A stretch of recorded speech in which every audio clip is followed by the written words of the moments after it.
are y'all doing? Y'all are doing good.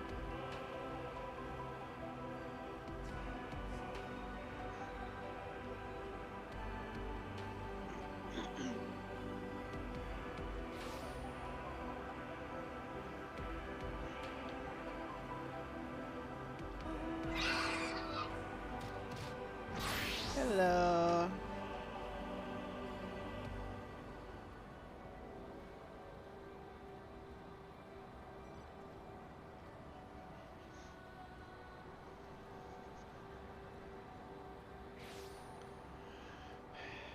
How y'all doing? Y'all are having a good time. So, apologies about starting a little bit late this time, later than I'd hoped. Had to talk with my family earlier today, a little bit ago. For those that don't know, there were severe storms and tornadoes in my old neck of the woods in the Tennessee, Kentucky area, northwest Tennessee. My family is all fine. Everybody's okay. No damage. Well, my brother has slight damage, but the main thing is everybody still has a house and home. And yeah, but for those who don't know, unfortunately, it sounds like about 70 people passed away last night due to tornadoes, severe storms in the area. I think according to my mom, there was like 18 tornadoes at one point. So it was a tornado outbreak. And my mom and brother each, and they lived like 60, 70 miles apart, they each had a tornado go over their place and they each have like places that have been destroyed nearby. My family's fortunate. But yeah, I just had to touch base with them, make sure everything was okay, make sure there wasn't anything I could do.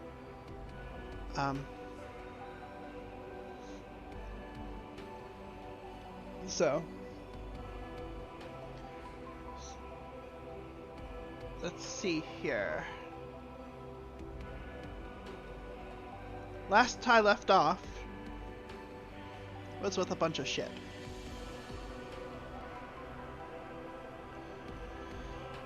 Did the level 83 duty. That was some very unique body horror there.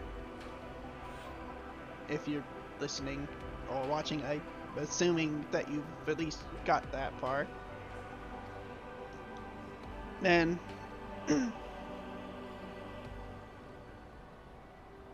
yeah. Xenos got the one thing he wanted most. It got to be us. It got to be inside us. Let's see. After that, we got restored to our body. After a fraught duty. I mean, as a set piece, that duty is brilliant, in my opinion.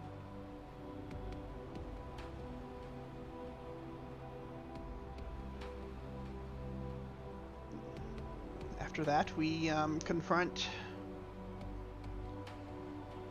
Xenos and Fandaniel after putting down Varus Anima.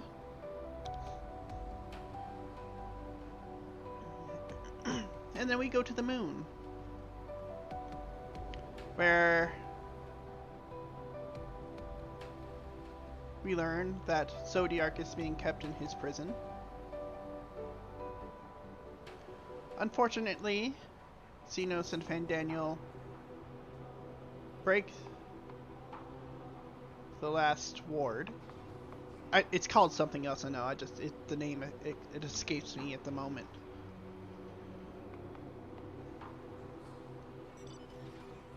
Oh my god. And,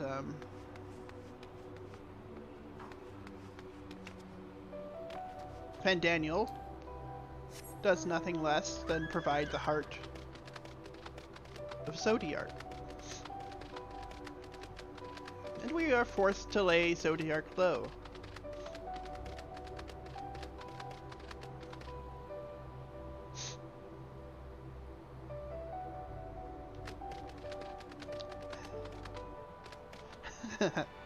I just remember spending that whole section thinking, oh, I hope this motherfucker doesn't figure out my rotation. I know, right? As usual, Fandaniel is one step ahead of us in his plans. We lay Zodiark low. Then come to find out that Zodiark was needed to keep the laws of etheric laws of balance in order. Without his presence, even in his sundered state, the laws of nature begin to unravel.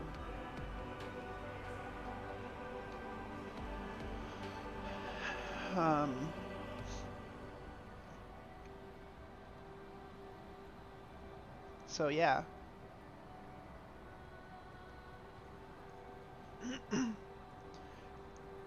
Through Fandaniel's machinations, he got what he wanted, which is his death.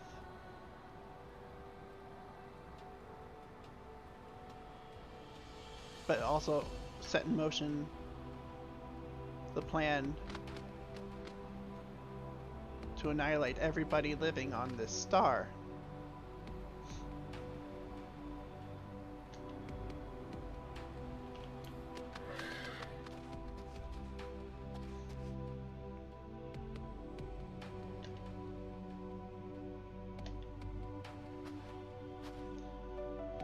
So, we learn that the planet, the star we see before us, in ancient times was named Aetheris.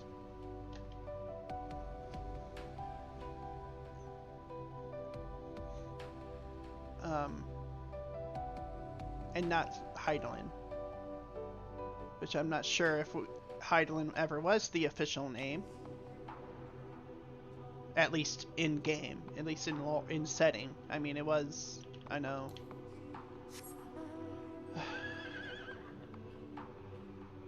And that now we need to pilot. We need to get the Ark and have everybody on it, because the final days are nigh.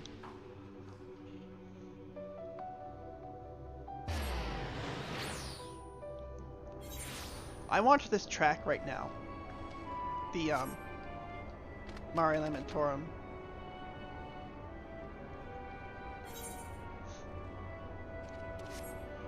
So, before we fight Zodiark,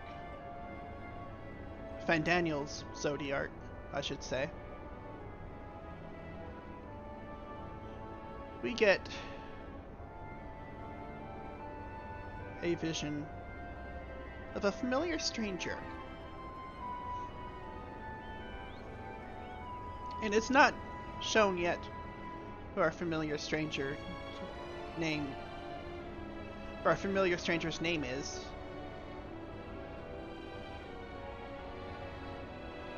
But I wrestle with the possibility that it may have been Emmett Selk, or it may have been Thelodious. Either or, it was an emotional scene being spurred on by them. It felt like our faith was placed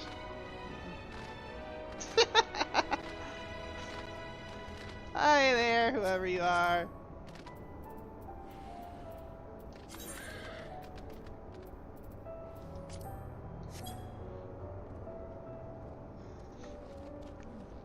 Hey, how you doing? Sorry, I was just recapping everything that went on up to this point. I think my friend here wants...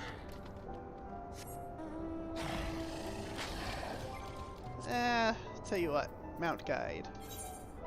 Do we want to go through all the horses? Do I just need to go... Let me go through the main one.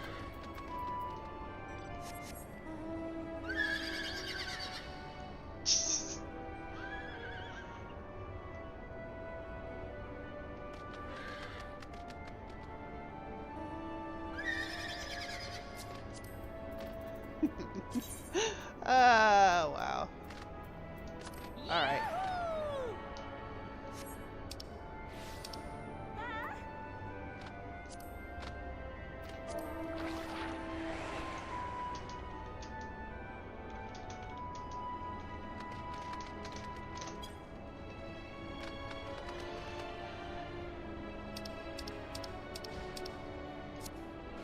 Just trying to make sure she wasn't saying anything to me.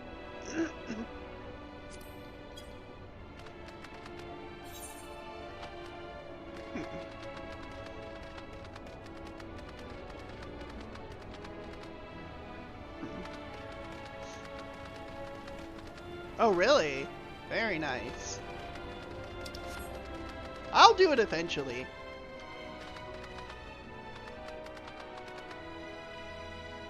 Be right back, coffee. Oh, sorry. I will... Tell you what, let me... I know I'm barely... Don't worry, it's all good. Have some of mine. Here you go.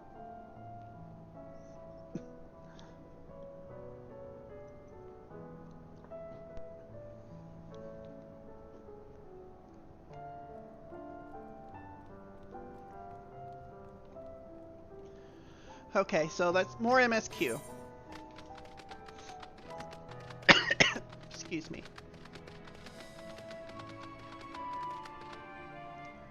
Oh, I gotta head down. Wait. Oh, no, never mind. It's the door that opens.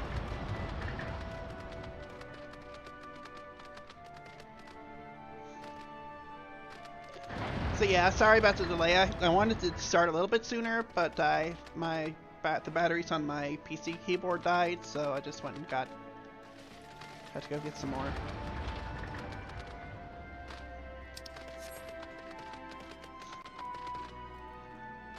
I went about 4 hours longer than I intended to last night. And then again, some shit went down.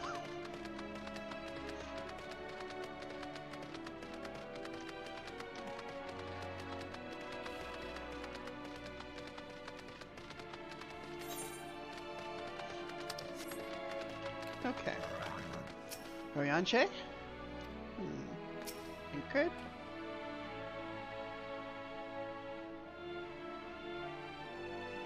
I hate to admit it, but I did rather like the carrots.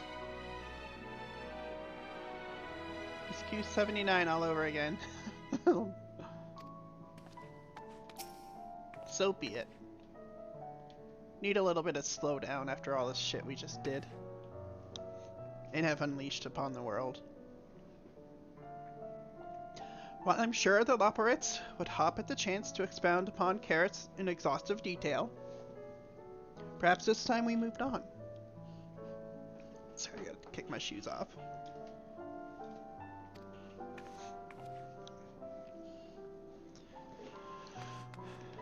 Cooking way. Hungry for more carrots? Fear not. You can eat to your heart's content after you've seen the rest of Bestway's burrow. Living way. Styled a hero. Living way is eager to show you more of the moon's wonders. I think we've had our fill of carrots for now. Let's move on to other necessities, shall we?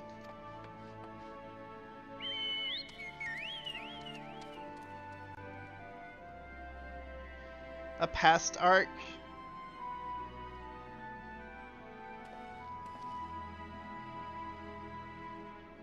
Yeah, it is. I almost feel like we need to be rushing back down to the planet or to the star to hopefully make things right. Our clothing production is sure to impress. This way.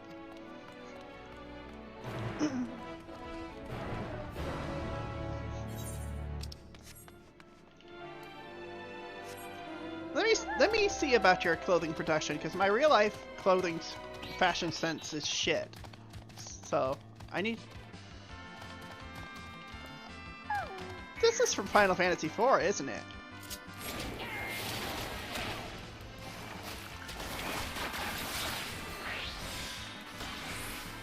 I recognize this from playing the Dissidia Opera Omnia. That's just kind of helped me along with, especially like with the Final Fantasies I haven't yet to play. That is so fucking cute, ain't it? That's so awesome. That is so cool.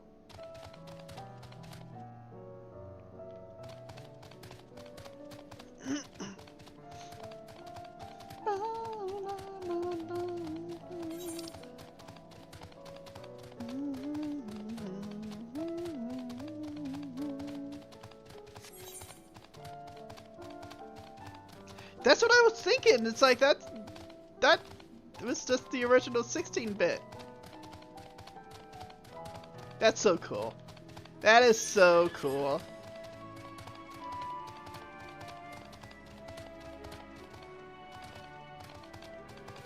Which I need to play Dissidia Opera Omnia again.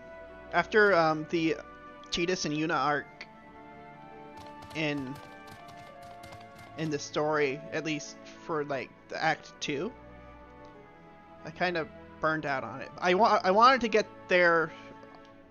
those two fully geared up in there, because I mean my main is always going to be like Tidus and Yuna, and then probably a Final Fantasy XIV character, or a split with whoever. Shtola, do you suppose that the clothes they prepared will be as grossly oversized as the carrots? Probably. Unless they're actually quick. Garments born of the heavens, crafted with methods ancient and forgotten. Dress befitting we who walk in shade, stewards of the esoteric.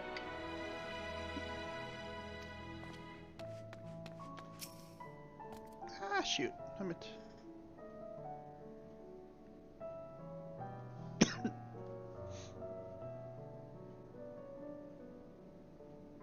Really? Oh, I'm gonna have to load up on them. Here we are, the apparel production station. We've chosen to employ more traditional methods for this task, creation magics. Heidelin, in her infinite wisdom, blessed us with the self-same affinity for magic her people possessed. We have other amazing talents, of course, and I know you're dying to hear about them, but I will regale you with the details another time. That said, we did run into a spot of trouble at first. Our magic alone was not sufficient to see our work done.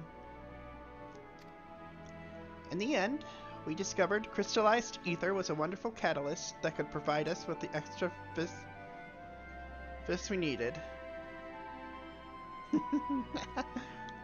Ah, so you're using crystals. That's a little crafting reference there. My, how resourceful. Ah, the sweet sound of recognition. You will also be impressed to hear we've read all about your habit of changing attire to match your chosen profession. For the sake of efficiency, I presume. This has also been taken into account with our designs. But why take my word for it when you can simply try on our clothes? Do I get a new outfit here? Make yourselves known to the workers, and they will see to the rest.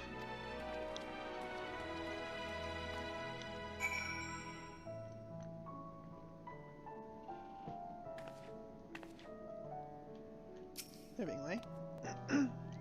If you're worried about sizing, don't be.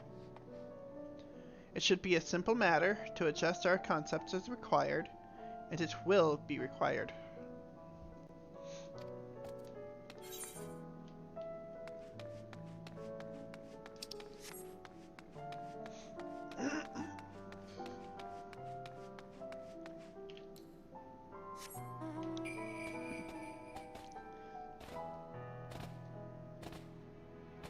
It's beginning to look a lot like starlight everywhere we go.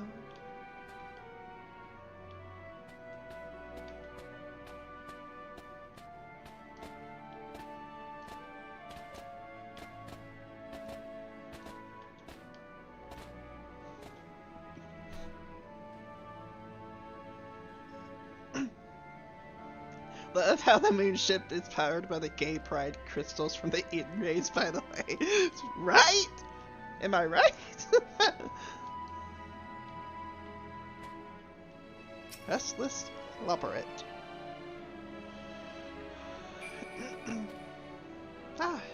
It's you. One of the visitors from Aetheris. Goodness me, Mapping Way wasn't kidding. You really are smaller than the Watcher. Oh, right. You're here to try on a set of clothes, yes? What would you have me fashion for you today? Oh, no. See, oh, that sucks. Yeah, this is... Welcome to Endwalker. Welcome to being a victim of your own success with Final Fantasy XIV.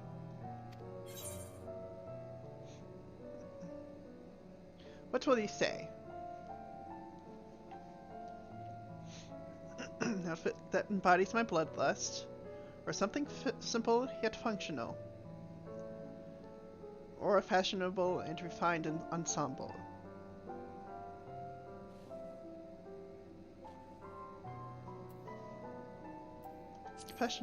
Fashionable and refined ensemble. Fashionable, right. This will only take a moment.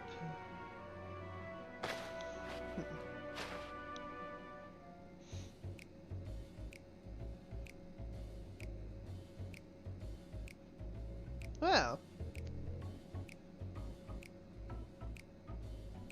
There we are. All finished. Perfect fit if I do say so myself. I'll be honest, I know nothing of fashion, let alone fashion on Aetheris. But I'd wager no one down there has ever worn anything like this fine ensemble. Perhaps you could start a new trend.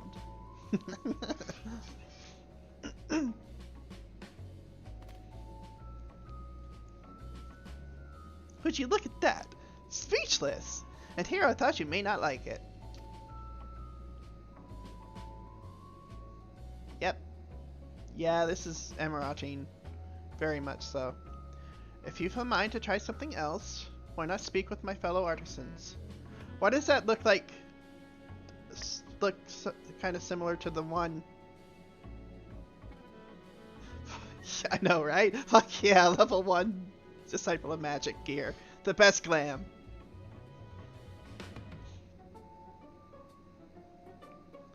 If you've a mind to try something else, why not speak with my fellow artisans? I'm sure they'd be happy to oblige. You must continue wearing these garments in order to progress.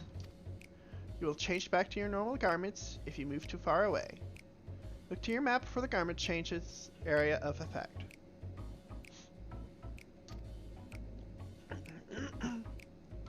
Speak with the restless Loperet to restore or prolong the garment change.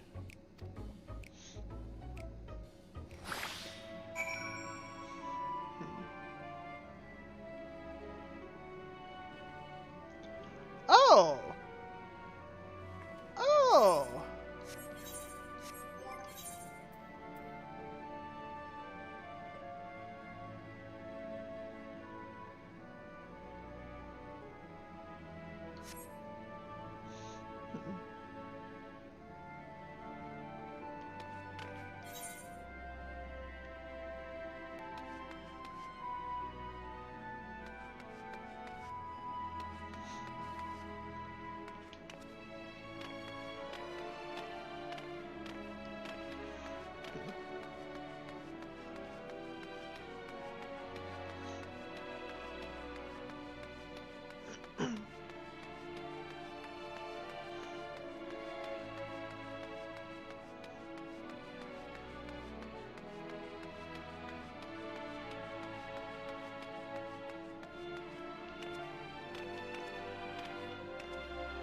Yeah, that mask is very coincidental.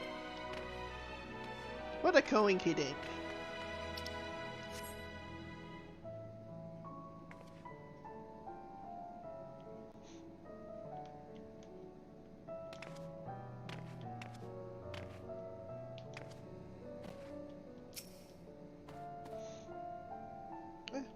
No one said you'd be coming. How can I help you? You wish to try my clothes? Really? Of course. It would be my honor. Did you have anything in mind?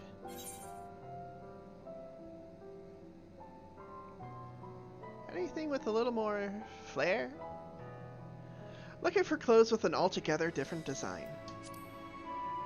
Or surprise me. I think I can handle that. Let's see. Let me guess, it's just going to be like the same thing, but maybe like an alternate color or something like that. This should do.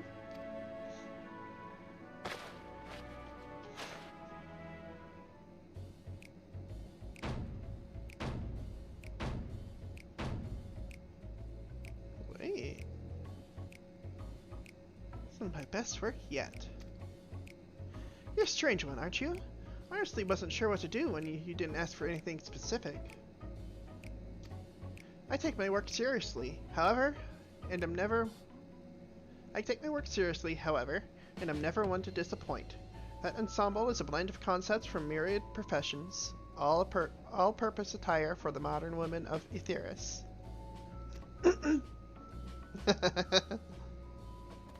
I was worried how the concept would turn out when put to the proof, but it looks stunning on you. Why don't you go and show Living Way? I'm sure she's eager to see what we've come up with. Yada yada yada.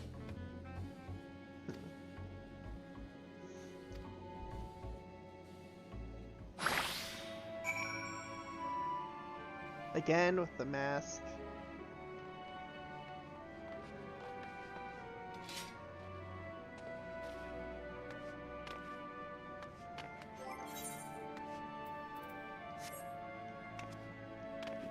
Repair my garrison.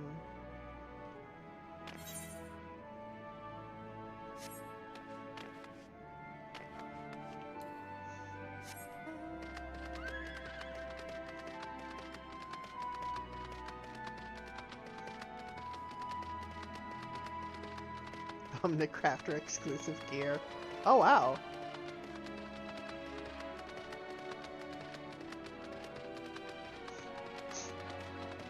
Living Way.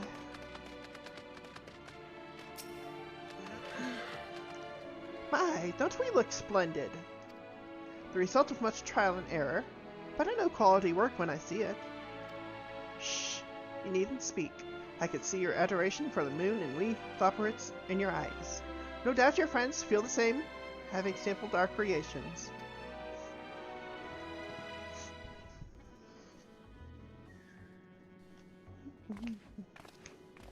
Oh wow.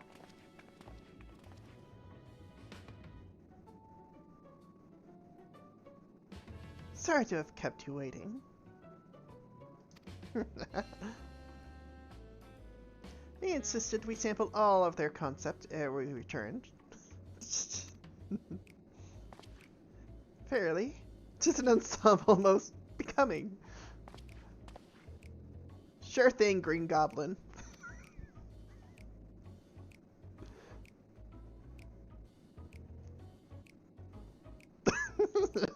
Awkward silence. I think it's past time we return these clothes.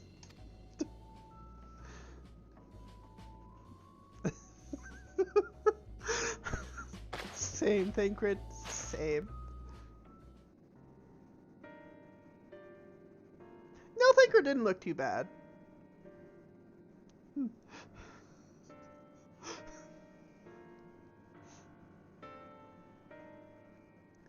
I was so confident our garments would meet with your approval. Whatever are we doing wrong? The Watcher taught us that, in his time, everyone wore the same robes. To do otherwise was against social etiquette. We thought we could speak We could appeal to modern taste by tailoring the robes to specific professions, but please, you mustn't be so hard on yourself. Should we resort to evacuating the people of Aetheris, they will most certainly have need of your attire. It is clear you spare no effort in addressing our needs, but you must understand that we are not quite so homogeneous. Speaking for myself, what I wear now better suits my tastes, even if it is of inferior make.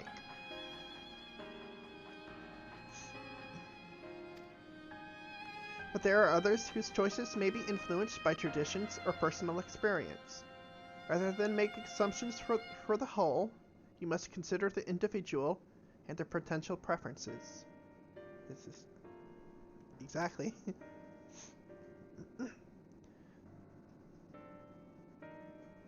I fear we've underestimated the complexity and diversity of your people. Even if we memorized every tome we received, I doubt we'd have fared much better.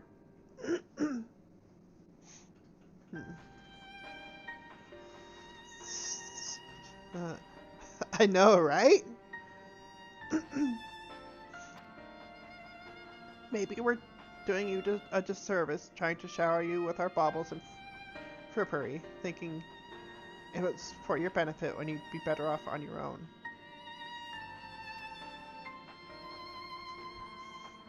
There are some who might agree. People who prefer to keep others at arm's length, even when they know they shouldn't. As one such former fool, I'd like to ask you a question.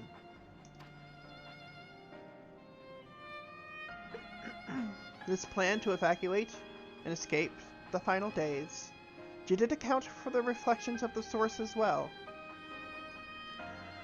Do they even know that the source has reflections? Nope. Not that I'm aware of. We were born of Hydaelyn's love for Aetheris, and the salvation of the people on that star, and that star alone has ever been our aim.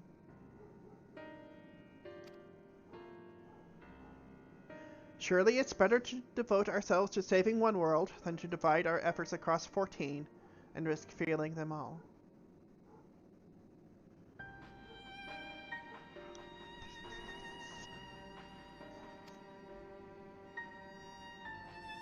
I suppose you're right. Yeah. Living Way, might we have leave to explore Bestway's burrow unattended? You have given us much to think about. Here's my thing. If we save one,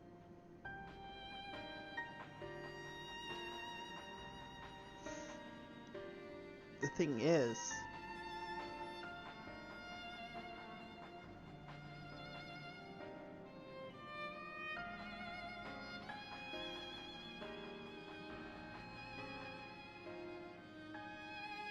all the other shards die when the source dies.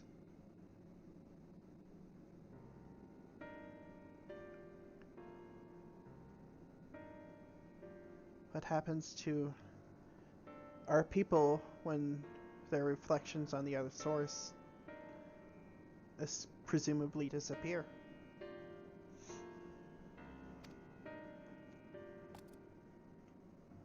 Why, certainly. Until later, then.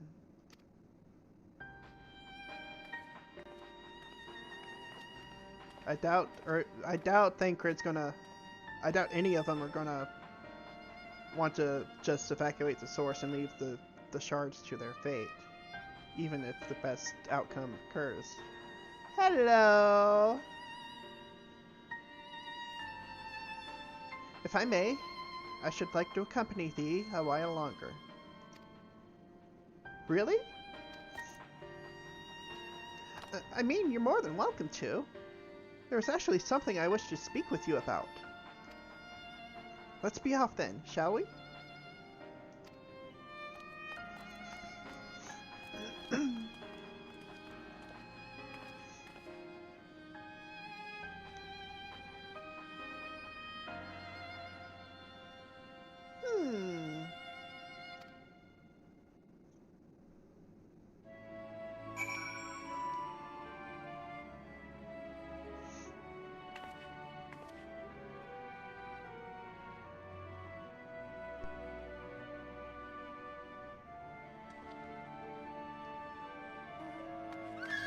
What do you want with me?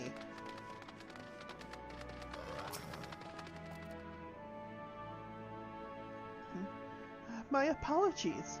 I wasn't trying to spy or anything. Everyone's been talking about the visitors come from Aetheris, and I wanted to see what all the fuss was about.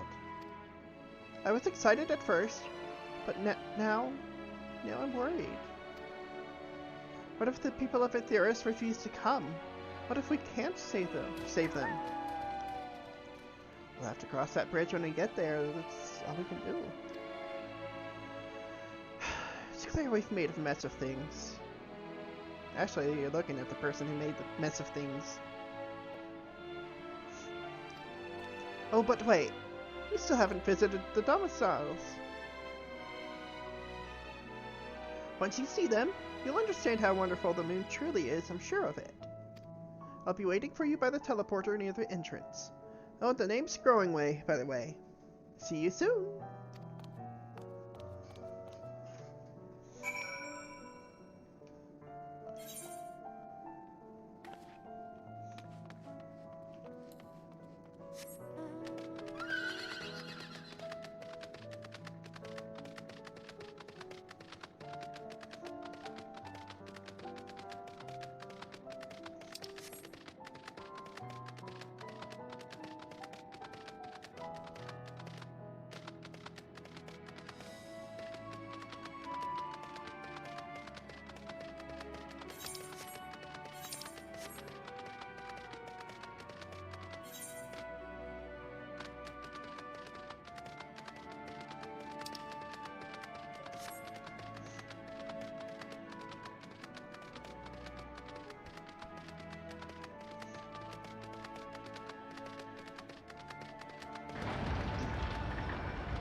There's something about etheric balance with these crystals here, isn't there?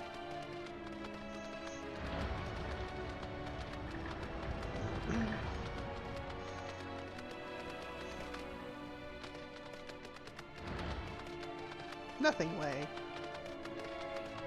That's a name.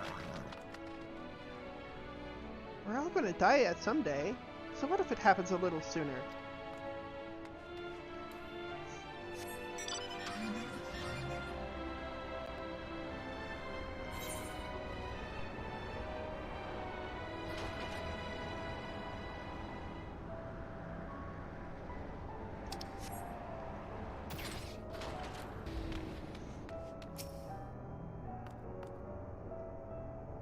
You're here. You're really here. Thank you. Thank you so much. Sorry. What should I call you? Lorraine Greycastle. Crikey, even your names are amazing. Thank you. It's a much better one than the one I had before. Trust me. Well, Lorraine, we'll be using this teleporter to enter the residential area. Whenever you're ready.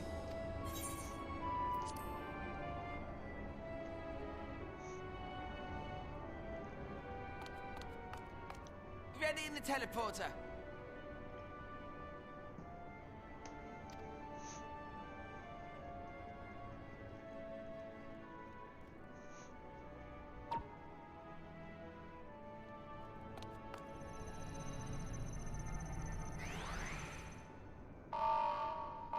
Uh-oh. What's going on here? Huh? Access to living quarters restricted due to reconstruction. Oh, yeah. Where is it? Oh, no! Wait, what?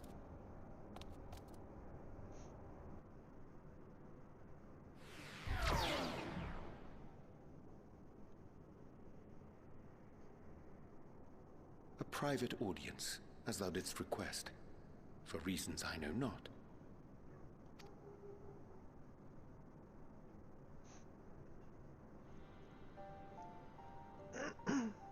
Just a precaution. I'd rather I didn't have to ask the question at all, but I take my responsibilities very, very seriously. More subterfuge, Ariane J. Should have known. Do you and your friends, by any chance, find our accommodation wanting? Be honest, brutally even.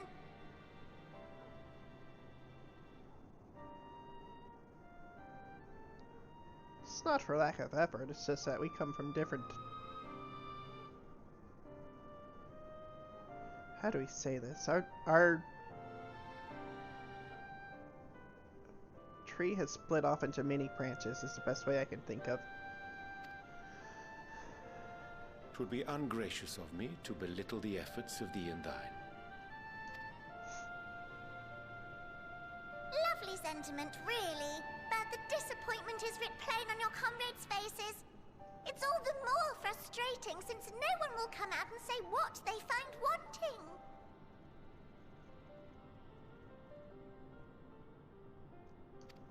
Fair.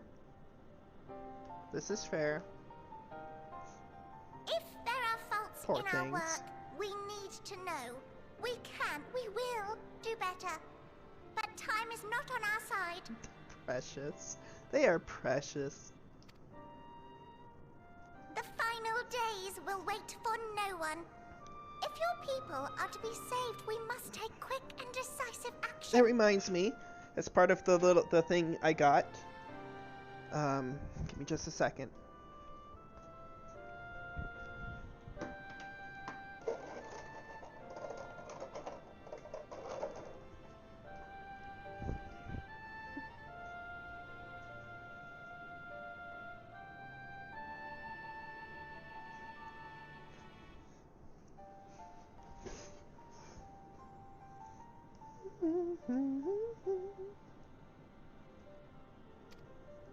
This vessel must serve as a home for as many passengers as possible, for far longer than we may like.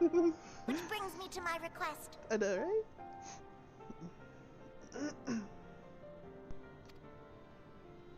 Our collaborators on Aetheris are doing what they can to prepare for the voyage. Would you be willing to go and lend them a hand? Is this Fortuno and the Forum's final mission?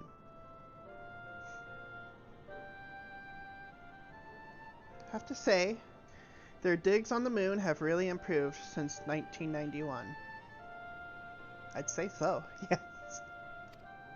Having seen the moon for yourself, you could speak to its many splendors, learn what else they might require, and assuage whatever concerns they have.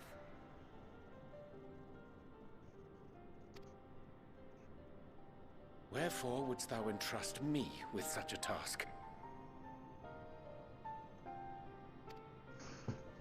How to put it?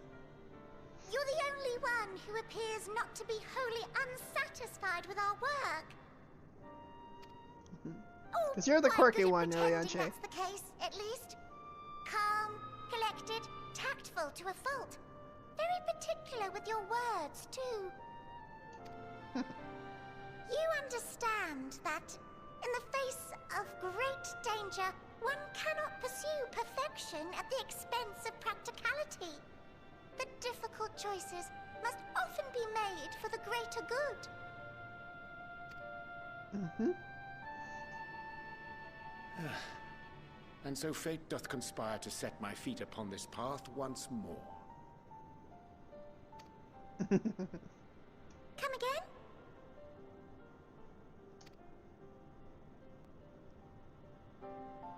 Ah, idle musings. 'Tis no trifle thou dost ask, yet full well do I understand the urgency and necessity.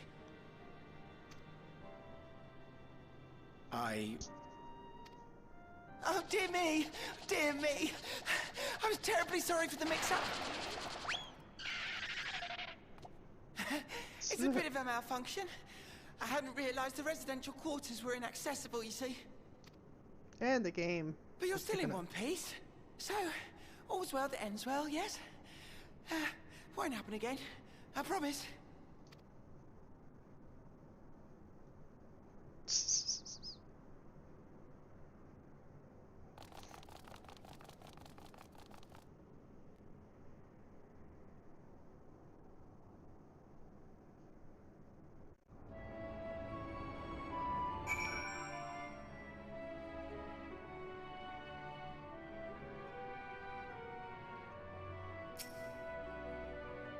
Gosh, that was embarrassing. I promise to be more careful from now on. Since the residential quarters are closed for now, I've rerouted the teleporter to allow travel between floors instead. Hopefully it proves useful in the meantime.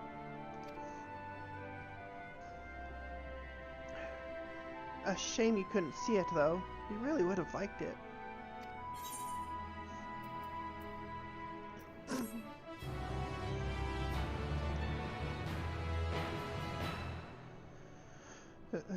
You can now travel between the upper and lower floors of Best Ways Burrow via the teleporter.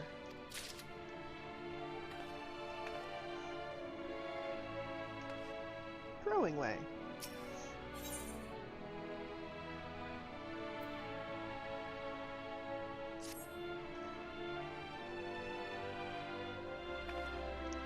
Space!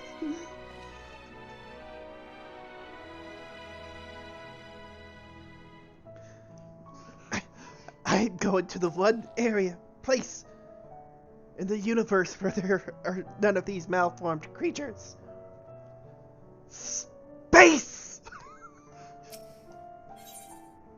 I never actually finished that game, Red Alert 3, though. I finished 1 and 2. I don't know, just 3 was a little bit over the top, even for me. Maybe I should try it again. Grungway is keen to put his recent mishap behind him.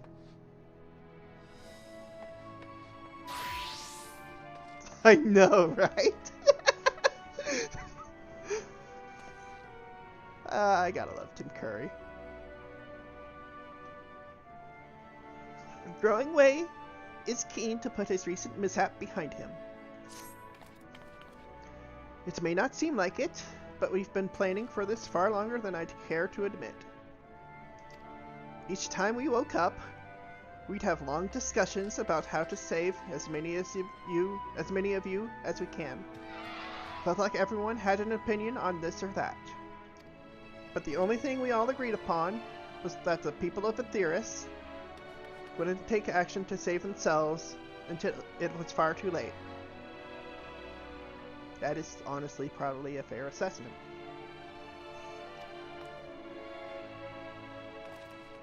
That's why we're striving to make the moon a vibrant, magical place they'd hop at the chance to visit, rather than waiting for the flames of oblivion to get them off their tails and force them to accept our invitation. Why do I get the feeling we're not going to have that much time?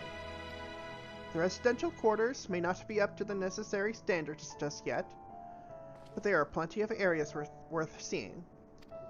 You've already had a look around the Curatorium, but wait until you see what's waiting for you at the east end of the burrow. Follow me.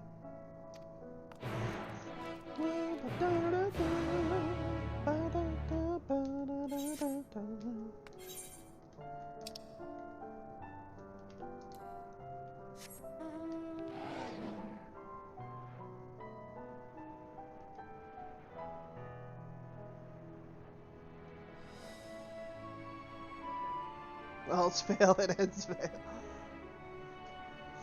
Ay, ay, ay.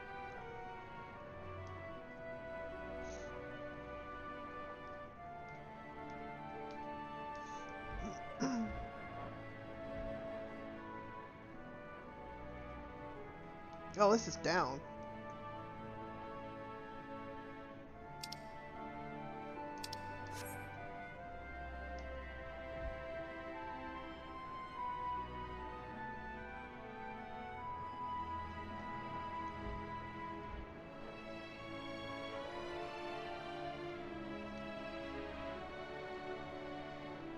Aether card.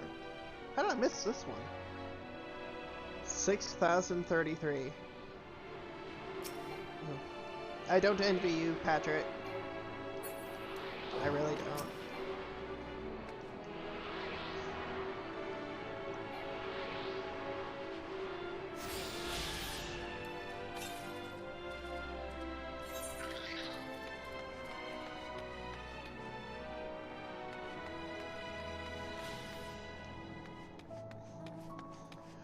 And down we go. Whee!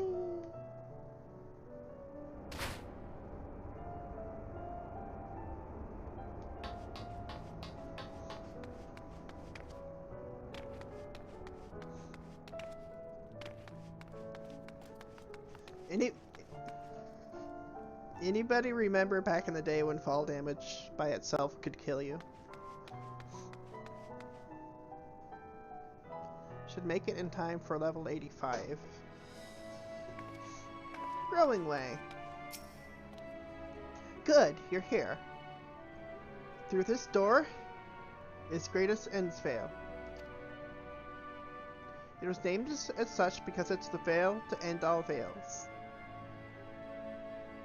The most beautiful forest you'll ever see. You understand the people of Aetheris enjoy taking these leisurely walks through natural spaces and the like, so I'm sure you'll enjoy it. How about we start with a nice stroll to the fountain? This way.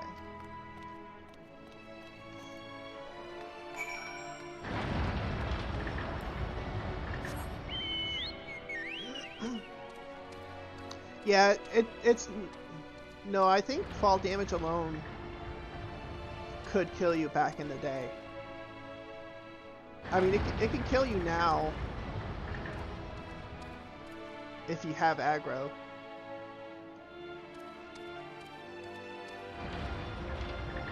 Reading way. Don't you just love books? I absolutely adore them. They've taught me so much.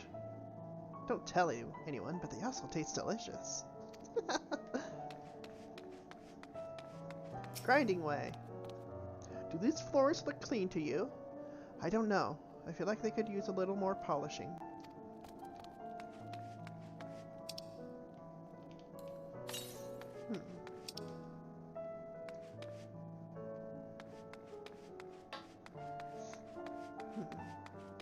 Oh. So this is their forest. Interesting.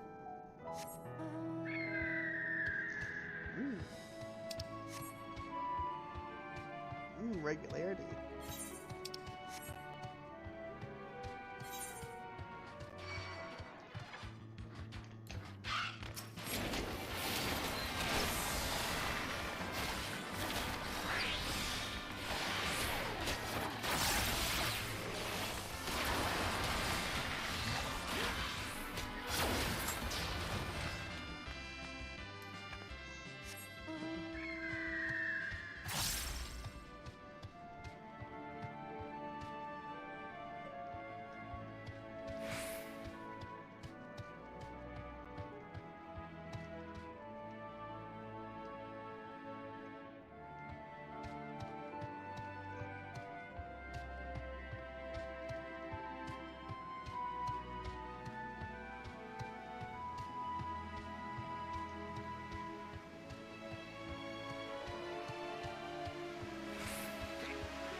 Growing way.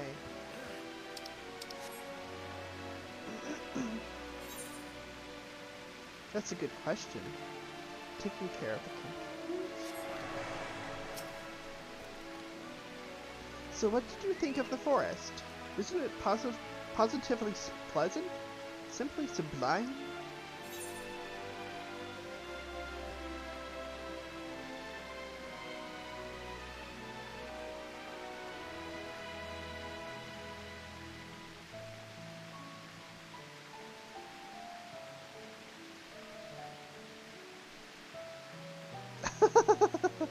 I couldn't see the forest or the trees. I didn't see any. Wait, you don't mean those crystals out there are... or 'tis as transcendent as burying your face in a chocobo's plumage and taking a good long whiff. You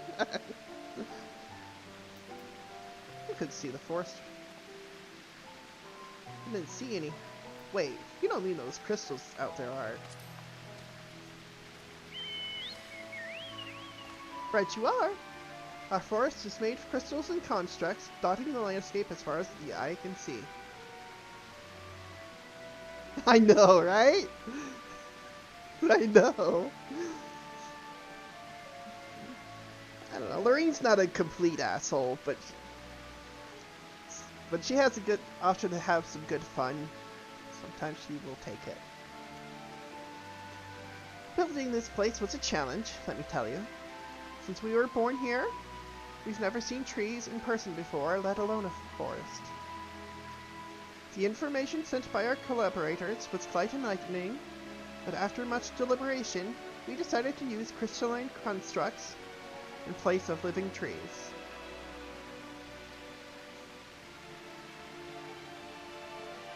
And thanks to our atmospheric circulation system, this place produces air as clean as that you'd find in a forest on Aetheris. The fountain here behind us, powered by the rather large crystal adorning its top, plays a vital role in supplying us with fresh water.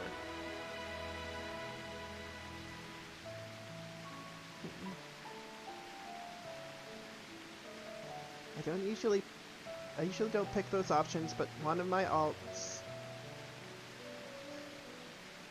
Altira, I headcanon him being a grumpy dude that doesn't have time for people's shit. See, that's the fun of it. That's the fun of it. Much time and effort was spent making it the most spherical of spheres, and I dare say the unparalleled roundness speaks for itself. Yep. I enjoy nothing more than a nice long stretch and a spot of relaxation whenever I come up here. You look like you could do with a stretch yourself.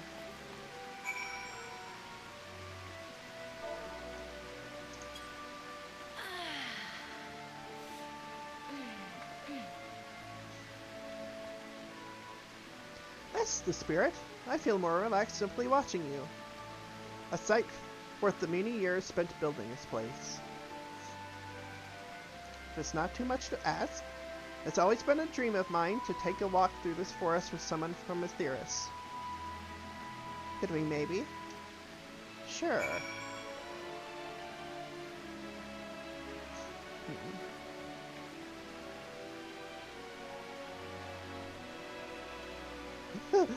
I think I'm one of the few people in this game who mains the male aura and doesn't make them an edgy shit. I think I may know of one other friend of mine that plays a male aura on here, on my main server, Gilgamesh, and doesn't do that. You will? Oh, be still, my quivering whiskers. Growing Way is now accompanying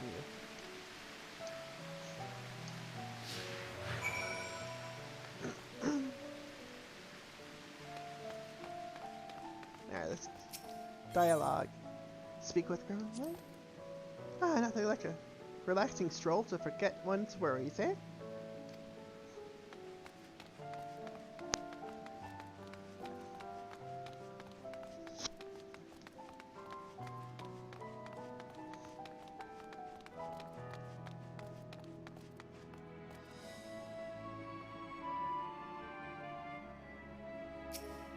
Growing Way. I was thinking, Lorene, that I could be more helpful to you by teaching you a little about the moon and what it is we do. When we were first created, the moon's sole purpose was to hold Zodiart, and there was absolutely nothing to be found here. Eventually, Hydaelyn gave us our first task. Furnish the moon with propulsion systems capable of facilitating travel to other stars. It sounds impressive, and I suppose in some respects it is, but it was only possible thanks to all the knowledge Hydaelyn shared with us. We also had a lot of time to get it done. 6,000 years, give or take. Is that more or less how much time it's been since the Sundering? But anyway, let's keep going.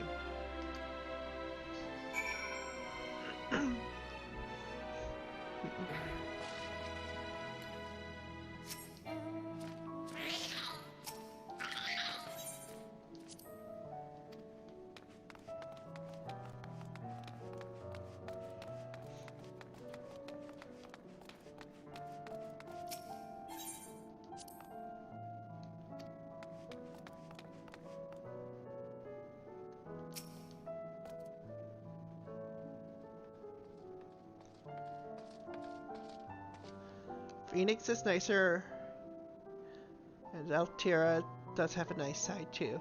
Well, a lot of people tend to do that. Actually, Altera's boyfriend is the complete opposite of him, but they make it work. Opposites attract sometimes.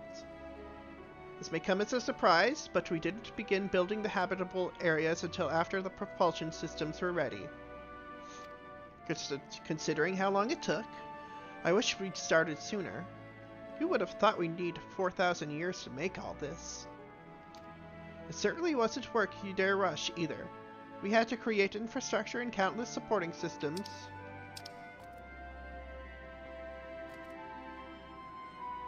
Ah, shit.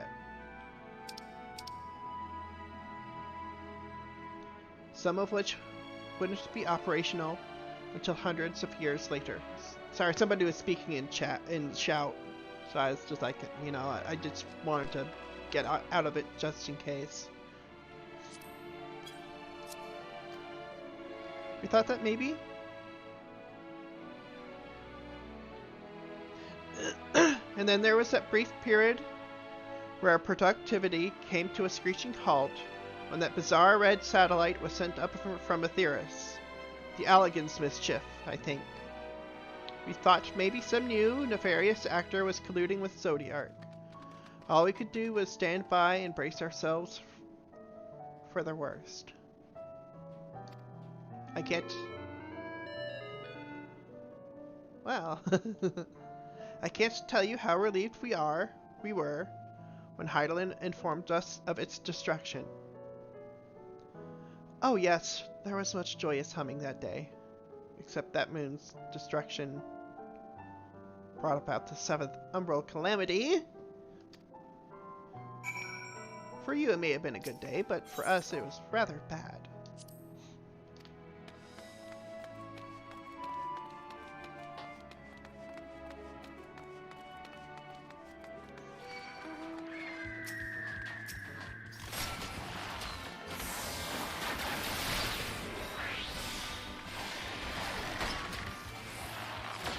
Yeah, they do. They really do.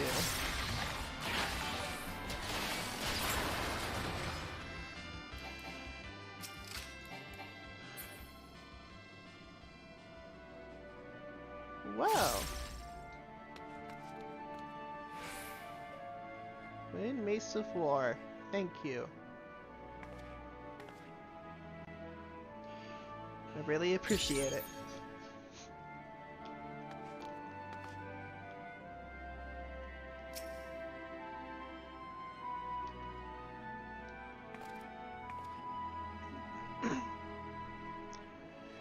Say, do you notice anything peculiar about the treetops? I mean, apart from the fact that they're massive crystals and not trees.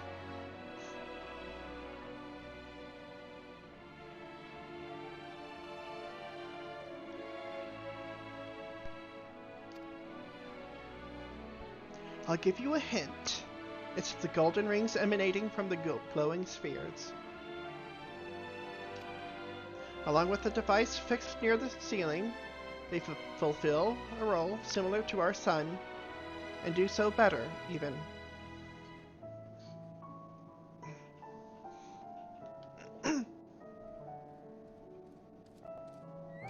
So that's the... At least scientifically, that's how you create energy.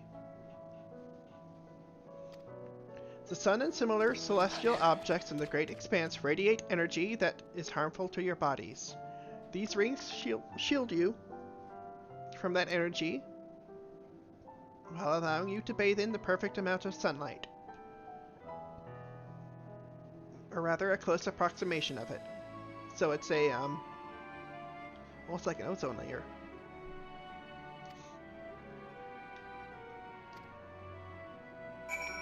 Oh, wait, what? Pretty impressive, wouldn't you say? Oh, and if you look closely, you'll see different types of trees have ever so slightly different curvature. Yes, indeed. This forest truly is the greatest.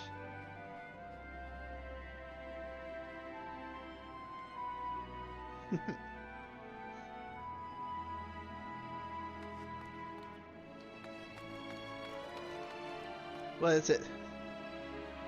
Male auras. Mad because tall.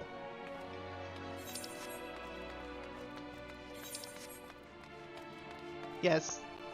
I've watched that dude. Hilarious.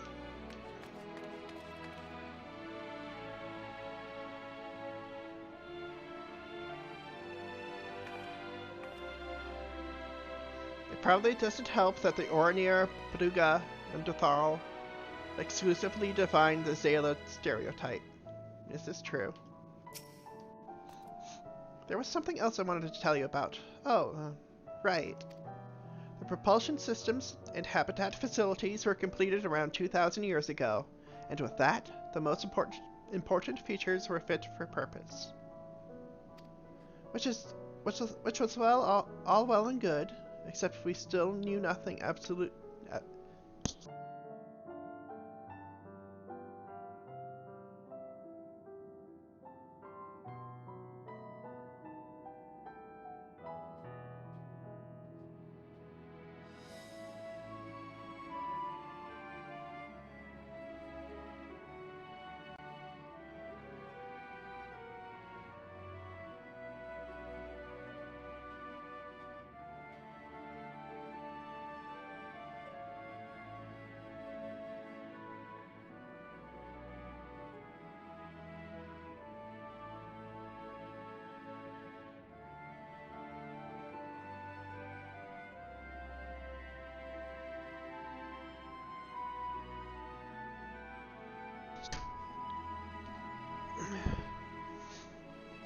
Sorry about that. Sneezing fit. There's some pretty chill Zayla tribes, but they aren't the characters we remember. Exception, Sirena. Yeah, yep, this is true. Which was all well and good, except we still knew absolutely nothing about the present-day people of Aetheris. Why not go and visit Aetheris yourself, you might ask? Strictly forbidden. Were our technology or knowledge of the moon's true purpose exploited for evil ends, the results could be disastrous. Then there were a few more rejoinings, and it became increasingly difficult to converse with Heidelin. Fearful we might lose the ability to communicate with her altogether, we beseeched her to find people on Aetheris we could trust to help. And that's why she came to us. We were quite fortunate everything worked out as it did.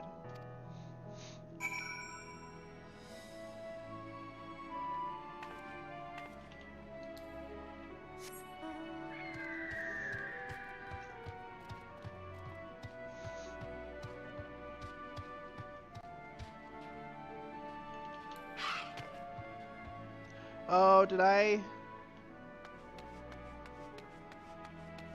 Sorry, Growing Way.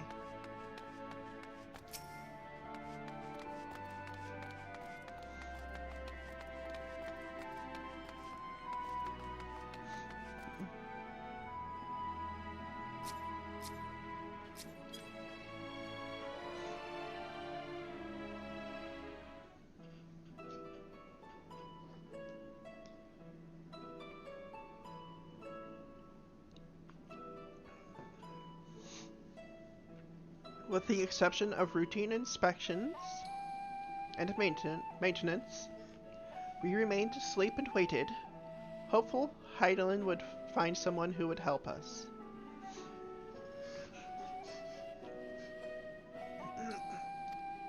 Eventually she did, and though her power was waning, we were able to speak to them directly for a short while.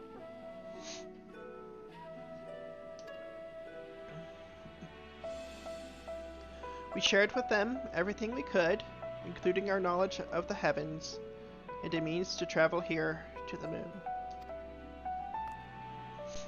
They certainly didn't waste any time with what we taught them. No more than a few years after that, our collaborators found a means to convey messages and supplies to us from down below. With all the letters, books, and other resources they sent, we learned enough to start making more meaningful changes to the moon. And now you're here, hopefully enjoying yourself as much as I am.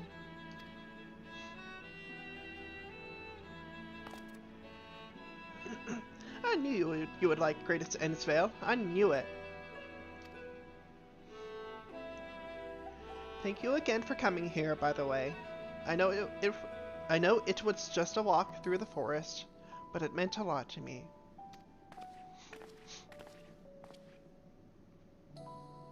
There you are.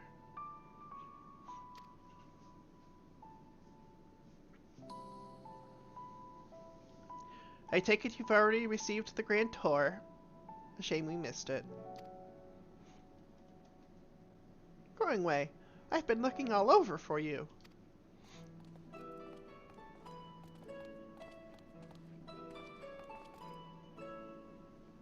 Oh, is it about the teleporter to the residential area? No, never mind that. We have more pressing matters at hand. I will be calling an emergency meeting shortly, and your attendance is required.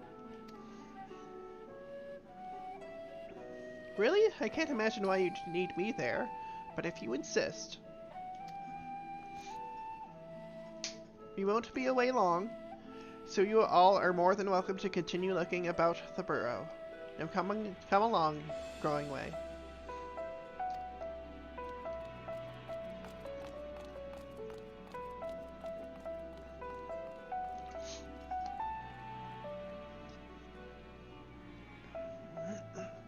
Before we arrived, you seemed to be in the midst of a rousing conversation with your guide.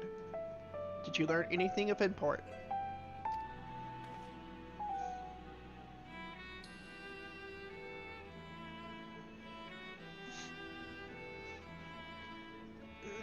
They spent 12,000 years preparing for this? With the appointed hour fast approaching, I can certainly understand their restlessness, but still. It remains to be seen if the people can be persuaded to evacuate when there are yet no signs of the final days. What's more, the technology of this place defies imagination. I doubt there are many who would readily come to terms with living in such surroundings.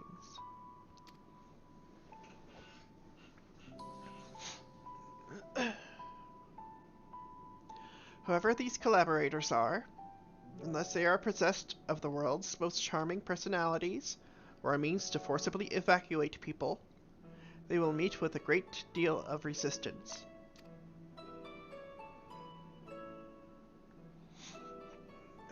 Indeed, even if faced with annihilation, the decision to forsake all one knows cannot be made lightly.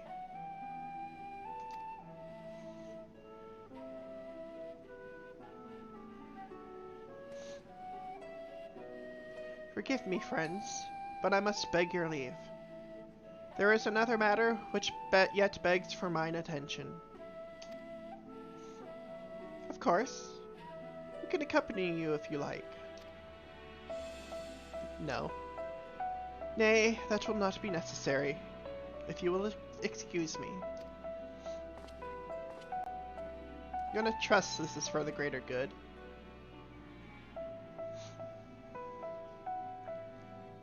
Mr. 007.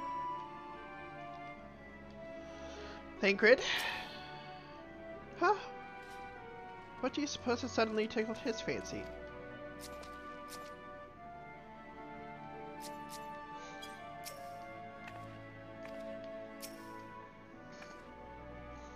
Tis clear now that difficult decisions lie ahead of us.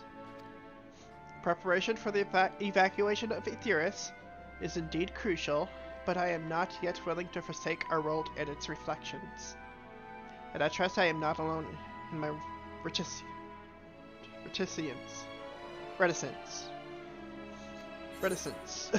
Sorry. Complete. Give me just a moment, y'all. I'll be right back.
Okay, I'm back, y'all.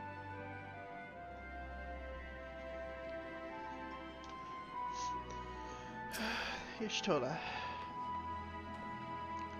The final days will make brave fools of us all.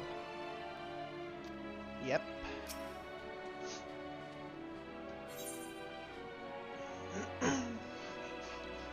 Back to old tricks. By now, Thancred can tell when his friends are up to something. Did Urianger seem strange to you? More so than usual, I mean. I know he has a penchant for keeping his own counsel, but I'd be lying if I said I wasn't worried. Would you go and see if he's alright? Y'shtola and I will remain here and see what else we can learn about the final days. If you hurry, perhaps you can catch up to him.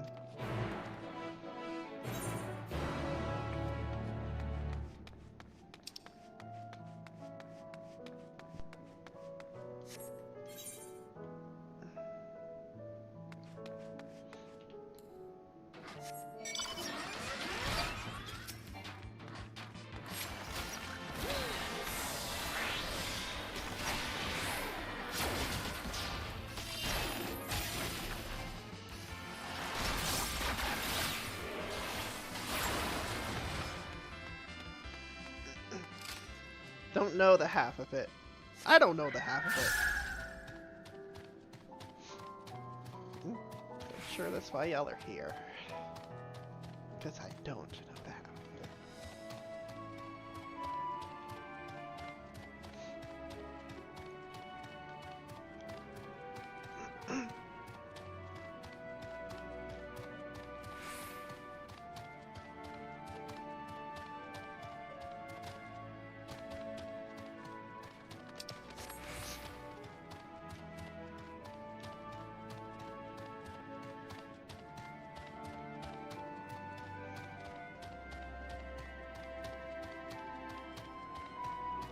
Learning way and grinding way.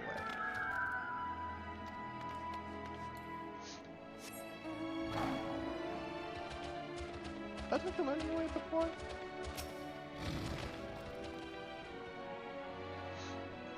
Oh, what a pleasure it is to actually meet you. I've heard so much about you.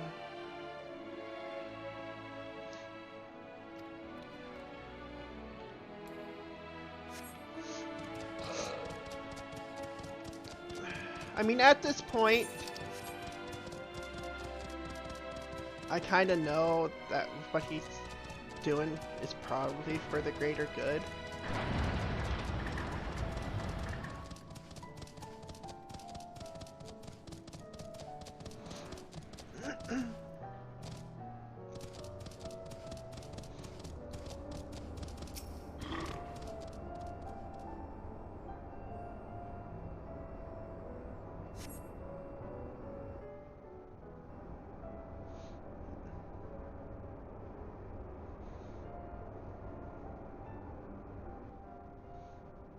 There he is, way up there.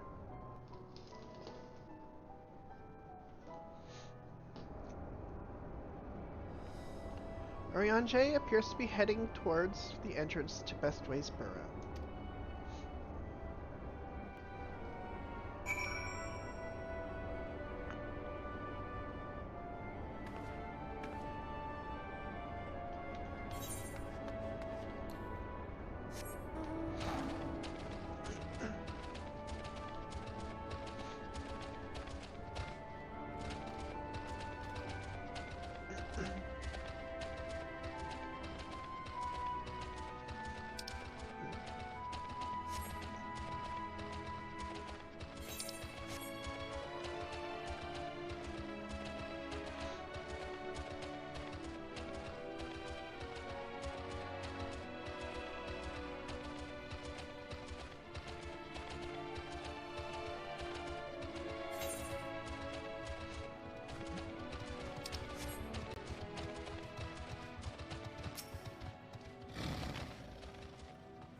This musical theme is so spooky and so hauntingly good.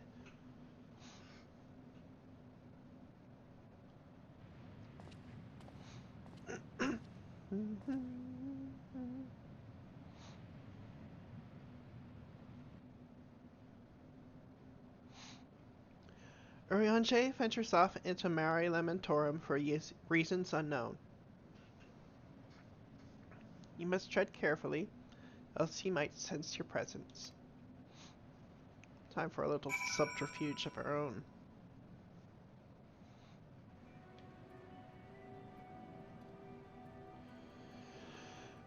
Follow Urianger from a safe distance. The objective will end in failure if you are noticed or if you fall too far behind.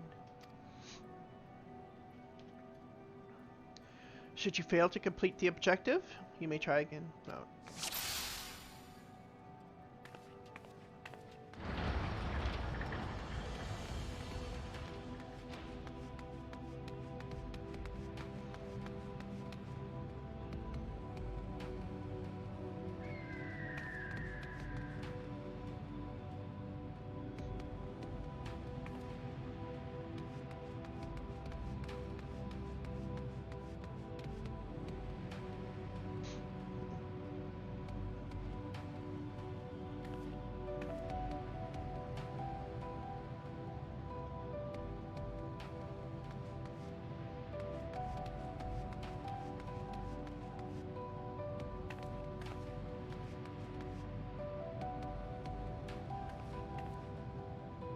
Yeah, it does seem pretty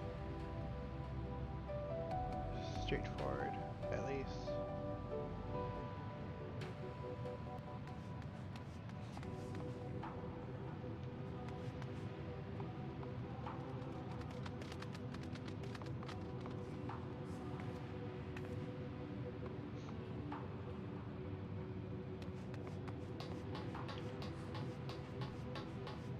What's he running now?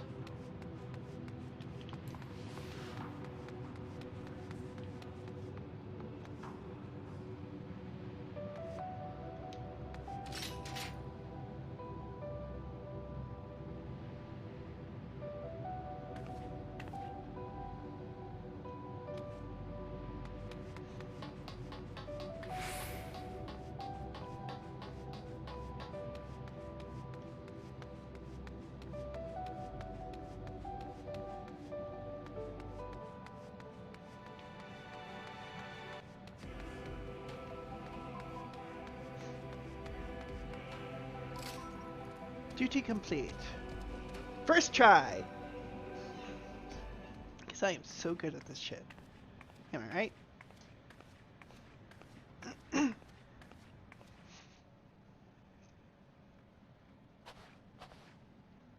Thine arrival is timely as ever.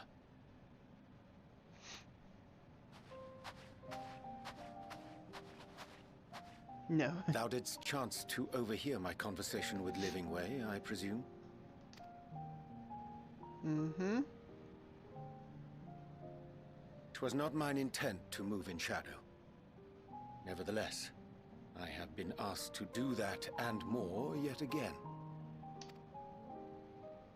Is it so plain that these strangers could intuit it at a glance? My capacity for silence and secrecy and duplicity? I guess it is. When Grahatir did contrive to deliver the first at the price of his own life, I was complicit in the scheme. A sacrifice averted for a mercy. Would that I could say the same for Minfilia. One life for one world. And by that bloody bargain brokered by my hand were the scions robbed of a dear comrade, and Flamine her beloved daughter.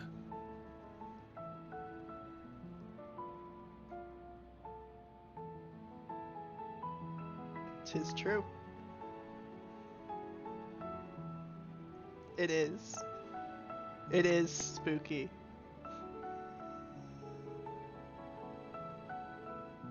One life for one world. And by that bloody bargain, brokered by my hand, were the scions robbed of a dear comrade, and Flamine, her beloved daughter.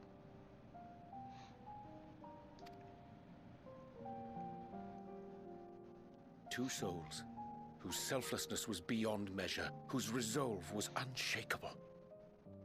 They would not be moved even had I thought to protest. Yeah, it's good to see him get it out. He has some shit to get out. But protest I did not. Far from it. I pushed them forward. 'Tis what they wanted, Orianche. You merely facilitated it. No effort did I make to seek out alternatives. Ones that would not demand such terrible costs.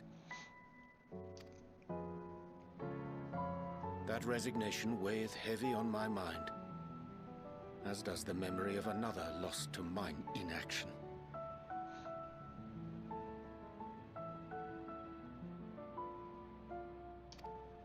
Dearest Brita, who did face death unflinching, that we might secure a means to bring low the Ascians. dearest Moon Brita. In her hour of need, I did naught. Dutiful disciple of Louisoix, ever looking to the greater good. Had I shut mine eyes and bid her live instead, mayhap she would be with us today.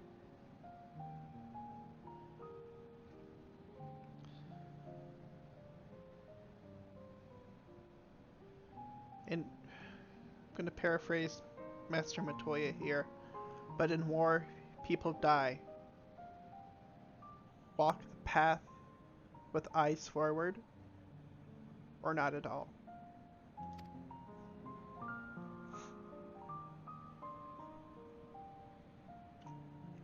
Selfish wants, born of everlasting regrets. Most days I put them from my mind, but could think of naught else when asked to swallow the same bitter draught. Subterfuge and sacrifice. Mayhap the right moral choice, but one I regard with great trepidation. Understandable. Big lovable goof. The calamity of Amarot was a tragedy beyond reckoning. One which must never again come to pass. I agree. Thus must we struggle, haunted by ghosts of those we have lost, clinging to those we pray we can yet save. In simpler terms, for those we have lost, for those we can yet save. Agreed. But what of those we cannot?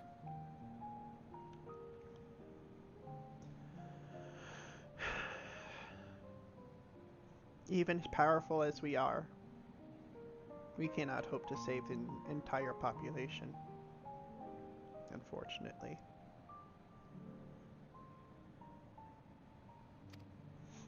How do we make peace with the dreadful algebra of necessity?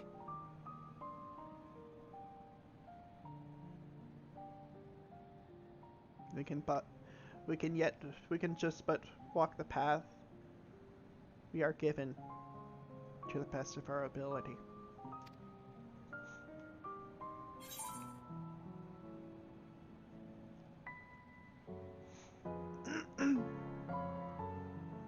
Have faith in yourself and your decisions. Take heart and protect well those you can.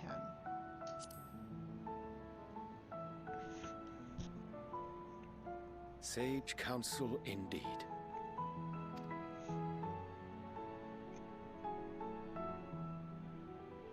I see. Wisdom as befits a great worm. Curious that he should think thee in need of such encouragement.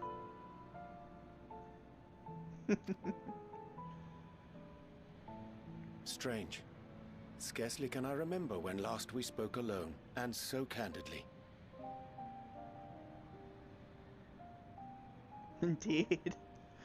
Maybe when we were laying the primals If Eeyore's yellow.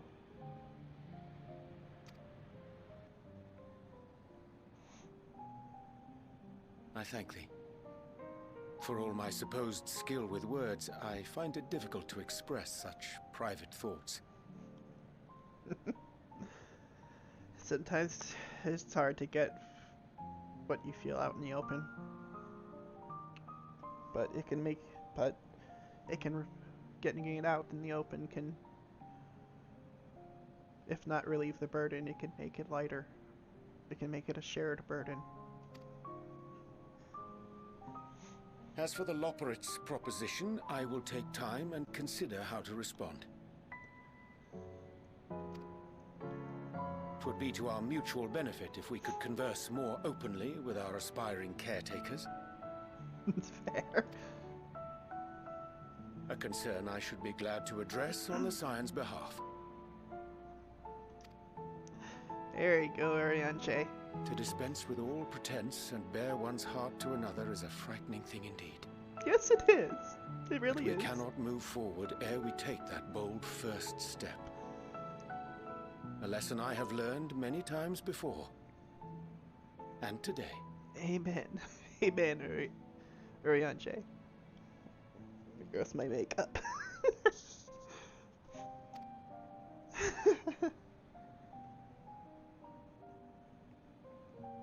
Would that I had the strength of my warrior flight. What are they saying?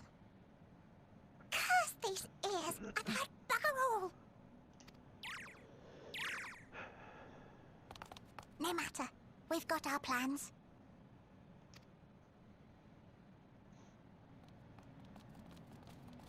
What was that little smirk there?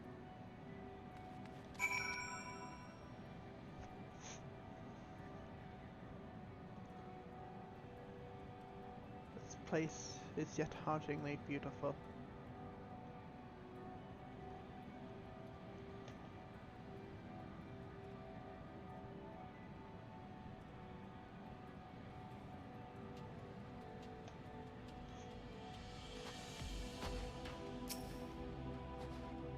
In truth, my reason for traveling hither was to effect a plan of mine own, a plan which may pave a way forward for us all. May, I say, for there is no guarantee of success. 'Tis the reason I set out alone. That failure, should it come, would be mine to bear alone. You don't have to bear your failures alone. Yet thou standest before me with proffered hand and open heart. 'Twould be remiss of me to refuse thy amity, and so I ask, wouldst thou join in mine endeavor? Finally, Arianche! Confide in me!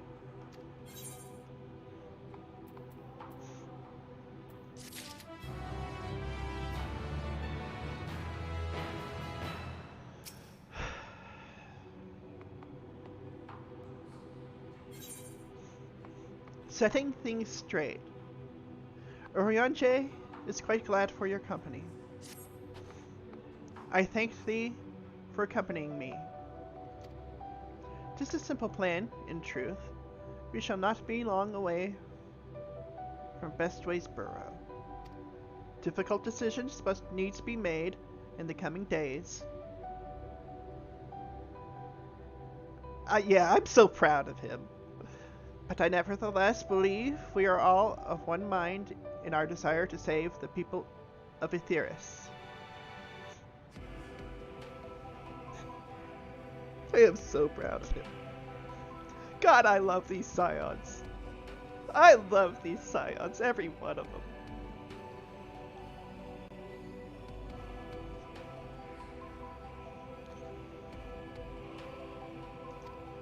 To make clear our resolve to the Loporrits, I would offer them a gift, but its making doth require a most singular ingredient.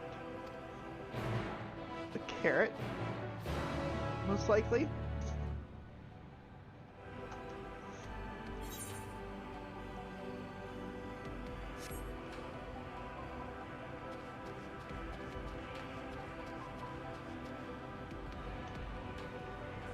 That's a screenshot and a half right there.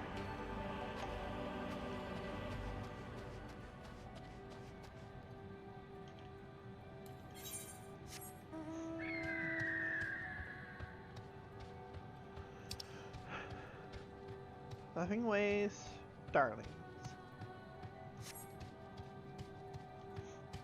Orianche. An abundance of Bongoy. I really need somebody else to say this for me, because I feel like I'm butchering that name. That. Excellent. I chanced to spy this aggregation when crossing Zodiark's erstwhile prison. Using a spell taught to me by the Numo, I believe these shall suffice for the gift I would fashion. The magic requireth considerable concentration, however. Might it prevail upon thee to stand watch whilst I perform the incantation? Yes, sir.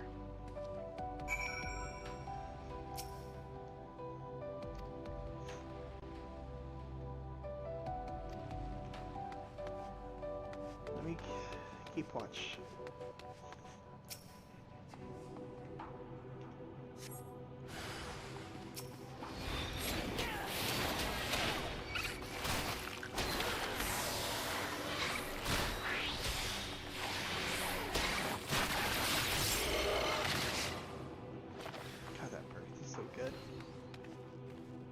Oh, do I have two more?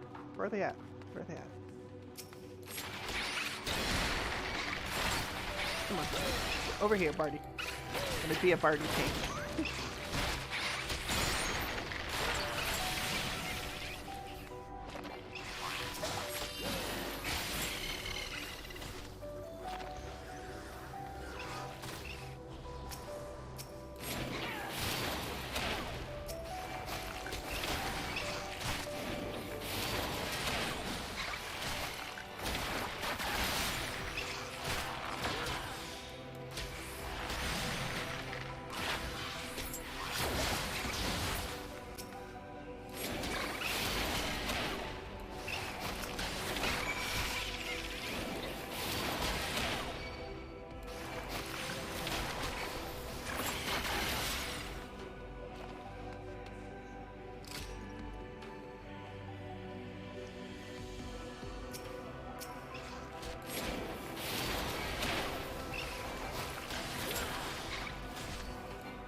Surveying the nearby area, he sees no sign of potential threats.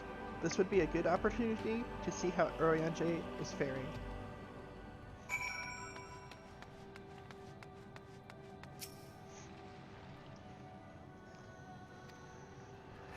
Orianche remains fixated on his work.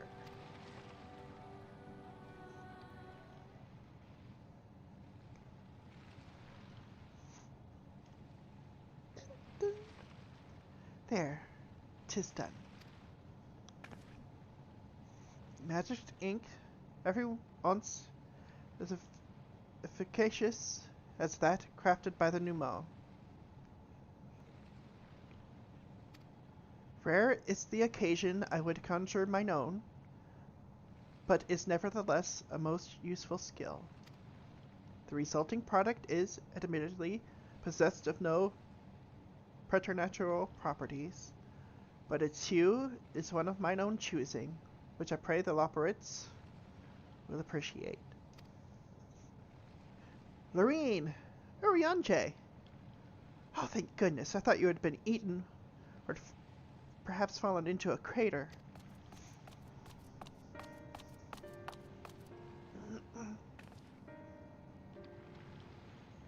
Yshtilda has been looking all over for you, Lorene. She says she needs to speak with you about something most urgent. Dire, even. She was also quite clear that she wishes to speak with Lorene alone. Which means, I'm afraid, you must stay behind, Orianche. That's a bit convenient. But worry not. It just so happens we need your help with an errand. Delivering a package from the Watcher's Palace to Bestway's Burrow. It's quite large and heavy, perhaps even too heavy for we poor Vupperits, and we would be ever so grateful if you could lend us a hand.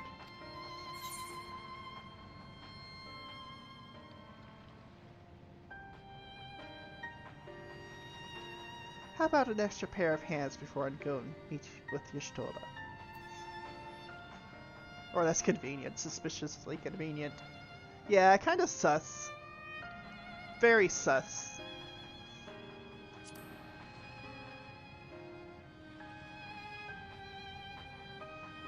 No, that won't be necessary. Urianger's help should more than suffice. And I'm sure you don't want to risk getting on Y'shtola's bad side by keeping her waiting. She seems prickly. Now, off with you. Worry not, Lorene. I shan't be long.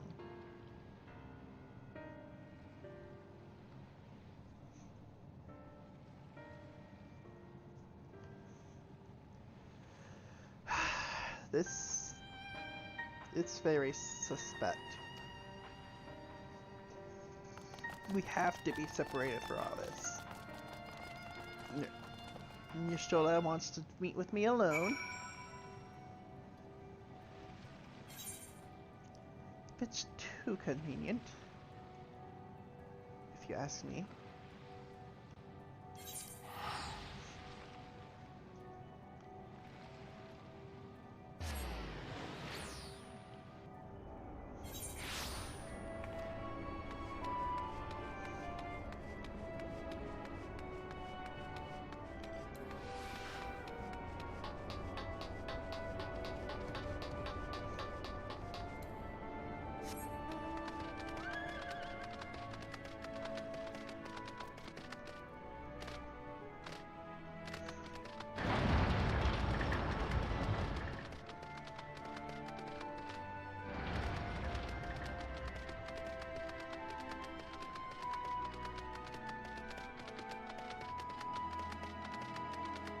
This village.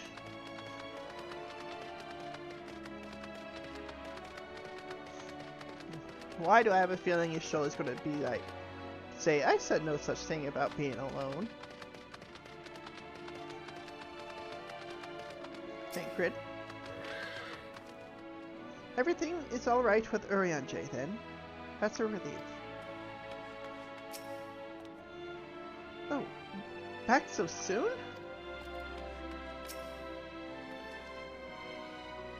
Oh, Lorene, we thought you would be away for far longer.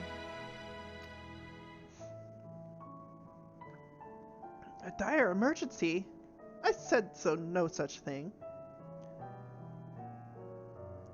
Like I said, like we said, suspect.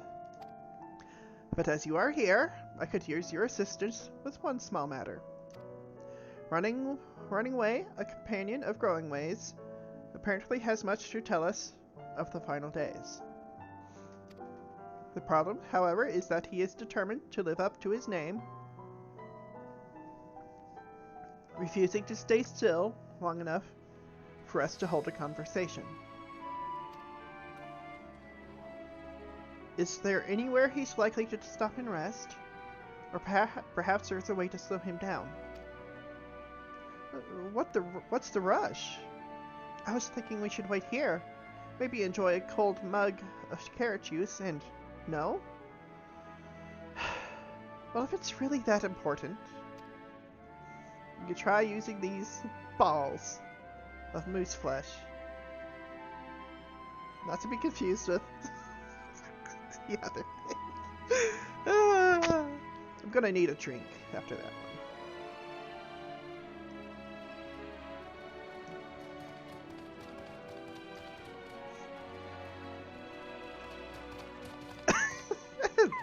Running Way's other notable feature is his incessant chatter, so you'll have no trouble finding him in a crowd. And when you do...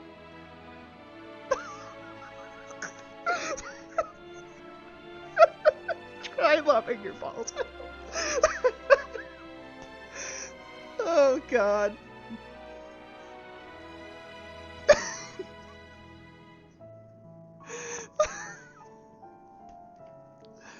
I should be above such humor, but I'm not. Crude, but if it proves effective. He was here in Greatest Edsvale when last I saw him. Let us split up and find him.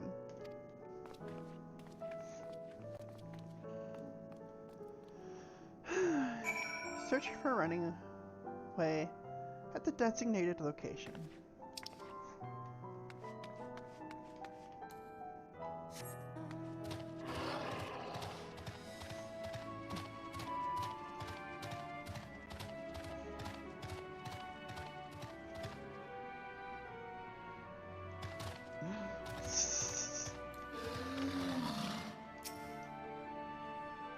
Search your surroundings for running away. You may move the camera as well as zoom in and out. Target running away and throw.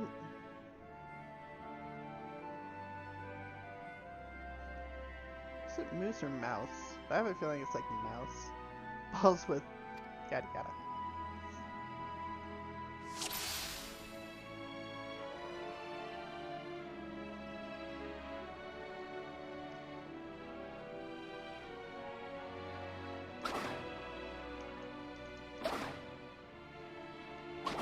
Boo.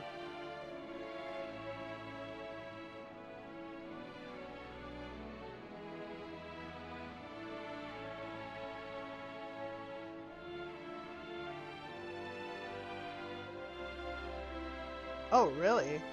Very nice. I want a PS5 if it exists.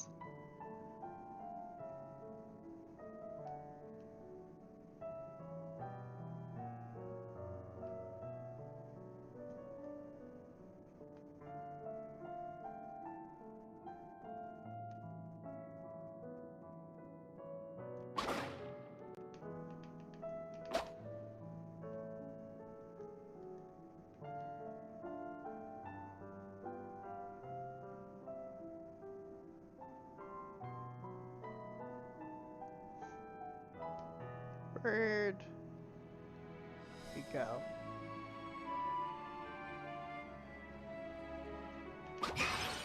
Yes! Finally!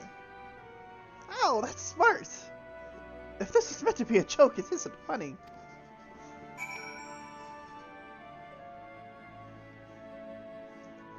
Ooh, I see.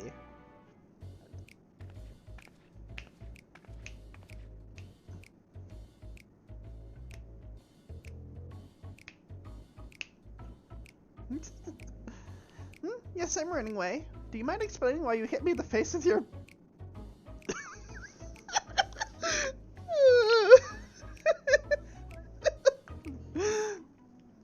Koji! Koji needs to go to the principal's office.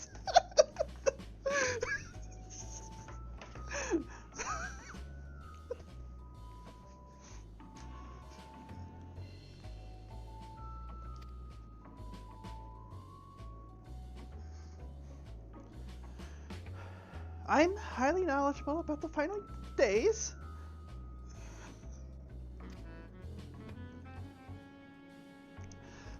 That's the most ridiculous thing I've heard since I woke up. Who told you that joke? Koji has fun in every expansion.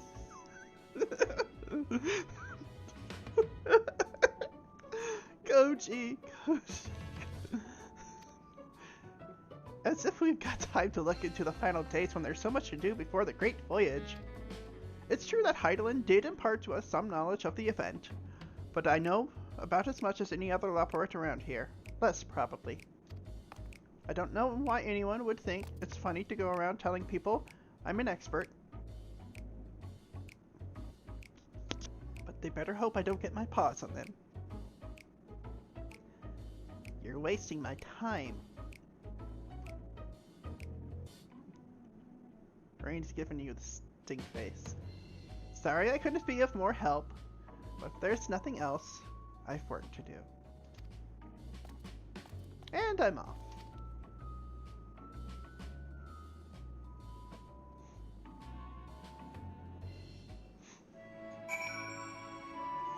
I knew it. We're getting the runaround while they are doing something with the Urianger.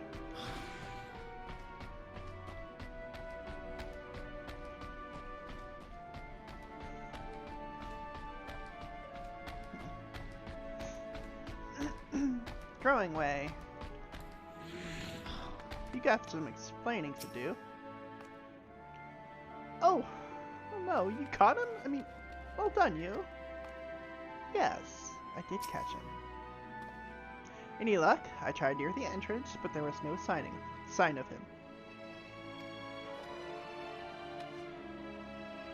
Ishtola.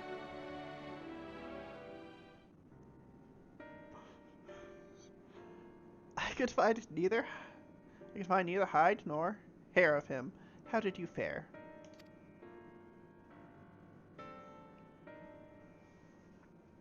So he knows no more than the others.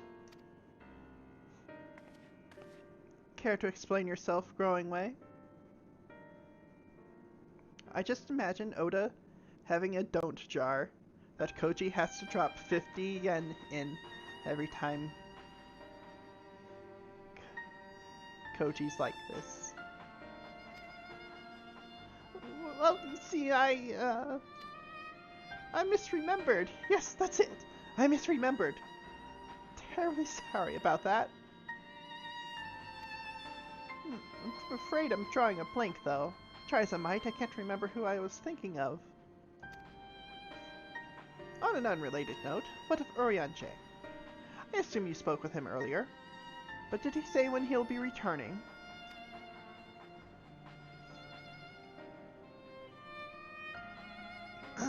On his way to the Watcher's Palace with Livingway.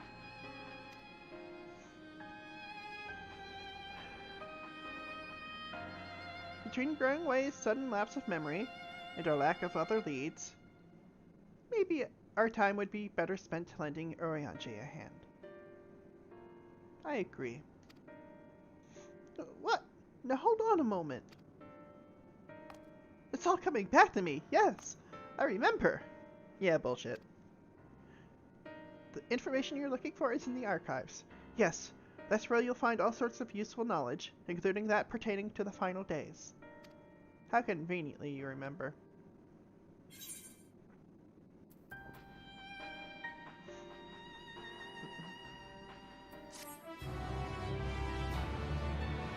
Convenient. Growing Way.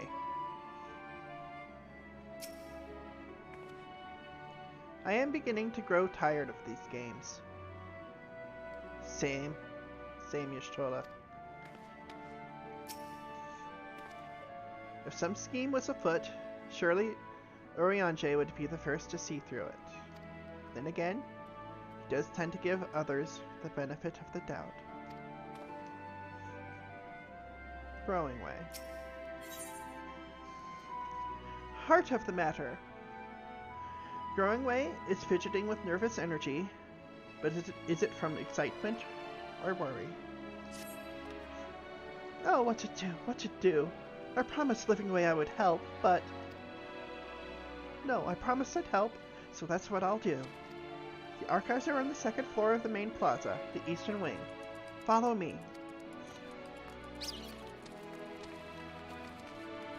I suspect the operates are up to something, but if there is aught to be learned of the final days, I think it's best we play along.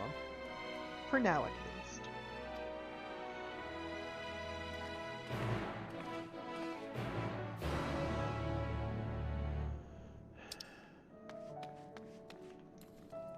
Ooh, Aether current.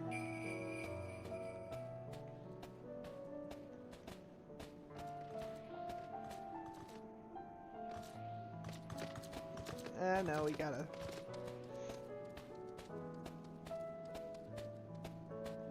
Go up here, and down there.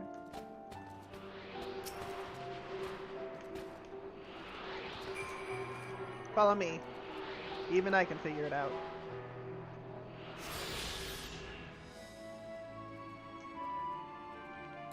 Just means we'll have to jump down and up the stairs again.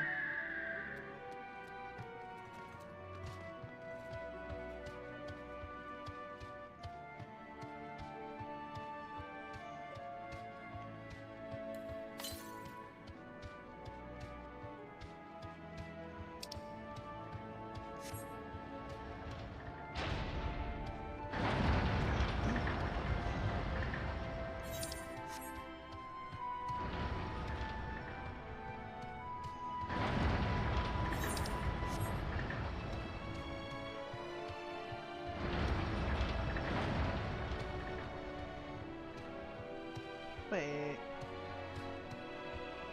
Hold up here.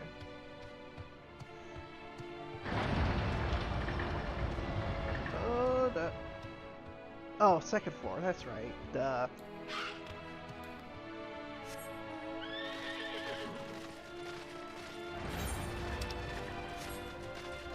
$33.10. You can do it. And this should be the time, you know, people start logging off, especially in the Eastern time zone.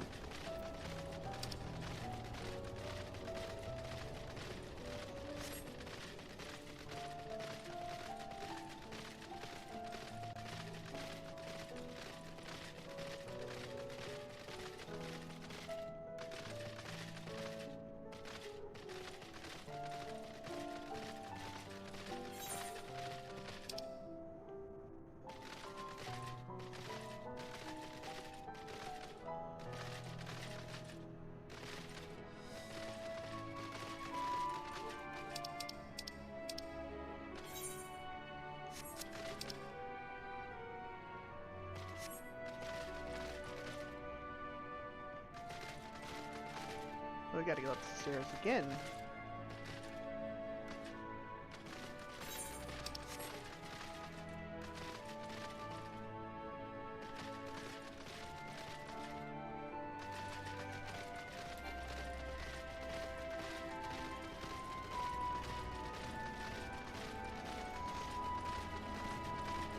Feeling bad for Taliesin.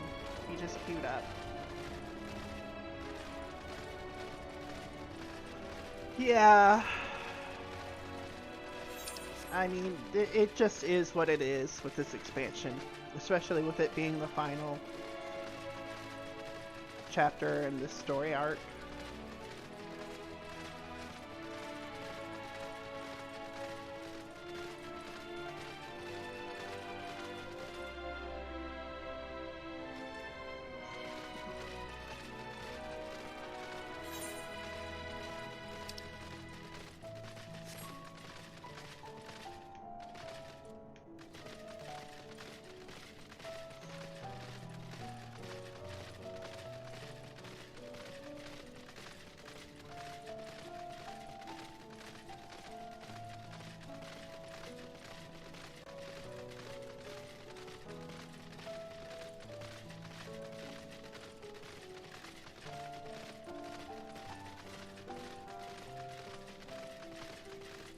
And even more people are going to be flocking from WoW, I bet, because the Blizzard scandal just got even worse today. What? Really? How bad can it get? What the fuck is this? This is like a bottomless pit of piece of shittery.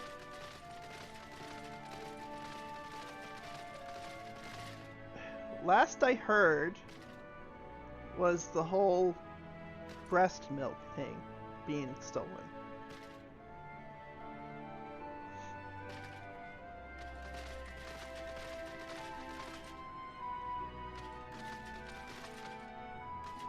God damn.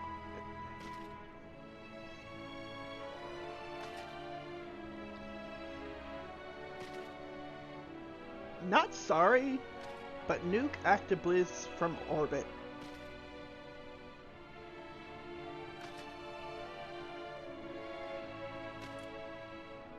Their workers are trying to unionize, and the company sent out a thinly veiled threat telling them not to. Yeah, that surprises me not. I feel bad for their workers, of the, you know, the ones that aren't. I do.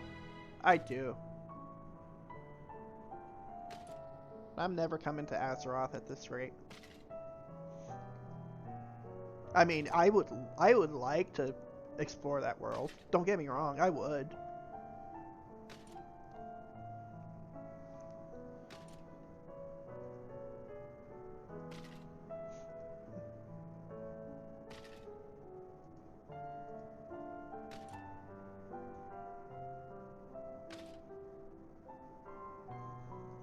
Oh, I know. I know. So...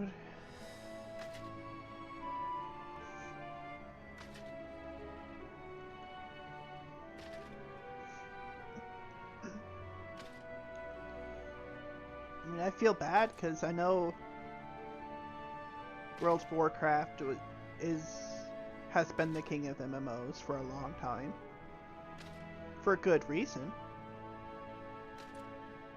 But knowing what I know now, I can't support it in any way.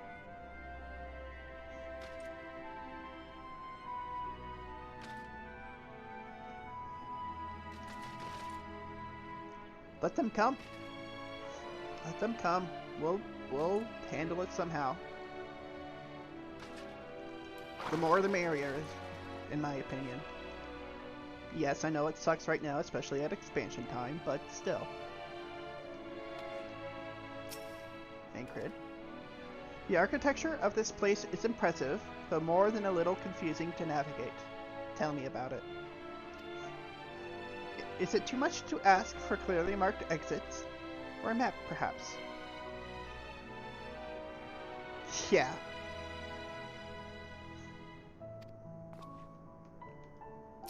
Y'shtola. What other knowledge do you suppose we could glean from their archives? Growing way.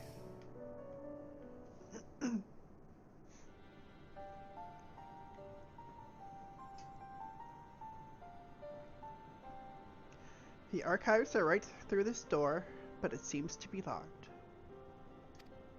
I guess we'll just have to go and find whoever has the key. You're wasting my time.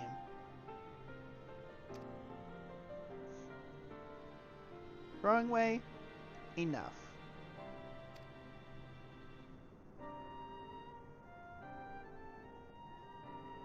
If you have naught else to tell us of the final days, you need only say so.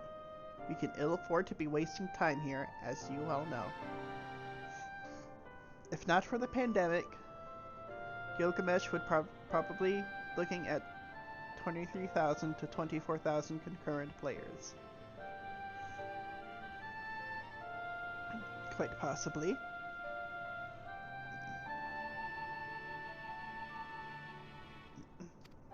Did you yourselves not tell us we must act quickly? Yes. Yes, we did.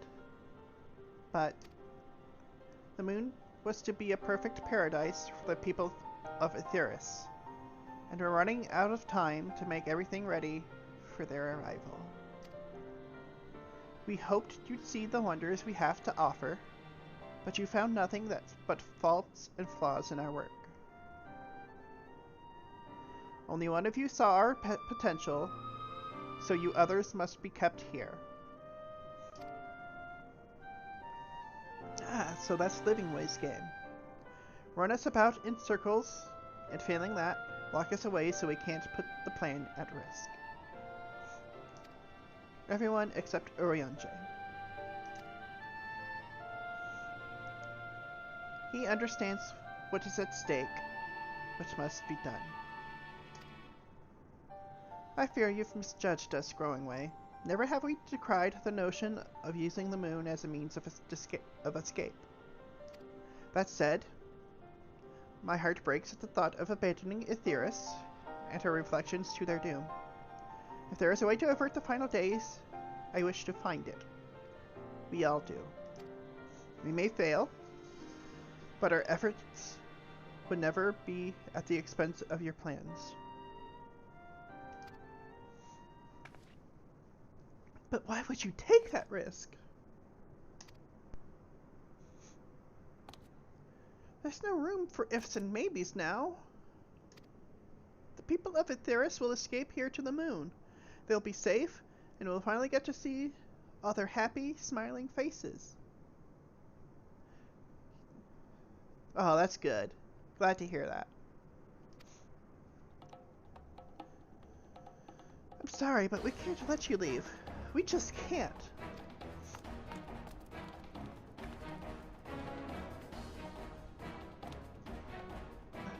Do what you must, but try not to hurt them. I'll be back in a moment. Don't do anything rash while I'm gone. Sorry, y'all. If we dally, they'll overwhelm us with sheer numbers. I say we knock these ones out, split up, and make our way to the exit. Yeah, I was gonna say, have you even met us? That's what we do. Agreed. Let us reconvene where our ghost waits outside.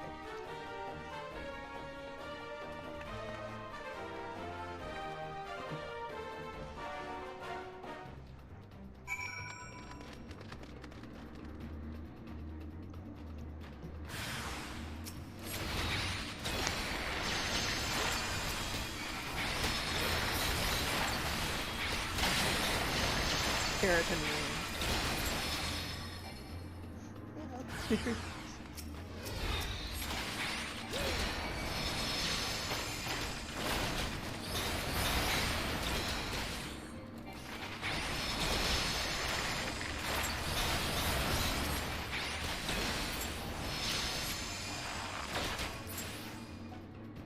She's too powerful. Growing Way returns to stop you.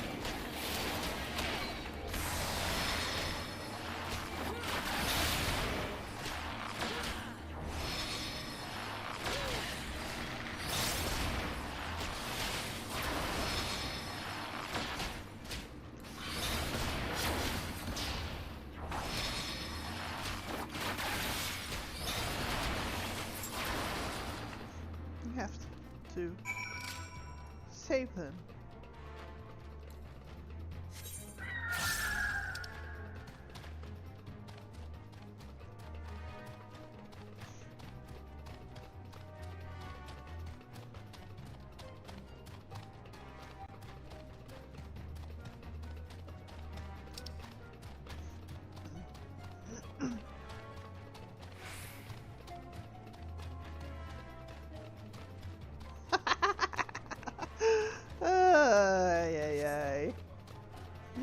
I need to stop. I don't think Gava has room for this much of a hide shipment.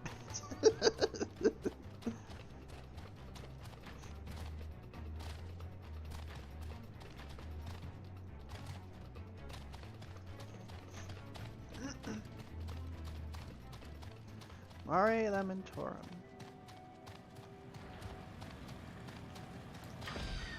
Tancred. There you are. Didn't rough them up too badly, did you?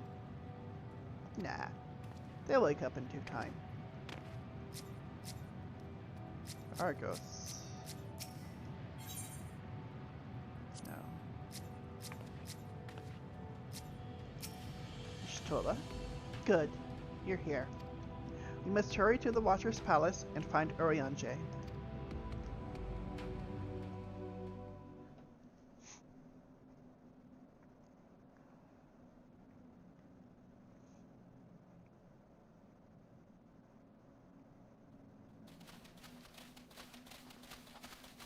And what, pray tell, do we seek at the Watcher's Palace?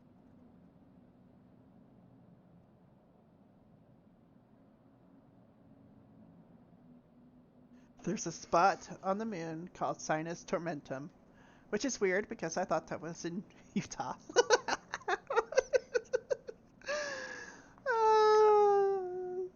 Could be in New Mexico too.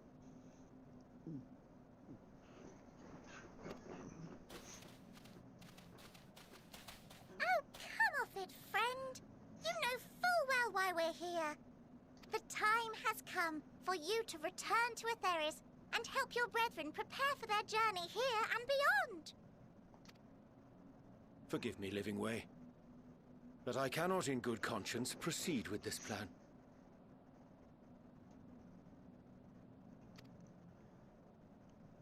Very on, Jay.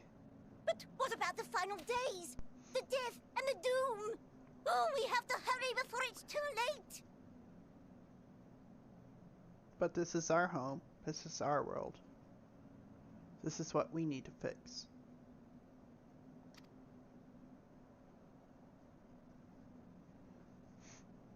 Your unflagging commitment to your duty is endearing, to say the least.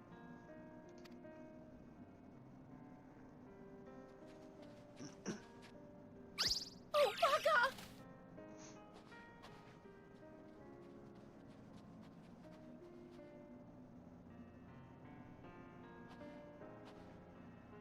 Be at ease. They bear you no grudge, nor do I. How could we, having come to understand your purpose? Amen. For millennia, you and yours worked tirelessly towards the singular purpose of this heavenly vessel's construction. An arduous feat by any measure. It is clear you have spared no effort. Why, your very names are a testament to your dedication. This is true.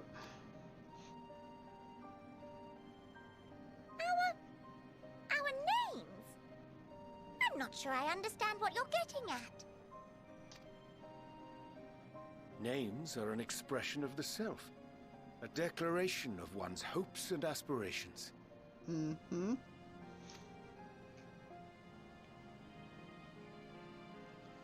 Your use of contemporary, uncomplicated nomenclature doth ensure clarity of purpose. There can be no doubt that your love for the people of Aetheris is boundless and pure. No, no, no, no, no.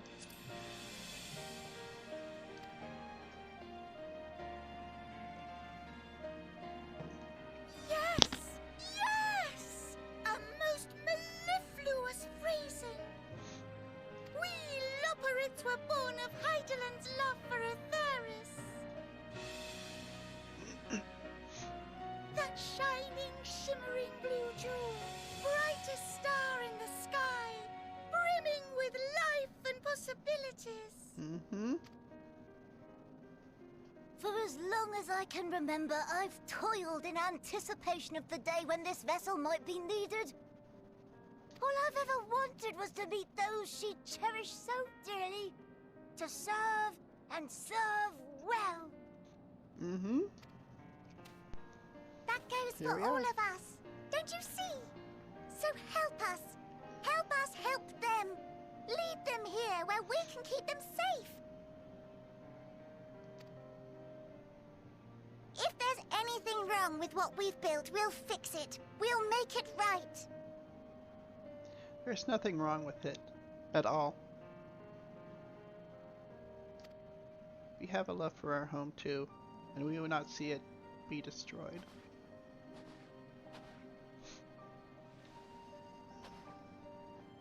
Your works want not for repair. Yet there remaineth much for you to learn of men and your own kin besides. Singing Way, thy name bespeaketh more than the simple marriage of rhythm and rhyme. The songs of Aetheris are beyond counting, and span the length and breadth of emotion. Mm-hmm. Maps are monuments to man's pioneering spirit and his devotion to charting the furthest reaches of our star. Many have devoted their lifetimes to exploratory pursuits, to venture unto the highest mountains and the deepest oceans in search of unknown frontiers. And thou, my friend, I do not think we've met. My name is Puddingway.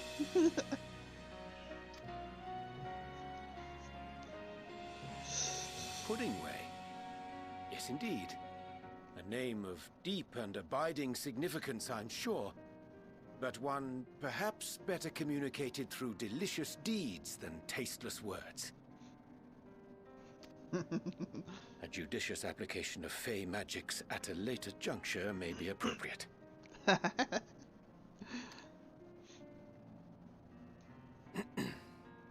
And living way. Mm-hmm. 'Tis no easy feat to convey the significance of thy moniker. When I was a bookish boy, a dear friend of mine was fond of peppering me with questions as I read, to my occasional annoyance. One day, I posed to her a question of mine own. What doth it mean to live? What doth it mean to live? Dear friend of mine, Moonbreeder. After much contemplation, she proffered this answer. The anticipation of a half-read story's conclusion. The hope today's mistake may serve as tomorrow's lesson.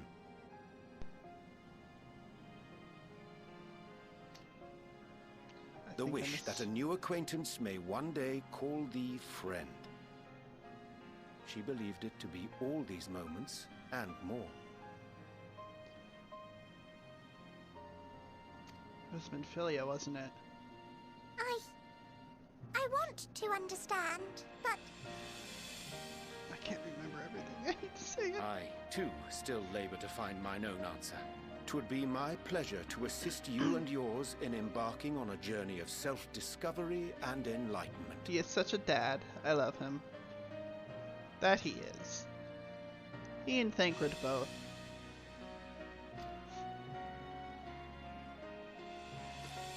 For thee.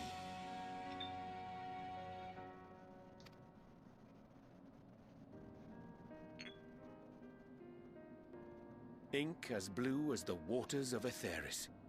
Made in haste, though I assure thee, the quality has not suffered for it. Mm-hmm. The people need not be persuaded by honeyed words. Nay, I have faith they shall do what is right in due course. Until they do, I beg your patience, friends. And with that ink, let us fill the empty pages of Living Way's compendium. Let's just fill the empty pages of Living Way's compendium. Yes. An open exchange of ideas will surely afford you all a better understanding of modern man, and with it, ideas for improvements and renovations. But more importantly, it shall empower us to together find a way forward.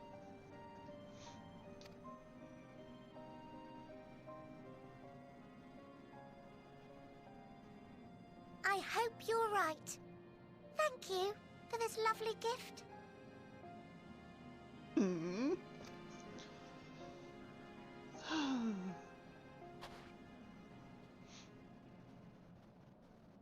There you have it. I shall remain with the Loporrits to ensure that all is in order. Though we must needs prepare for every eventuality, you would all agree that the evacuation of our star is a last resort. Yes. To accept failure is to accept the demise not only of our star, but that of Reen's, of all reflections, and the souls that call them home. Mm-hmm.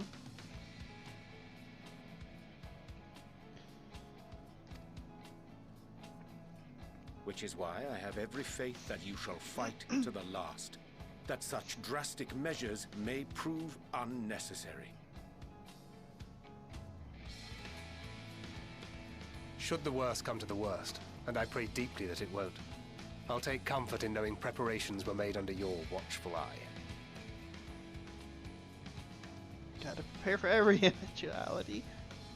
Aye, thou mayest be assured that if calamity cometh, not a soul will be left behind, if being the operative term. If being the operative term.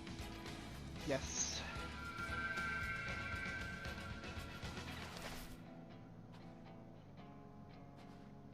Colors of the rainbow.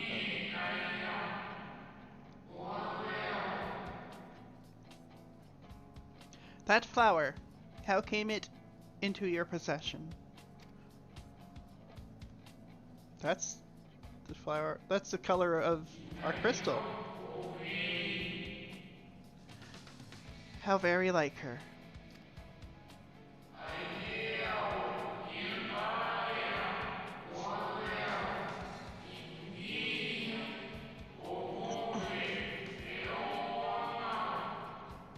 Guided by its light, you may come to know her true intentions. Intentions which remain a mystery even to us.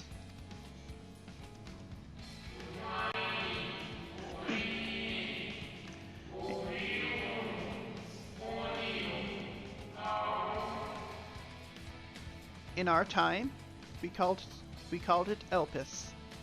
You would do well to remember the name.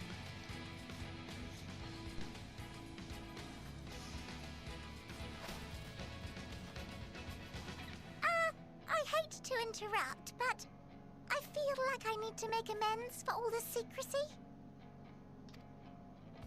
Think nothing of it. We haven't been the most gracious of guests. Do convey our apologies to Growingway and the others. But of course! And when next we welcome more guests from Aetheris, we'll have learned to be much more hospitable hosts. Oh, and circling back to the matter of inappropriate secrecy, we ought to discuss our benefactors.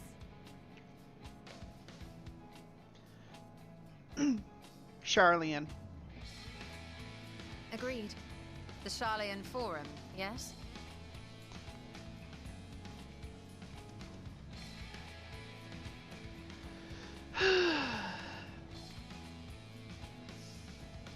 What? How did you know? We know a thing or two. We can piece a thing or two together every now and again.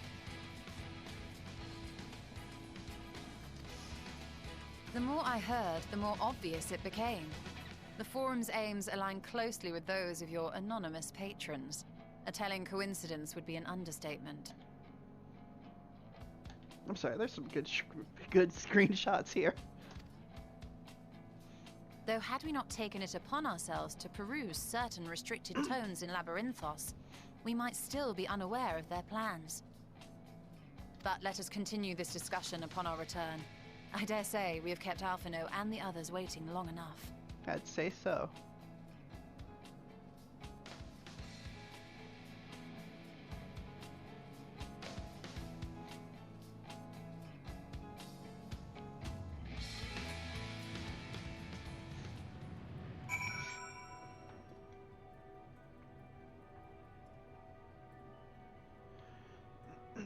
The Watcher.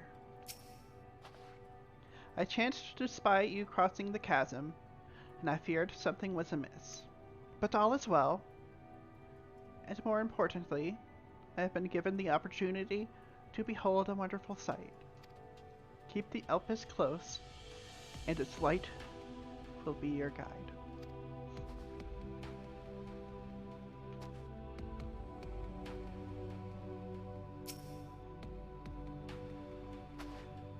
Oh, you found an S rank?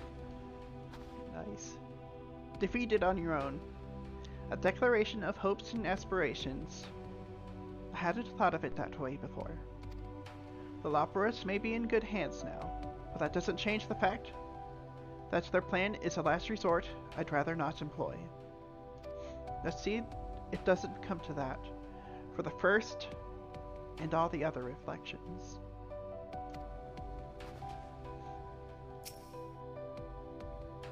Y'shtola. The Loporits think so highly of the people of Aetheris, yet it seems this evacuation plan is the only way they know to express their adoration. If we had been more clear in our intentions from the start, mayhap we could have avoided this wrinkle. Something to keep in mind in future. Singing away. The others will be so happy to hear Oriange is going to stay and teach us all about Aetheris. We'll have to be careful not to get too distracted by his lessons. There's still maintenance to carry out after all. Puddingway. Nice to meet you. Name's Puddingway. Sorry again for all the trouble. We promise we'll do better. Honest.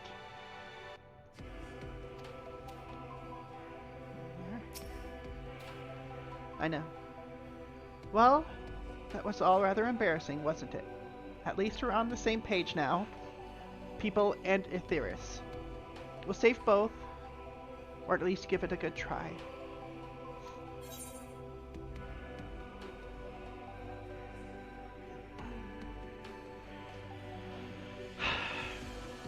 Make sure everyone listens to Arianche, would you? I think they're going to do that, no problem. So growing away, I look forward to our next walk together. But I will. I'm sure he'll be glad to hear it. Mapping way. There is little I can do to help stop the final days, but should you need to know of star traversal, look no further. Such knowledge I can offer in abundance, so do not hesitate if you find yourself wanting.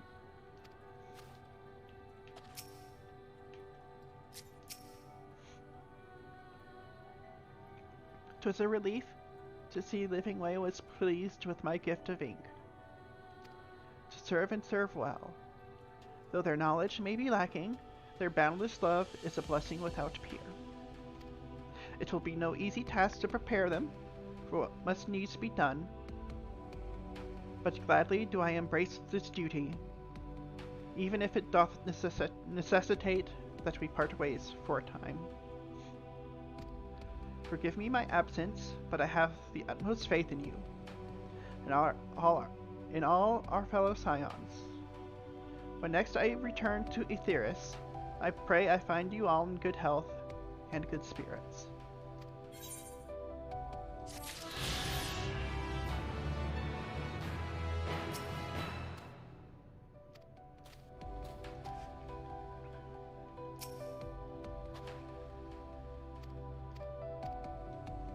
Y'shtola. Returning home. Your excursion on the moon concluded, Y'shtola is keen to return to Aetheris. With the Loporrits in Urianje's capable hands, we needn't worry about affairs here in our absence. Knowing now the face of their earthly collaborators, there is much to discuss with Alphino and the others. Let us return to the Tower of Babel. Our battle for the star will soon begin in earnest, and we must be prepared. I'm gonna tell you what, I'm gonna take this moment to get a drink, take a quick breather, maybe like a 5-10 minute breather, and I'll be back. So just give me 5 or 10 minutes, and I'll be back and continue.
This music is actually lulling me to sleep. I can see that. It's a good track.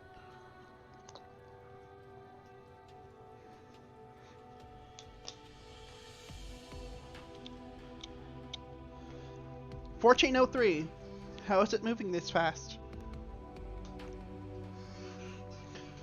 Because people here in North America are starting to go to bed, especially on the East Coast. It is. I love mellow, chill, haunting stuff like that.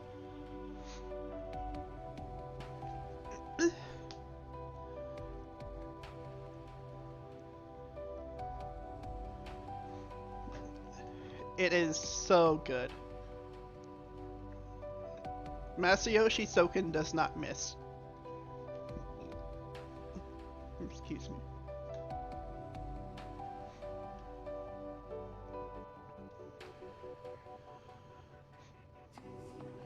Speak with Tancred at the Nethergate.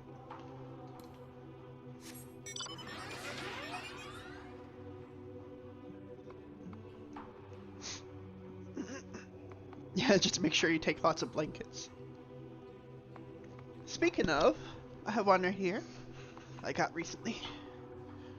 I kind of wanted something festive for the season.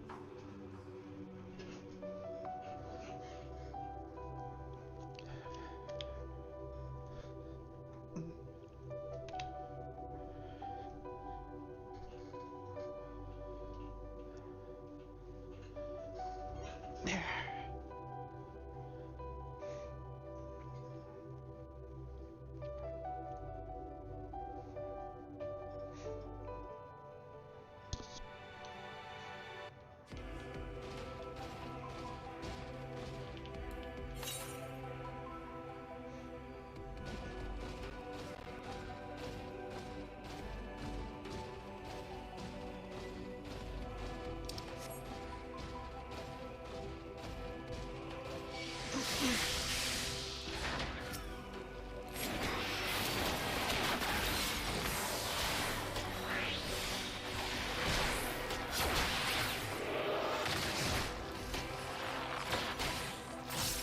The Gold Reaper?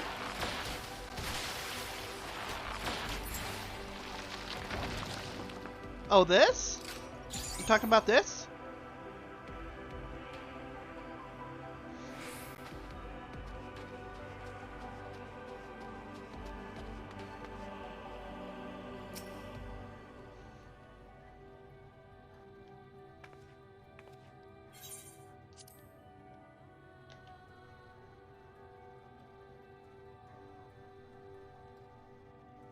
Oh, the Magitech Reaper.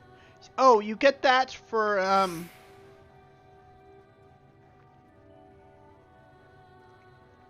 getting 500 commendations in your duties or instances.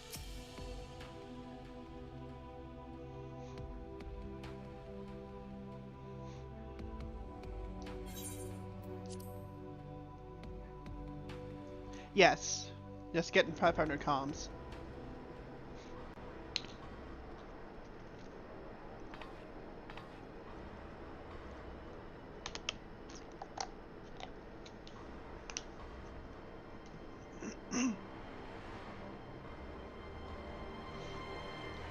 I mainly got it by tanking and healing dungeons.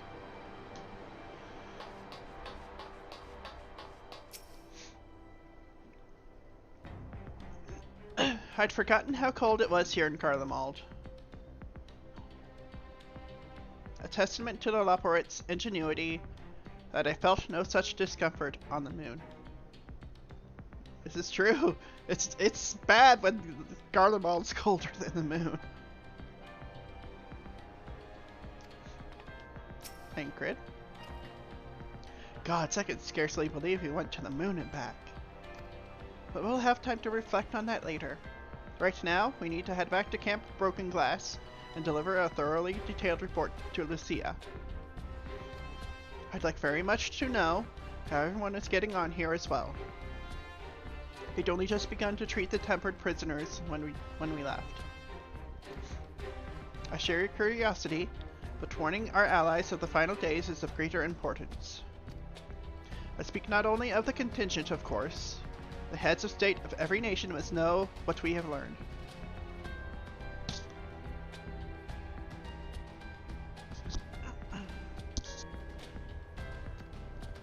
We know not when, or where, or in what manner the final days will begin to manifest, and so we must see that everyone is prepared. Agreed, though we may wish to stress the importance of discretion, lest the public be sent into a panic. Not that anyone in a position of responsibility should need to be told as much, but it bears repeating.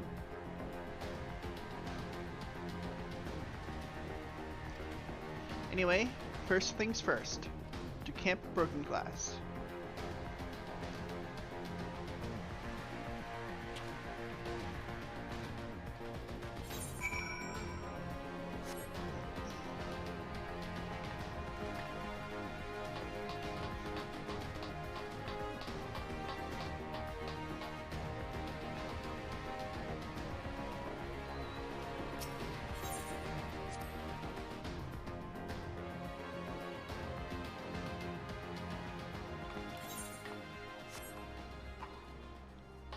Oh, this too.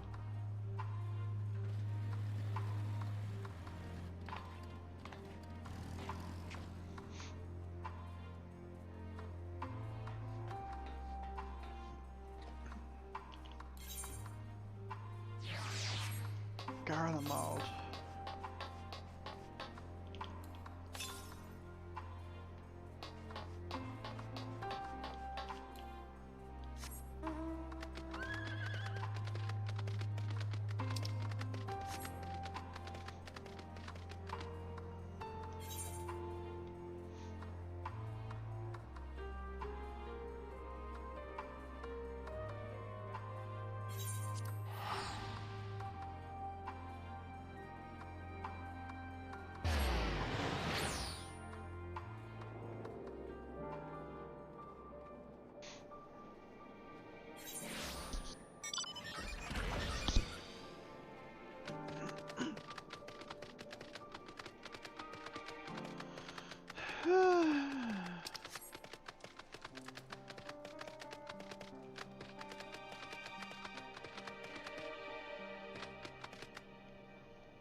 Okay.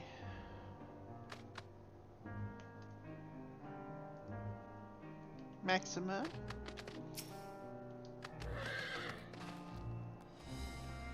Lorraine, at last you are returned. Lucia.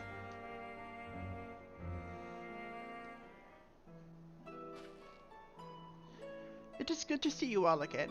No worse for your lunar adventure, I hope. No, surprisingly. We've done what we can for now, and believe me, we intend to tell you all about it. But before we do, might you tell us what's become of Garlemald in our absence?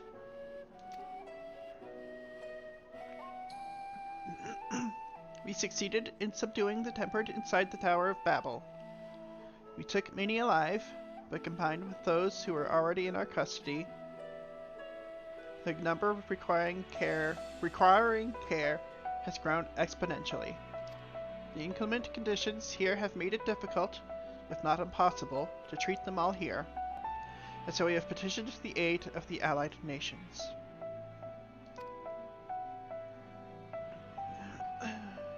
Some are, understandably, hesitant to proffer assistance, particularly those that were but recently subject to imperial occupation. That said, several others have agreed to grant them refuge for treatment. With the assistance of your fellow scions, we endeavor to see them safely transported and subsequently cured of their tempering. Will all the tempered be relocated? Not all. No. Oh, there you go. Awesome. We have sufficient shelter to attend to those whose treatment has begun, and enough healers have volunteered to remain until their patients have recovered.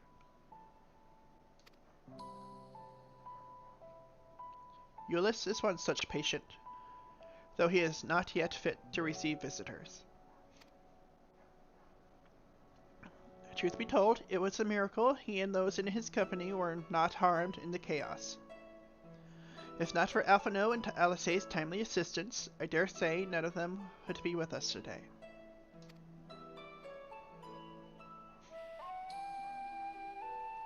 In light of recent developments, have the Alliance leaders come to any decisions regarding Garlemald?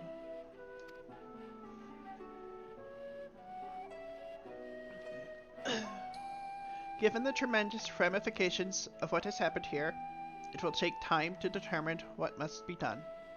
In the meantime, they intend to work with the Eastern Alliance to keep a close watch over the provinces. Yeah. We have other news to share. Shortly after Anima was defeated, we received reports that each and every tower has finished.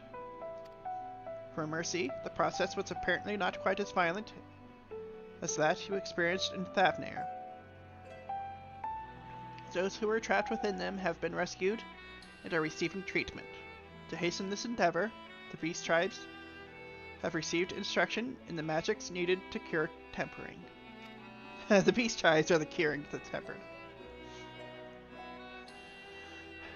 Master Matoya is no doubt thrilled the Mother Portsea affords her so many visitors.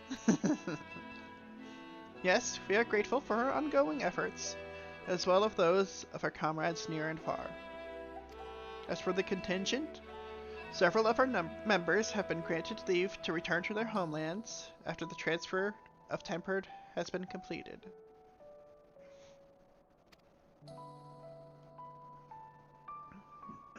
Lucia and I will remain, along with a small force, to continue offering aid to those here in Garlemald. The Empire may be no more, but there are yet those who call these lands home. You too. or I believe that accounts for recent events here. Yes, Matoya is not happy. So, what of the moon and the Telephoroi?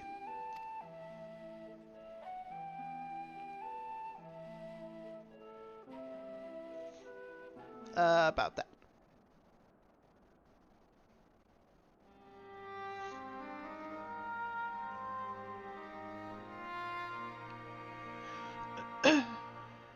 The final days.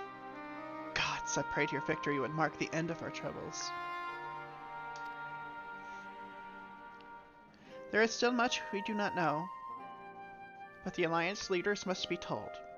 Would you be willing to contact them in our stead? Yes, of course. I will send word forthwith. We'll also release your fellow scions from their present duties, that they may return to Sharlayan. Your energies are better spent finding a means to avert the coming apocalypse. Speaking of your fellow scions, you will be happy to hear that Mistress Cryo, though still on the mend, has been moved to the Baldessian Annex and given into Tataru's care. Thank you. I look forward to seeing them both upon our return. Let us be on our way then. One last thing, if I may.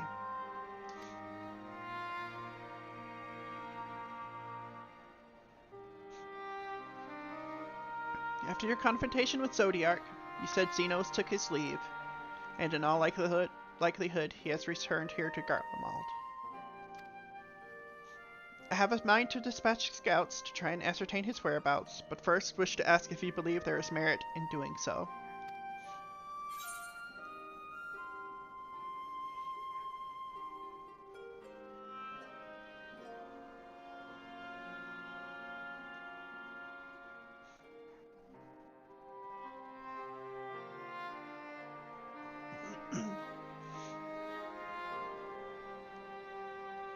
if they found him, they would likely not live to tell the tale.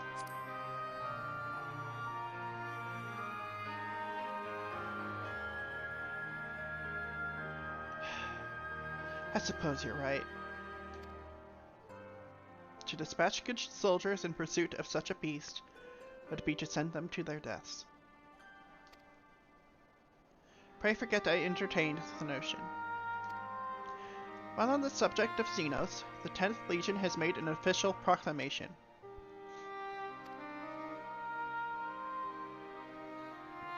They denounce the Crown Prince and condemn his role in the Empire's downfall.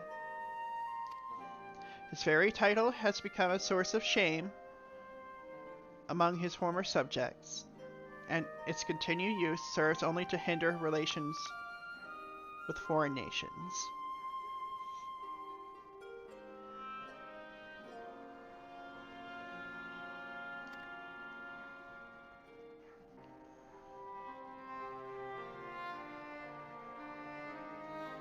For this reason, he has been declared as Xenos Viator Galvis. Viator, maybe.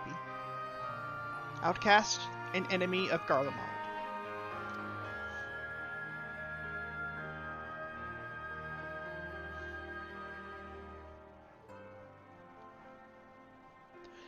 Fandaniel is no more, and now his own people turn against him. It seems he's not but his bloodlust to keep him company. Better that than an army to see it sated. At any rate, I will not keep you longer. I pray you safe passage back to Charlian.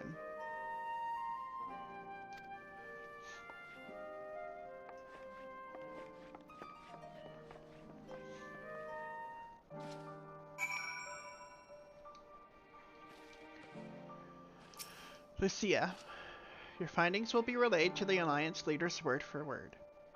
And should we spy anything out of the ordinary here in Garlemald, all shall be informed at once. Once my countrymen have recovered, it falls to me to tell them what's become of Xenos and the Empire. I realize there is no kindness in withholding the truth, but it will wound them. Fair. Completely fair. I want to see something here.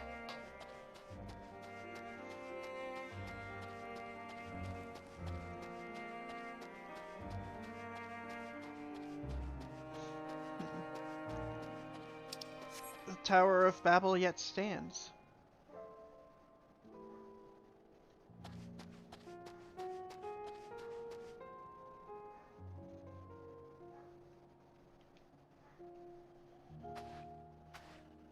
Wow.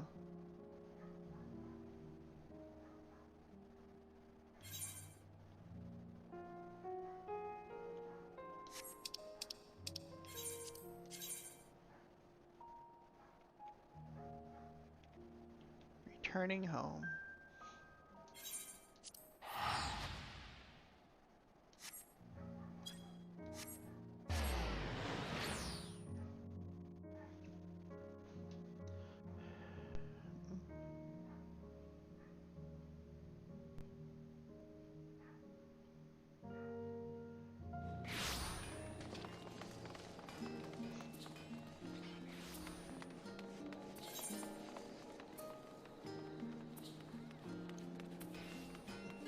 The specimen that came... Oh, I bet you that's the hunt.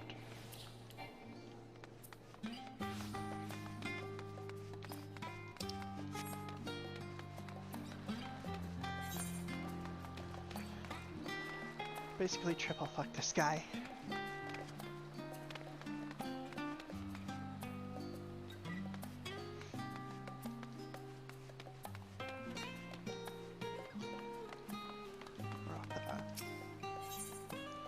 Northa is looking decidedly smug. Good to see you, Lorene. I've heard a great deal about your recent exploits, as has everyone else. That's why I feel confident recommending you for associate level hunts. Challenges you face from here on out will be significantly tougher to contend with, but I wager you can handle them. as you've yet to give me reason to believe otherwise.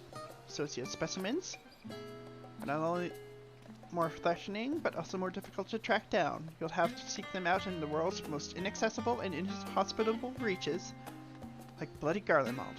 Gods, I hate that place. Now, if Ilsebar's from further north was our only problem, I'd simply remind you to strap on your furs and take some ale for the road. But, well, perhaps it's best if you ask Tassie what she's working on. There's nothing quite like hearing it straight from the Chocobo's mouth.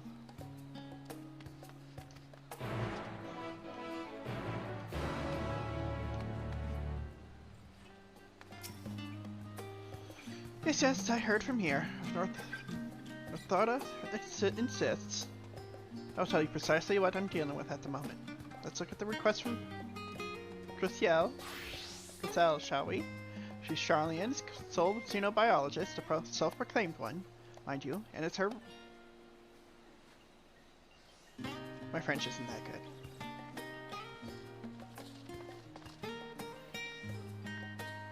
To prove that life exists upon stars other than our own. The astronomers have long since banned her from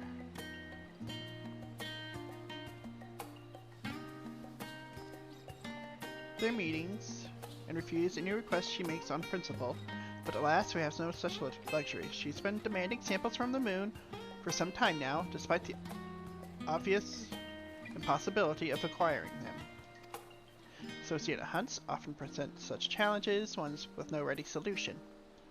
Though we gleaners pride ourselves on our resourcefulness, all we can do in such cases is post them on the board and hope for a miracle. Try telling that to the clients, though. In any case, I would be thankful if you'd take a look at the board and try your hand at any builds that suit you. The guild ship has high hopes for your success. No pressure, of course.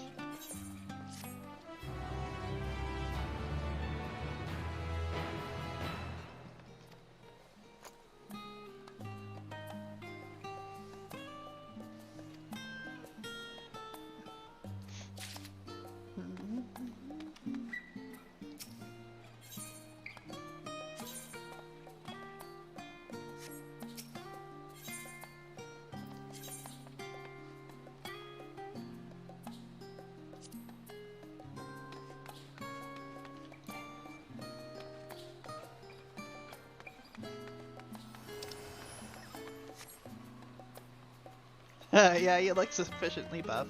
Fuck it. Happy hunting. Baldussian Annex.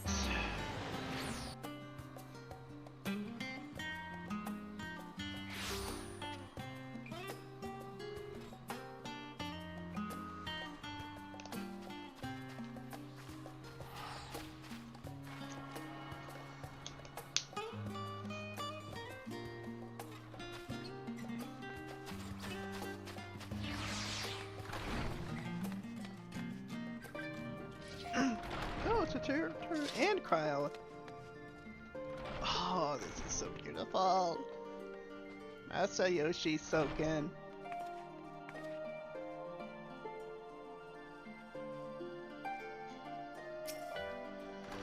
Tara, oh, it's good to see you.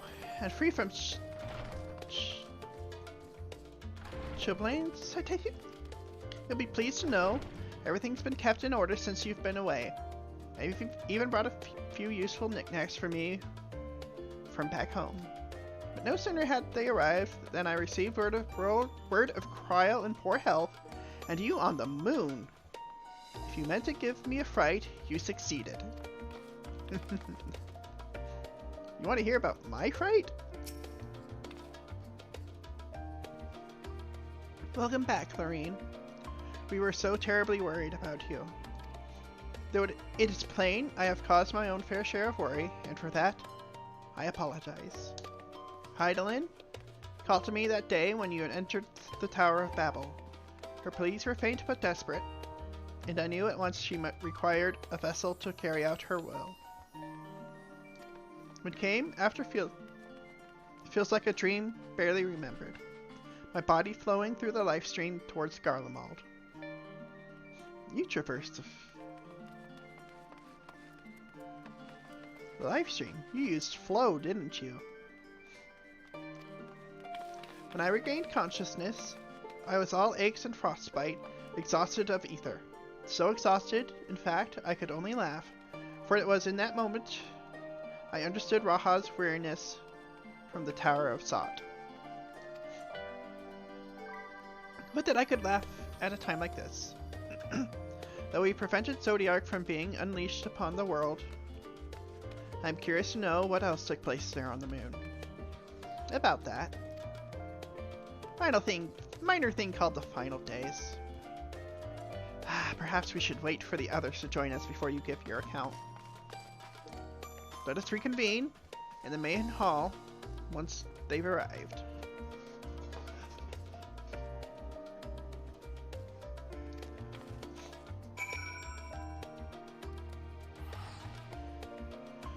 Wait at the designated location.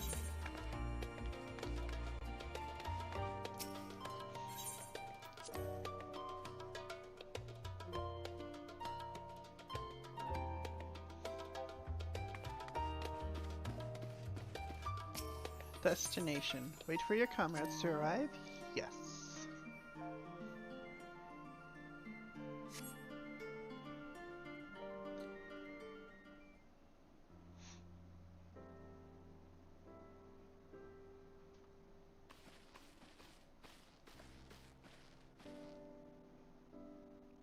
Sorry to have kept you all waiting.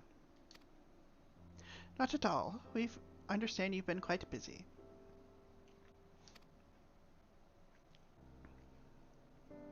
Will Urian J be joining us?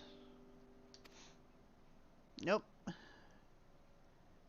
Duty keeps him away, I'm afraid. Though the rain can explain why better than I.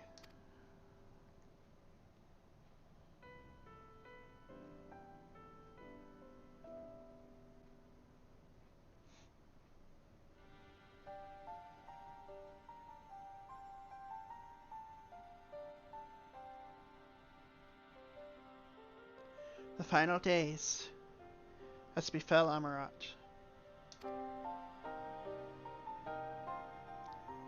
And we are to escape via the moon? What of the source and its reflections?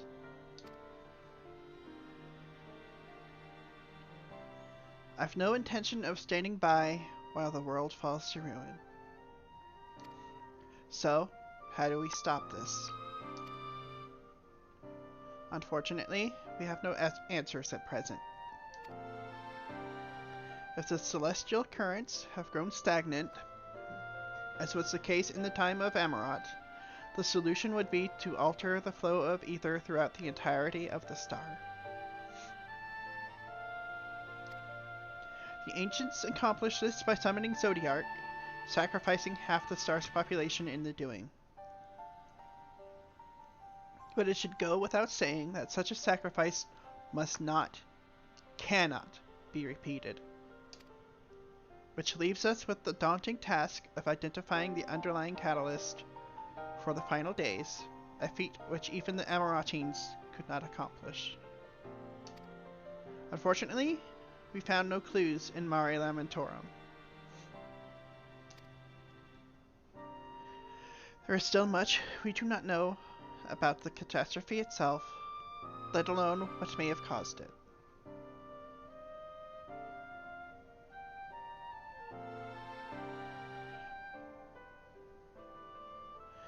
Yeah, you gotta... oh, that's right. That etheric stasis, you got a point there. The final days were marked by the corruption of the Amaratines' creation magics, but we command no such power. Which invites a question. What havoc is in store for us? If we knew that much, perhaps we could draw some parallel with the events of the past, and thereby form some semblance of a plan. Perhaps we should start with the forum then. Having worked with the Loporits in secret all this time, there is surely more they can tell us.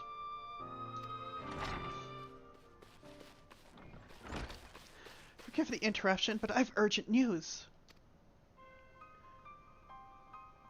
The forum is holding a public assembly in the plaza outside. Some sort of announcement. What is Father up to now? There's only one way to find out.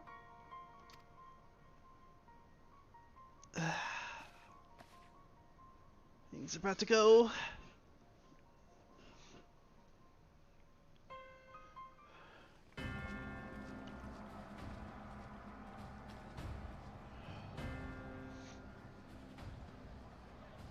From 0 to 100, aren't they?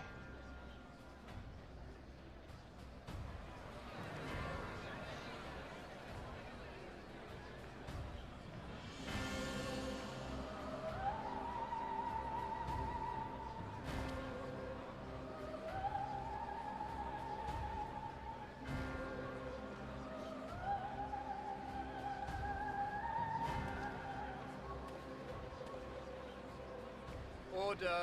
Order, I say!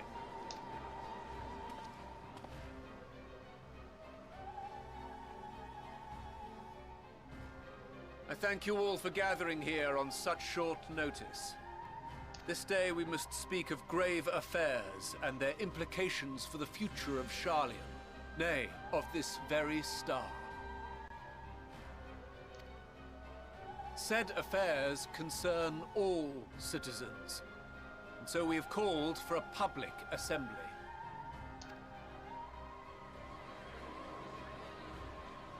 Fair enough.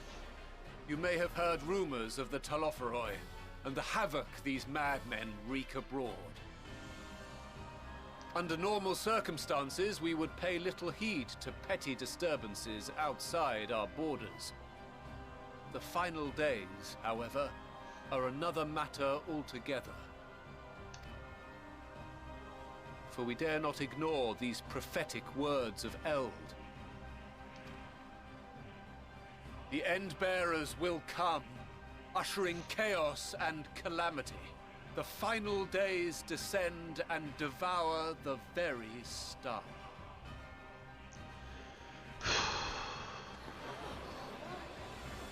I've never heard this prophecy. Is it true? Will all that really happen? Calm yourselves. The time has come to speak of the Forum's most sacred duties. But first...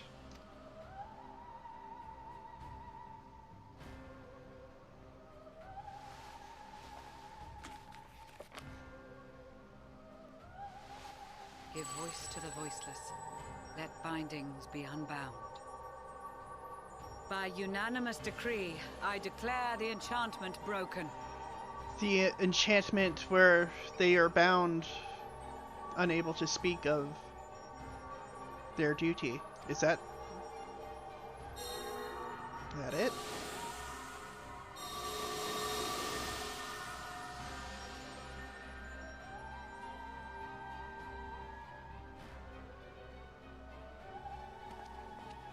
Master Leveilleur, if you would. Very well.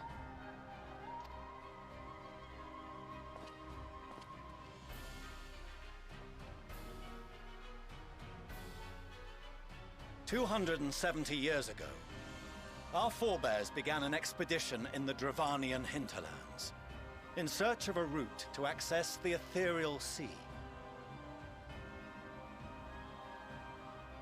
This much is public knowledge. Their findings, however, would become the Forum's most closely guarded secret. What those researchers discovered in the hinterlands was not a passage unto the ethereal sea, but the very heart of our star, and Hydaelyn herself.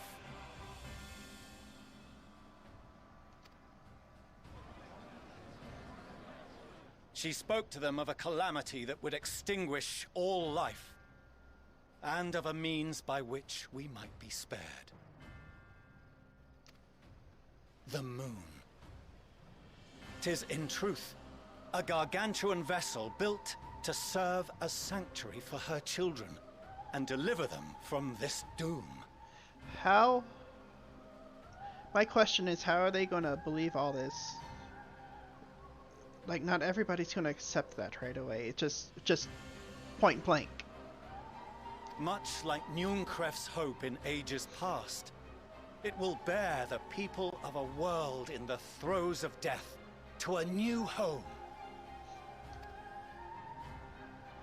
Needless to say, this will be no small undertaking. To facilitate the great work, the Forum has maintained close contact with the servants of Hydaelyn, who presently reside on the moon.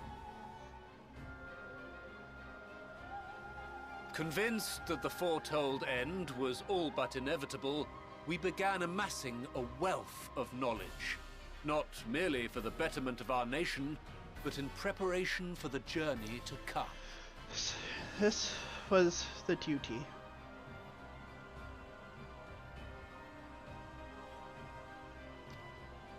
Yeah. You reveal this to us now? By the gods, how long do we have?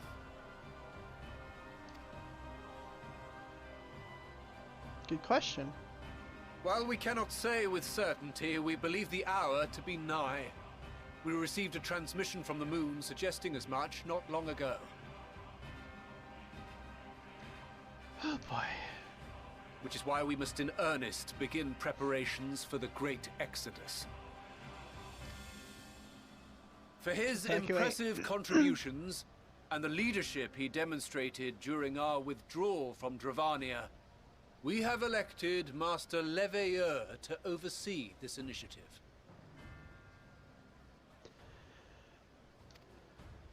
Guess it makes sense. Fellow scribes and scholars, my countrymen, we face a threat of unprecedented scale. We must challenge the trials before us with composure and conviction if we are to find salvation. The wisdom of Sharlayan has ever been a shining beacon in the darkness, and so it shall continue to be. It is our solemn charge to see our heritage preserved for future generations. For those who will come after, we will brave a new frontier. Our heritage. Let me guess. They're not going to give one whit about the world beyond. They're only going to take their own, aren't they?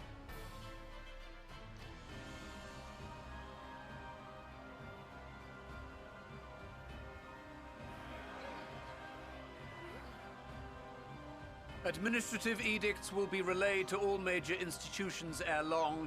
In the meantime, carry on with your duties. With that, I hereby call this assembly to a close.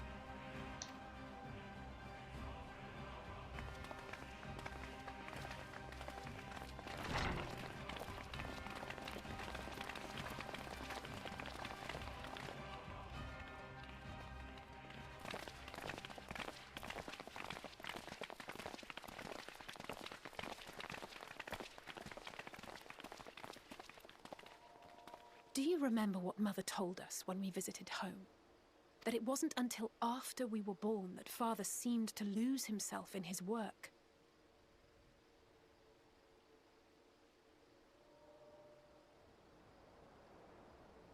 Is that his way of trying to protect you all? Protect you two?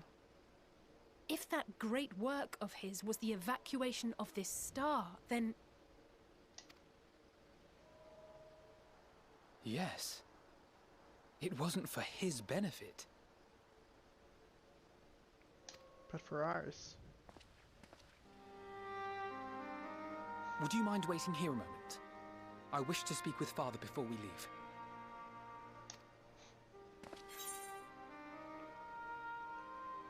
Take your time.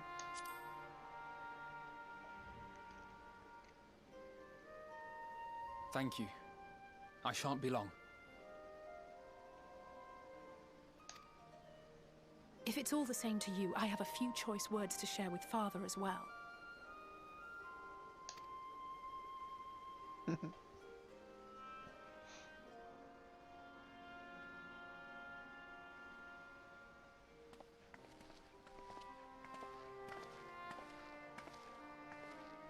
So, come to call us cowards and bid us join your fruitless battle against the inevitable? No. Nay, we do not object to the Forum's proposal.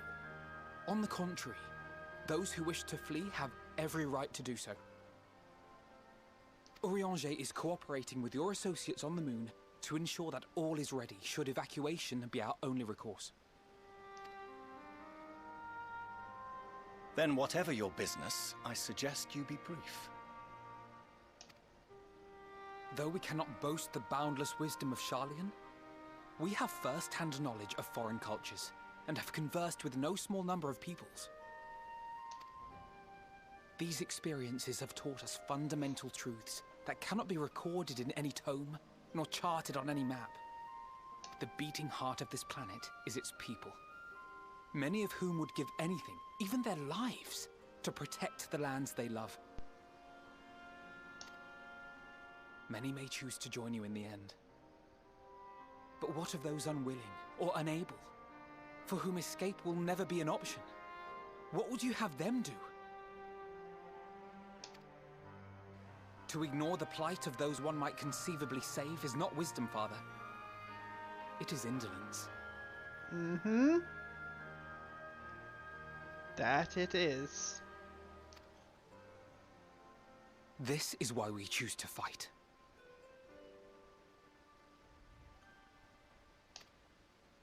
We'll not ask for your understanding, Father. Only that you don't turn a blind eye to the good we have done. That we can still do. We're not children in need of protection. Hold fast to your principles and let the world burn if it please. But we believe there is still another way. And if there is, we will find it. You see if we don't.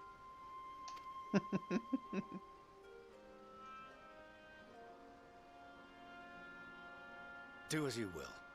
Just stay out of our way.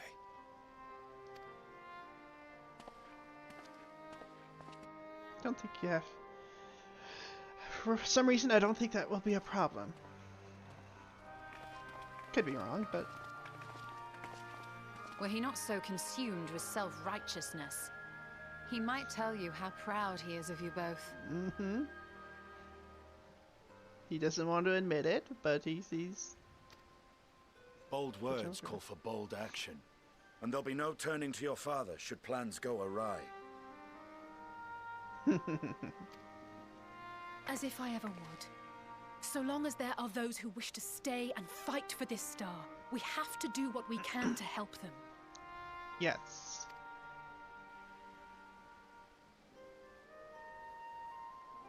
And if we're to do that, we'll need to be well rested. Wouldn't you agree? And having triumphed over what we once thought to be the source of all evil, I can think of no one in greater need of at least a dozen winks. Indeed. Shall we then? To the Annex. To prepare for tomorrow. To prepare for tomorrow.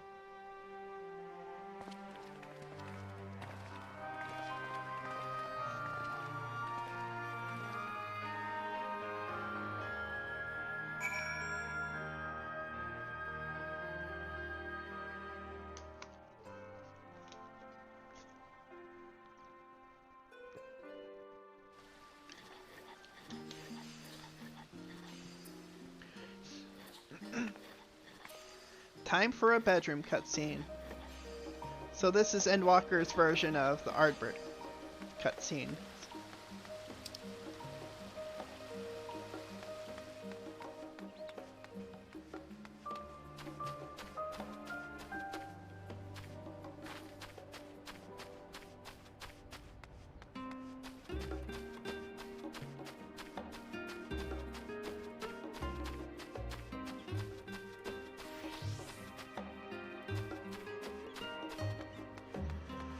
Sika.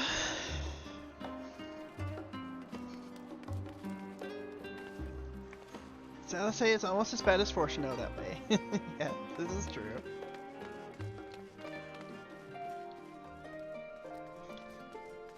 so beautiful. I just...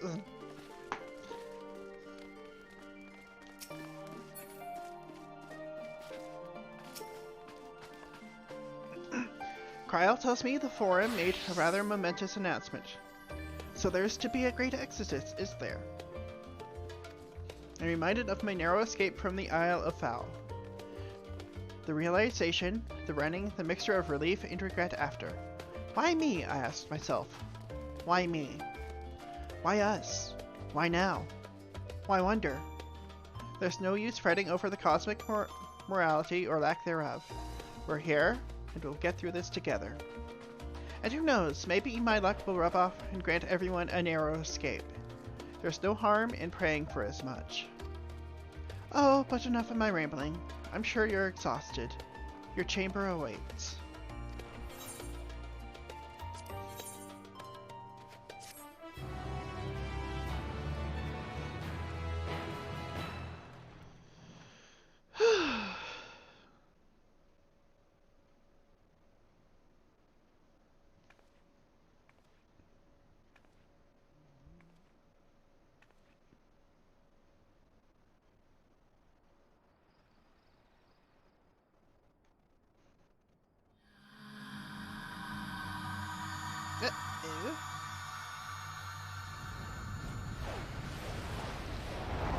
Ew! Good boy. Here it comes. Or was it just a vision? It was just a vision. Echo.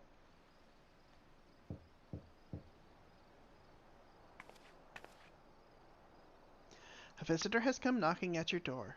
Whoever could it be?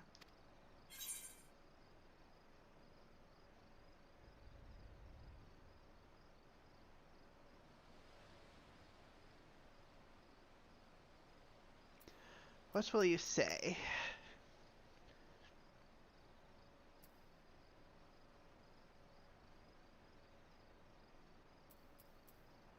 Do I have to pick just one? Come on. Alice? It's either Alice or Graha.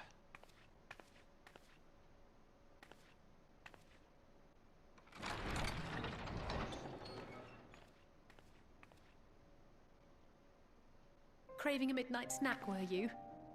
I did consider bringing a few sweets, but decided this wasn't an appropriate occasion.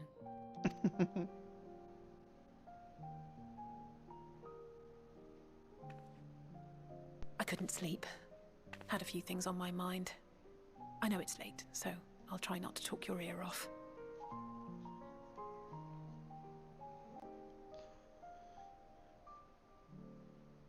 Yeah, I guess so. It's Xenos. I keep thinking back to Garlemald when he'd taken control of your body. An altogether terrifying experience, to say the least. And one that served as a harsh reminder. No one, no matter how strong or quick or clever, is invincible. Not even you. I know. And as much as it might seem at times that you are, one misstep, one mistake, and that's that. Mm-hmm. Which is why, even though I know you've heard it 1,000 times before, I'm going to tell you to take better care of yourself. Because you really, really should. Well, thank you, Alice. It goes without saying that we're all committed to this fight. But that doesn't mean that we need to throw our lives away. You know how I feel about noble sacrifices. That I do. Right, that's settled. We'll be keeping the acts of gratuitous bravado to a minimum. When I looked father in the eye and swore we'd find a way to avert this tragedy, it wasn't a promise just for him. It was a promise for you, too. Aww.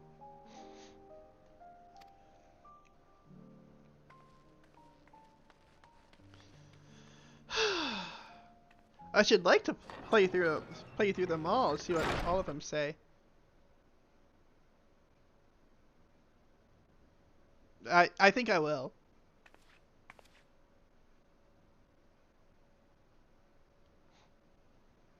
Justinian just walked into my room and left through the window.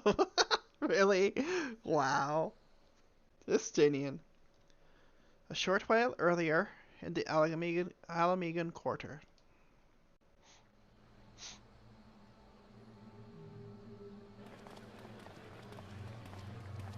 That was Fordolo, wasn't it? Thank the gods that tower is gone. The sight of it was enough to make me sick.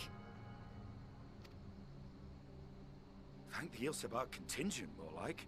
Word is, they fought their way into Garlemald and toppled the bloody thing themselves. Not just the one, neither. All the towers have up and vanished. Yeah, I was thinking I was supposed to guess too, but... I heard the same. Commander Aldin and his troops helped keep casualties to a minimum too.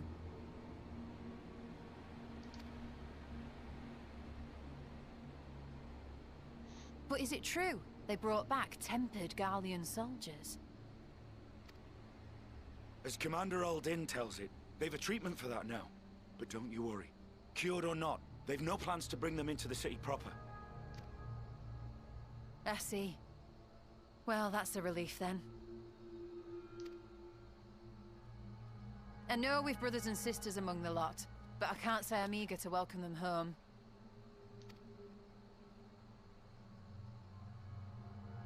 Wanted to think about it for a while yet. They're to be looked after in Alagana for the time being.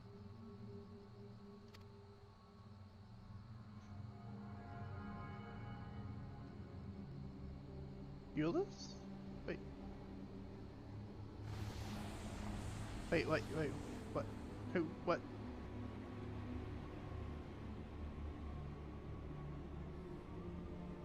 Meanwhile, in Ishgard.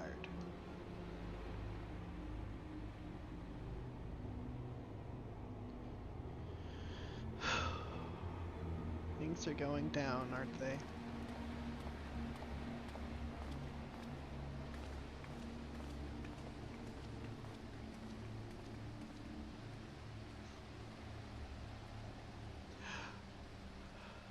Aaronville. Another day, another commission of paramount importance.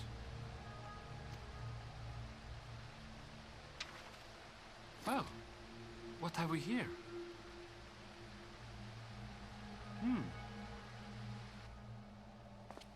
Some. Oh. Hey, that's are you all right? Not good.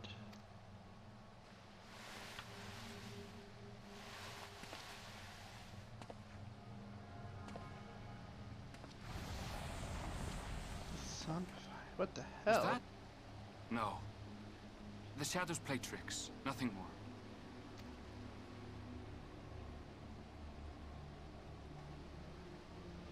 The towers are gone, and the Garlean threat is abated.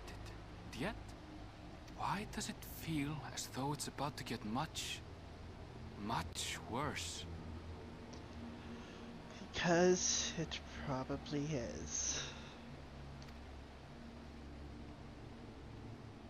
Not probably, certainly.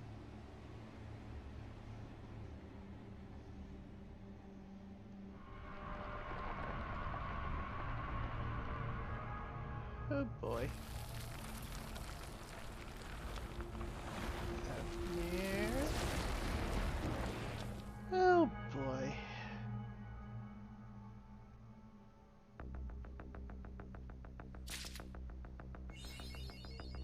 Higher. Should I go back to the inn right now and play it? What do you think?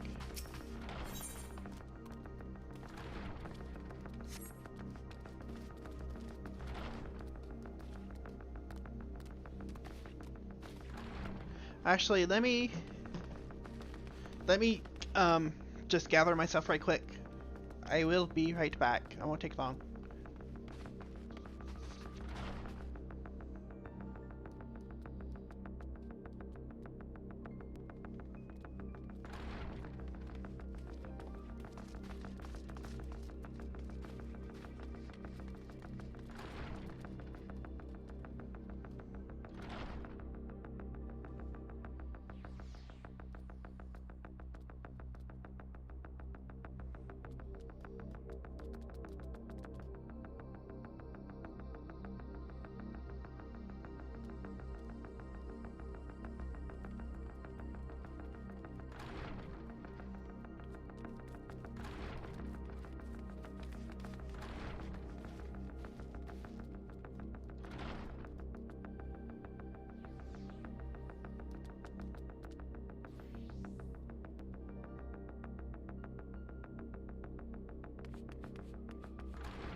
sorry about that.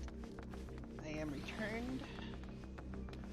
Tell you what, for brevity's sake, I will just few Grahas. I won't go through all of them. But I do, because Graha was the other choice I had.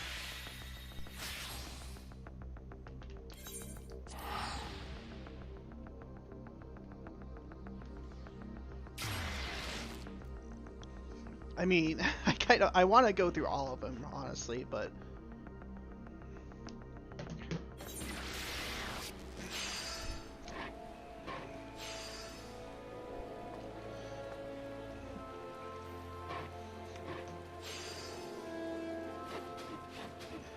okay, let's go.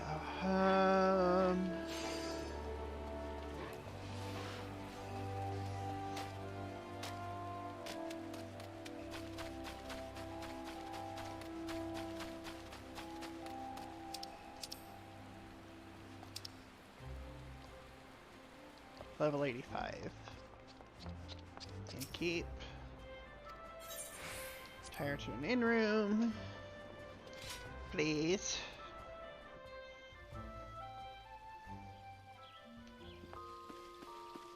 The unending journey.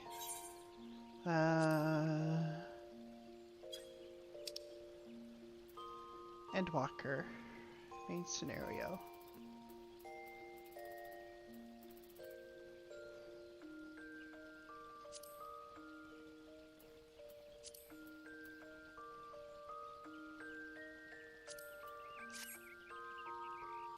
I'm guessing at this to see which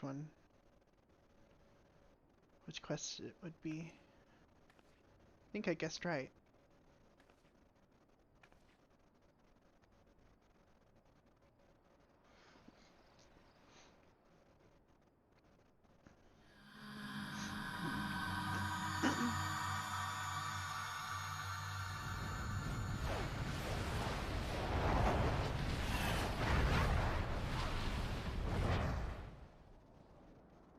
I'm kind of curious about Alphanos too, especially. I'm curious about all of shit. A visitor has come knocking at your door, whoever could it be? Grahatia.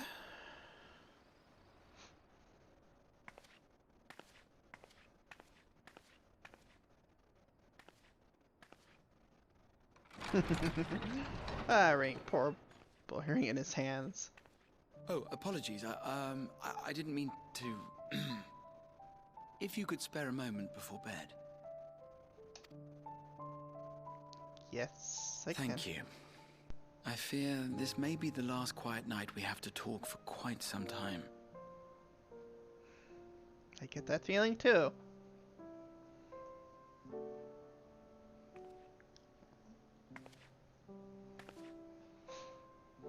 I am troubled of late. Unwarranted concerns, perhaps. I hope. Nevertheless, I feel compelled to share them with you. Please tell me. Though you have bested your enemies thus far, Xenos and even Zodiac, your victories have come at a considerable cost to yourself.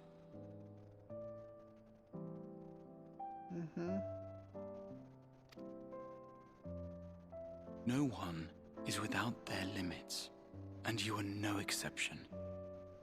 I worry the added weight of the final days will prove more than you can bear.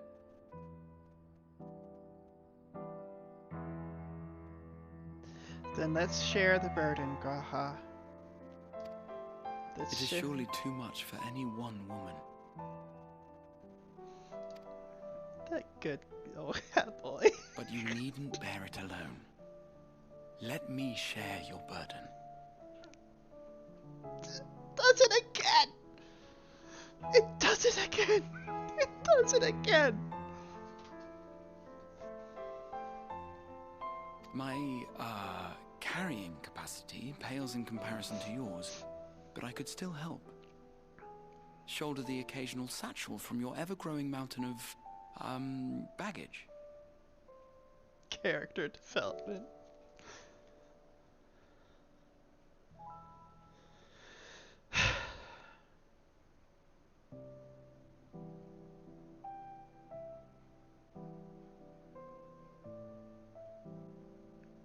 Yes. You have already done so much to help relieve me of mine own encumbrances. 'Tis only fair that I repay you in kind.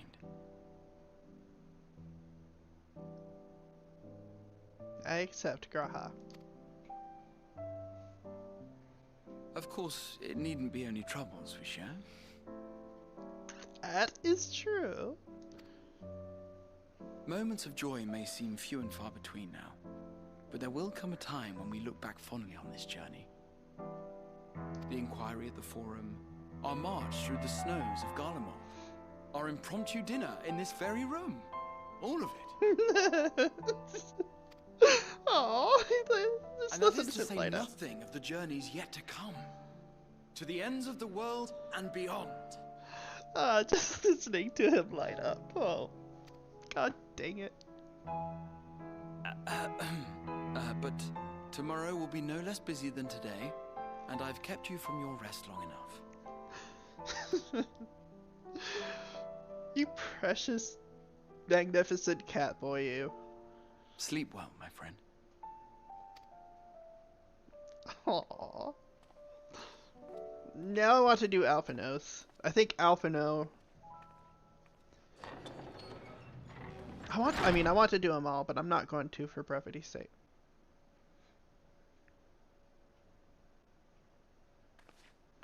It is.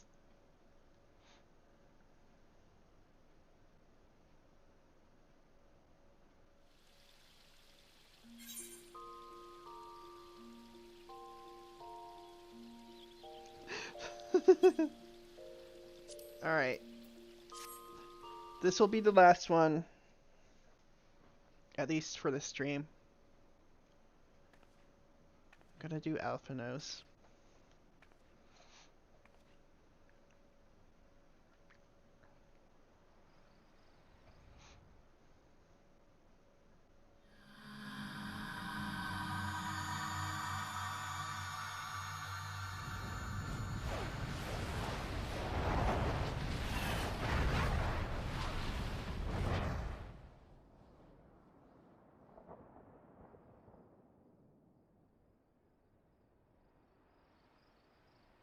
Blood Moon. Alphano.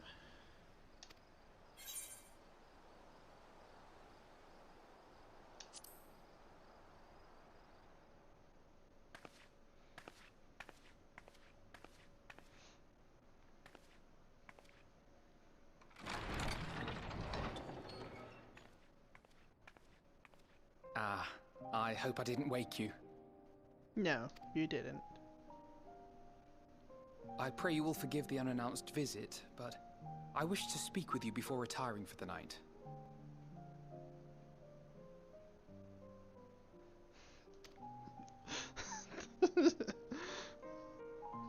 That would be a hoot.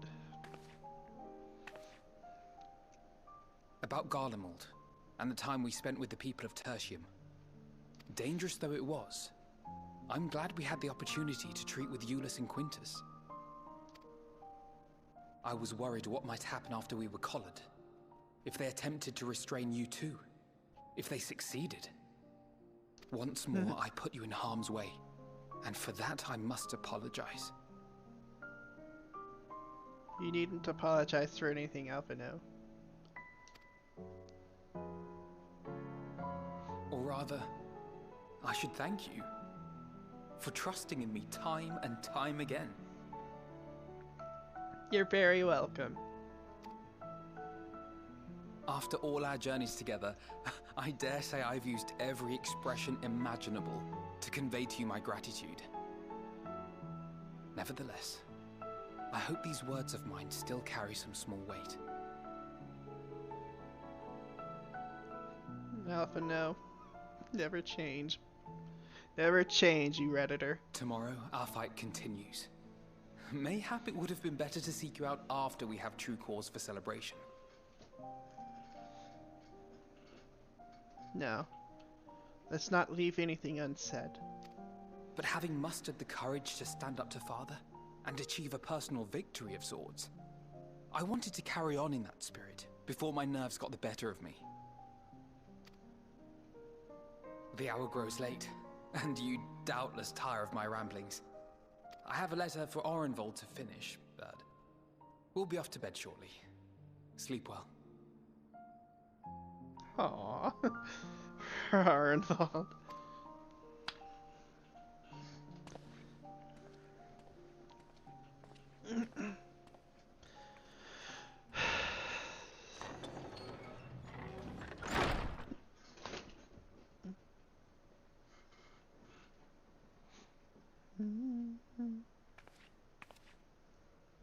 Okay. Alright. We shall continue this.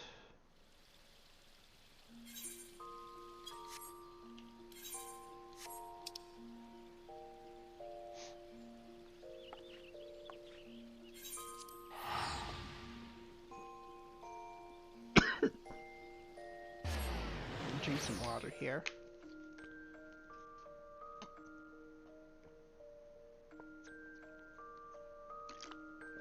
I have a feeling I may need it for the events to come.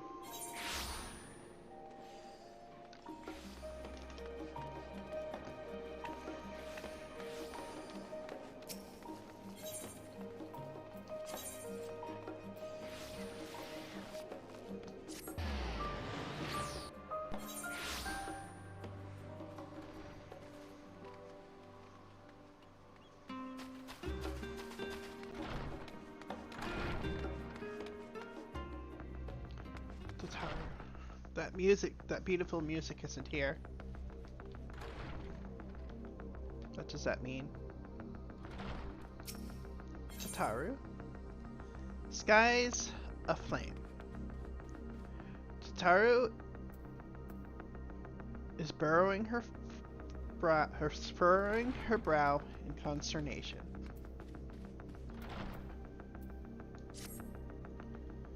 Eldarine, I was just about to call for you. I'm afraid we've received another call for assistance. This one comes from Radzatan. The others have assembled in the main hall to discuss the situation. You must join them at once.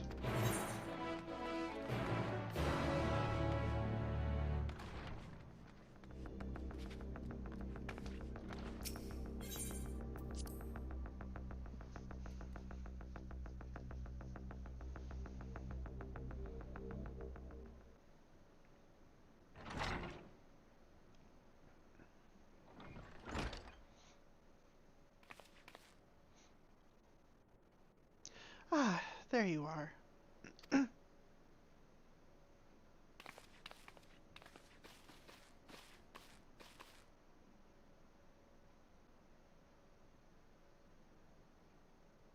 Our worst fears have come to pass. But moments ago, we received grim tidings from our contact in Radzatan. Nidana? Vile beasts have appeared as if out of nowhere, claiming one victim after the next. What's next? What's more? They say the very sky burns above them.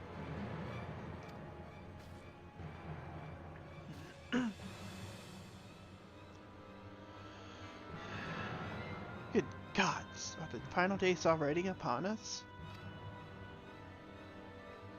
It would appear so. Sadly, that is all the information we have at present. No doubt the people of Radzatan are busy fighting for their lives. And we must go at once. They need our help.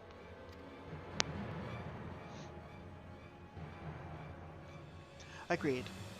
Kryl, you best remain here with Tataru and gather what knowledge you can. You are in no condition for a long journey, I imagine. Thing is, she's a vessel for Hydaelyn. Very well. Similar phenomena may have been observed elsewhere, and if so, we must know about it at once.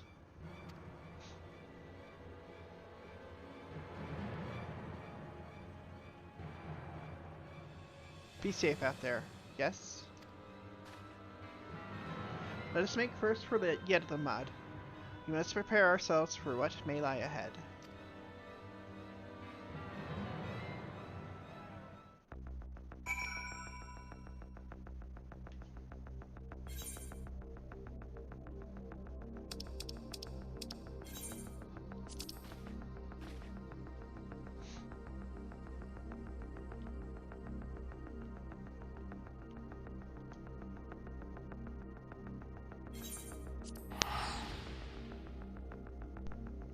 Let's see what we got here.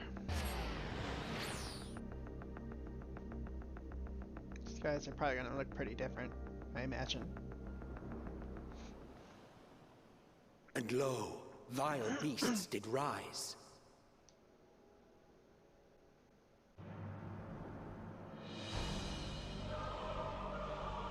Boy.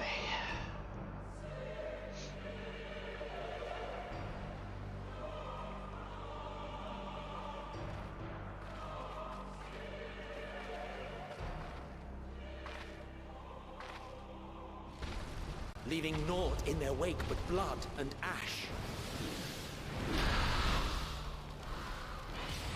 Sun scorches earth and boils seas.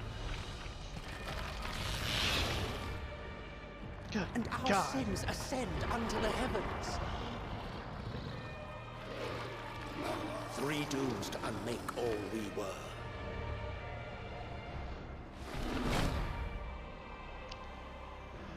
Oh boy.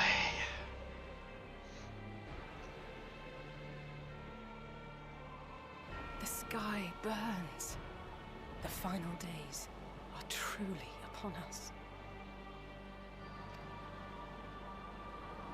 My What are we friends, gonna do I about trust it? you have heard the news. We have. What can you tell us of the situation, Your Excellency?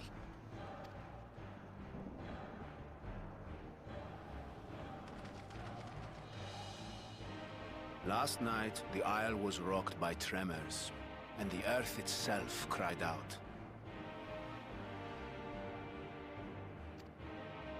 Aloft, the heavens began to burn. From all about, unholy beasts, the likes of which we had never seen, came forth in fury and rage. No. To say they came forth would be inexact. Then how? The people of Radzat-Han themselves transformed into these baleful fiends. Ew.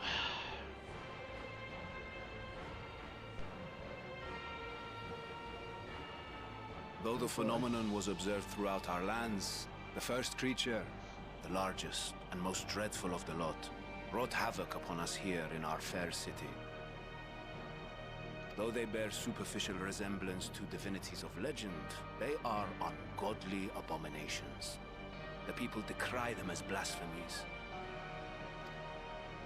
The Large One's rampage has since taken it to the northern reaches of the island. I mean to dispatch our radiant host in an attempt to quell the threat.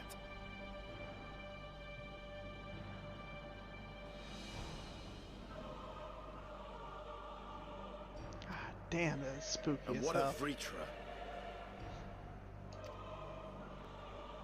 Vritra too makes for the north of his own accord, and yet he knows the blasphemy and its minions were but yesterday his beloved people. So he's going to feel some guilt and dealing with them. His boundless compassion and mercy does not deter him from taking unenviable but necessary action. Fair.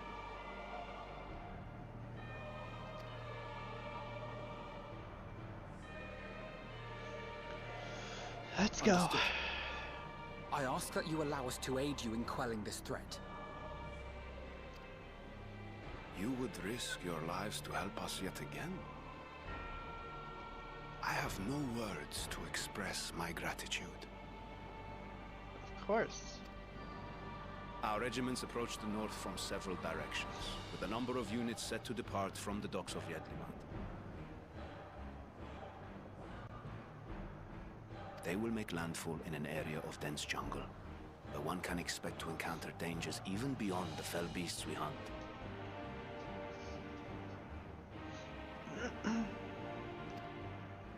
I leave you to your preparation. You will find me at the docks when you are ready to depart.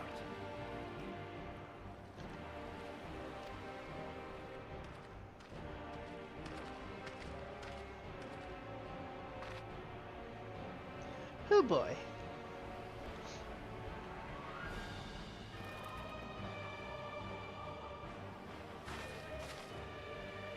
We're as prepared as we'll ever be. Let's go. Let's go.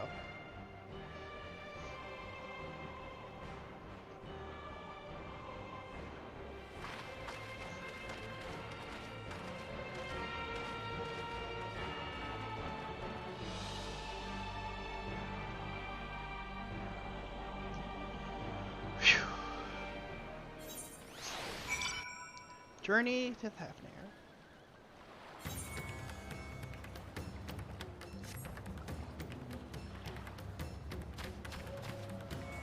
Estinian. Usually the most dangerous foe in a worm's domain is the worm themselves. If I were Vritra, I would be as offended as I am horrified. What's the weather like here? Apocalypse!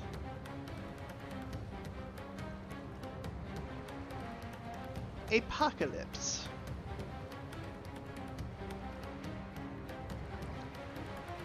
And today, in the afternoon, we shall have a mild, a mild touch of apocalypse this afternoon. Please be prepared. Yishtola. I shall survey the environs closely as we go about our search. There may be some clue as to how we can combat this phenomenon. Ah, shit! I meant to go through all these. Oh well.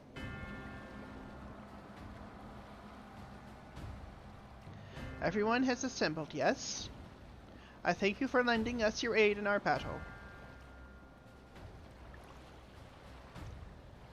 against the blasphemy. Let us review our plan of attack.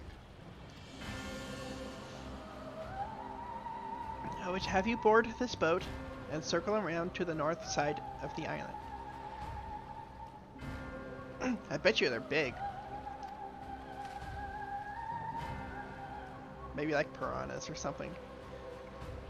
There you will find a dense jungle we call Vanaspati. It is a sacred wood, home to many temples and a number of villages.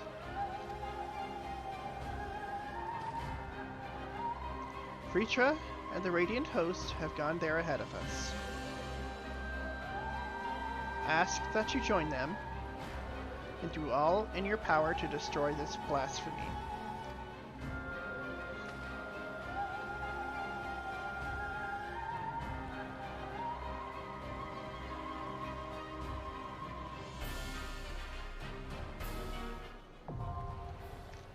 Vanaspati.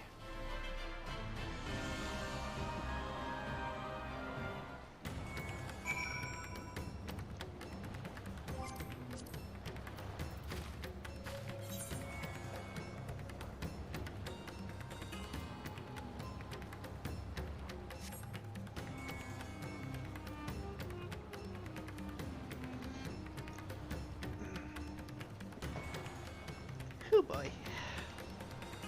Just a mild touch of apocalypse this afternoon. Be prepared just in case.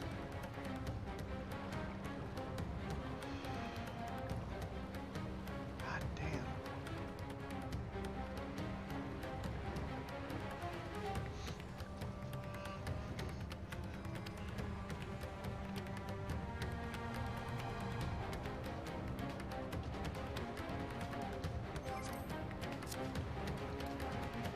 Hey Patrick, did you want to join up?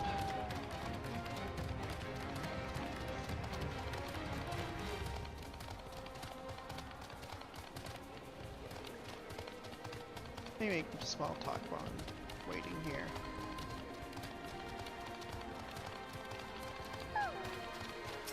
Grahatia, small talk. Innocent souls twisted and reformed into unholy abominations. I thought I had seen the last of such nightmares with the Sin Eaters.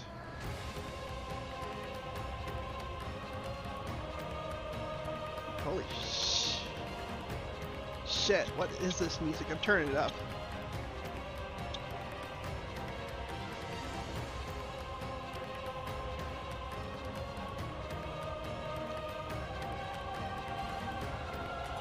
This is apocalyptic music here.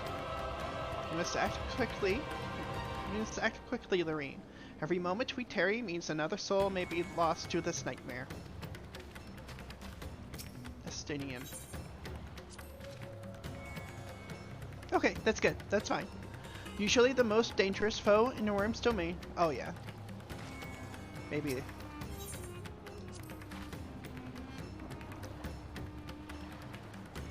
Yeah, I shall survey the environs closely as we go about our search.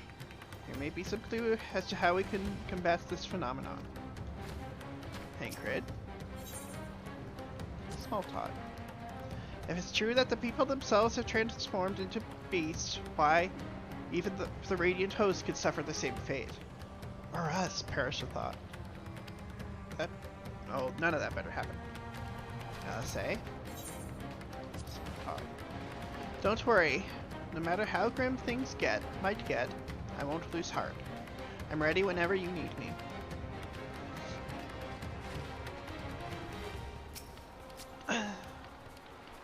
You know what?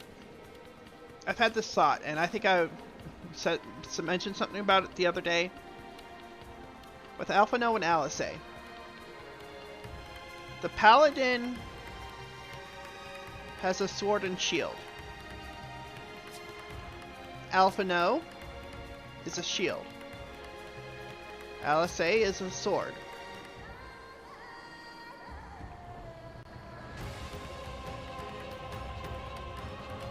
What significance is there?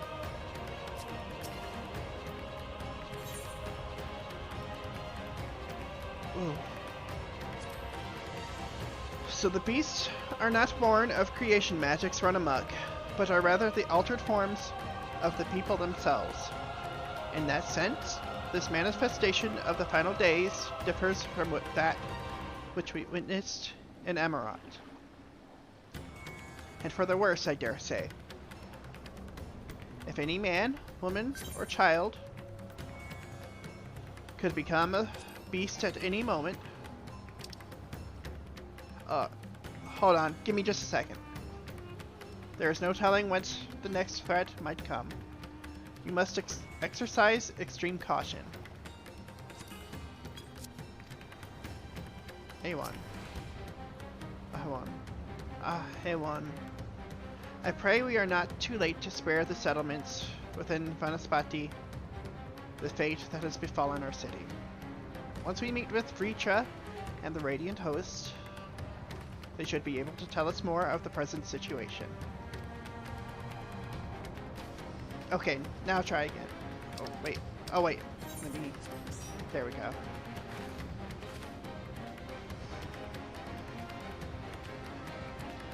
I'm ready when you are.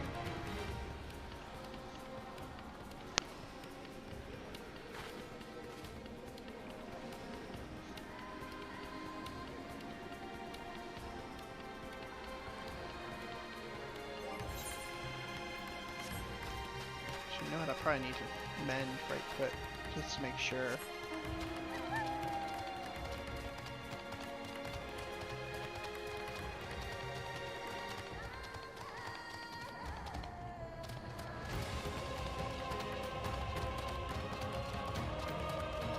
God damn, soaking.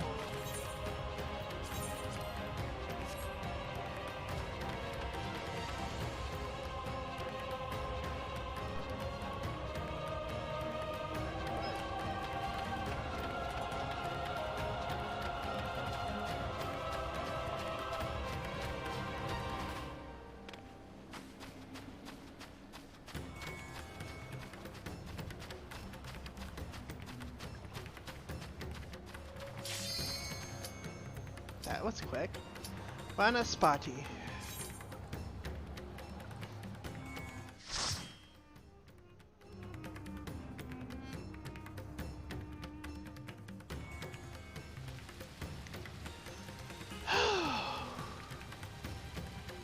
Yikes, that recalls Raktika. At least in the trailer. Gods. Those are the first beasts, aren't they?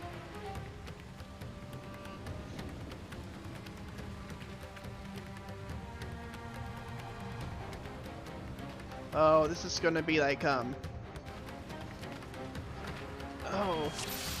Holminster Switch, isn't it?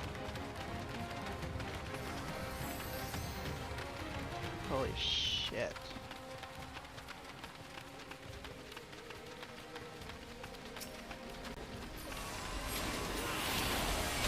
Oh. Damn, he transformed right in front of me. My friends, heed me. These are children of paradise. For I could do no more. I understand.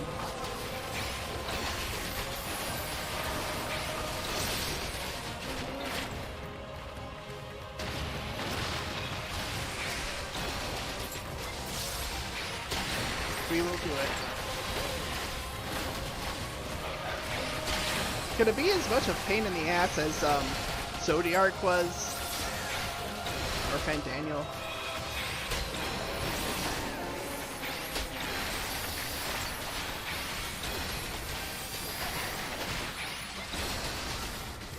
But that was a pain in the ass last week. I mean, it makes sense that quelling no less than Zodiark would be a monumental task, but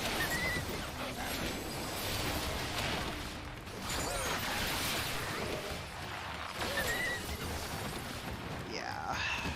If this is the only way, I shall pray continue onward. We'll get them on the ground. God. What holy abominations. Terminus Idolizer.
Too late.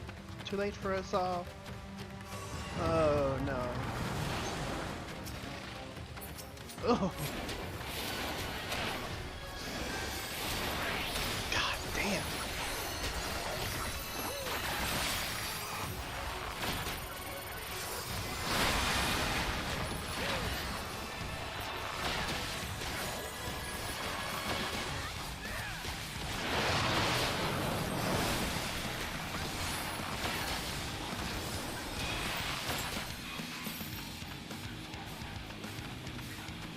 Okay.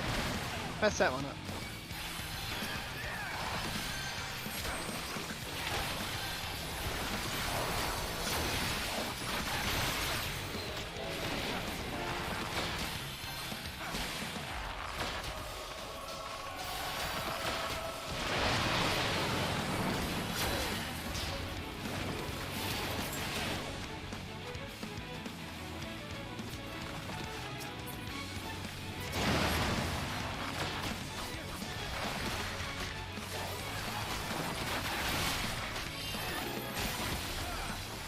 Holy shit, this set piece is so fucking good.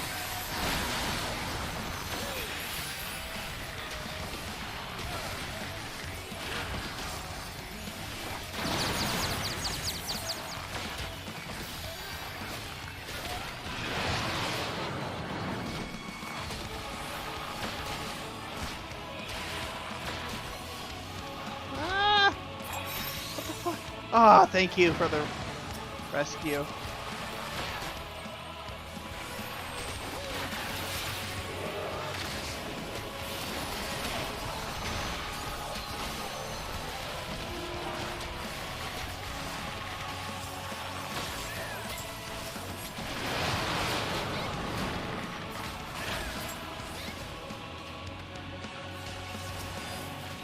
Why did it? No! Shit.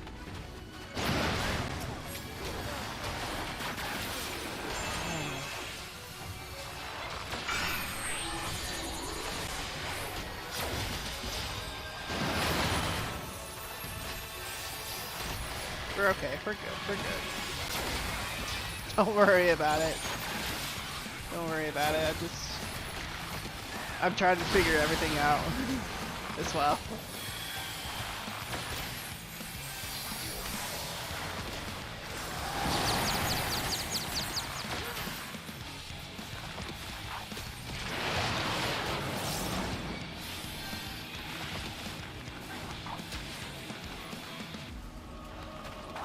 I'm gonna die here.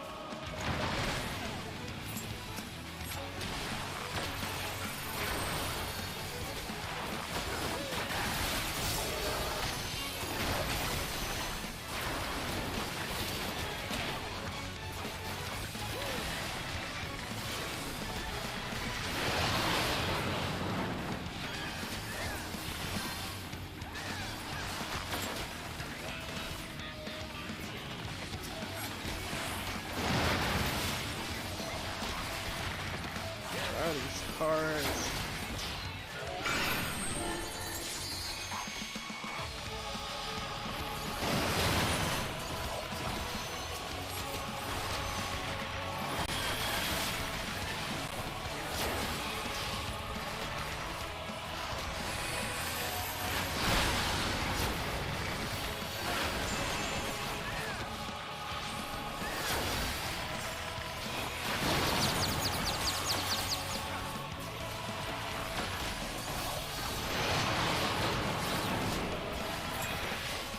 Oh, yeah.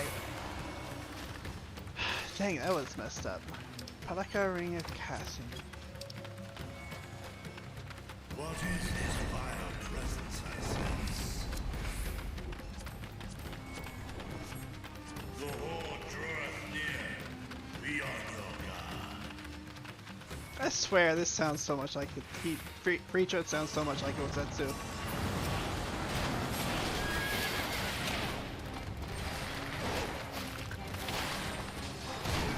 No, I didn't see that.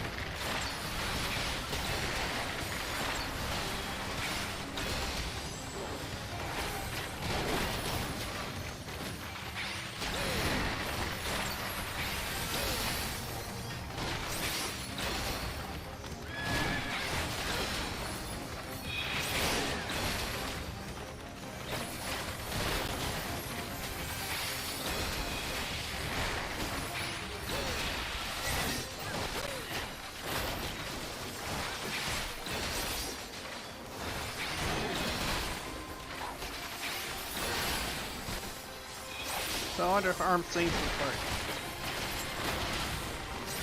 Oh, they did. Okay, it makes sense. I figured it was.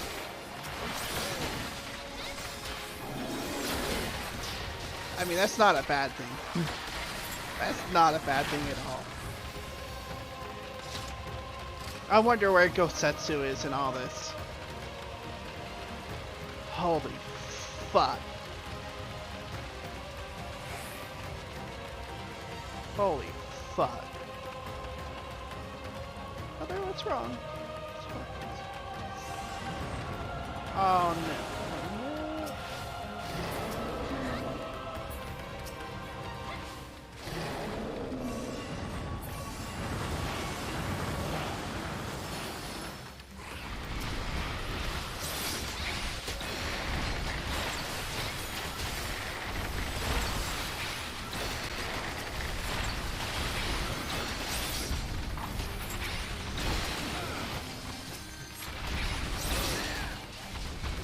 Everybody's turning.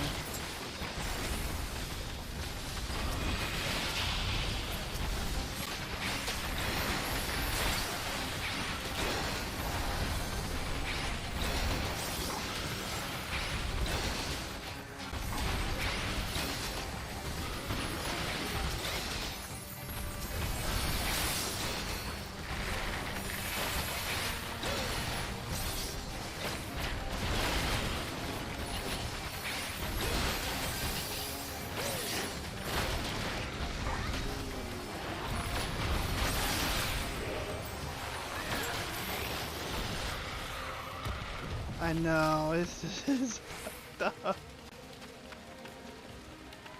What choice do we have, though?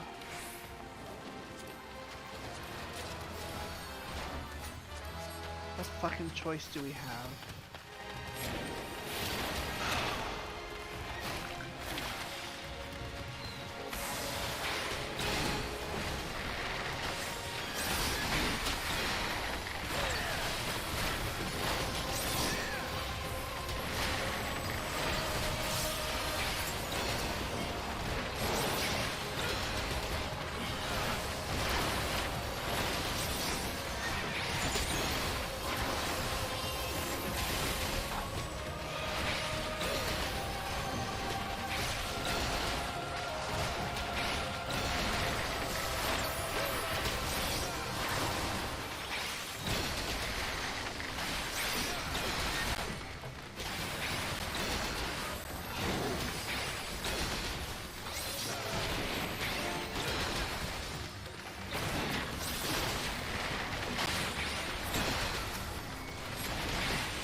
Next one here.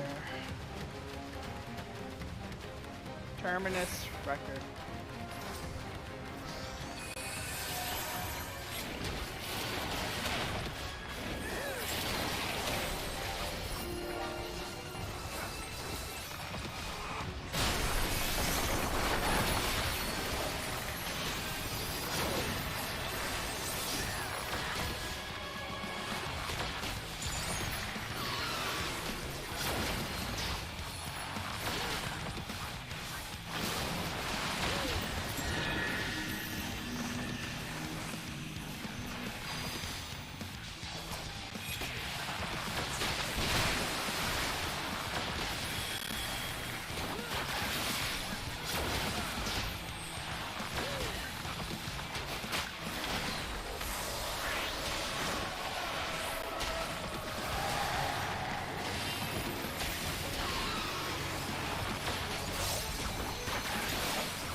I see. Okay.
feel like my timing is way off.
$0.80.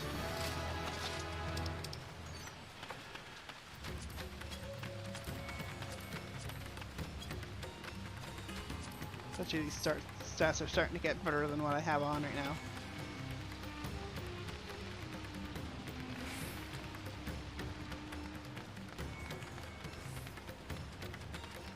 Why does this remind me of Kilika, except on fire right here? Holy shit.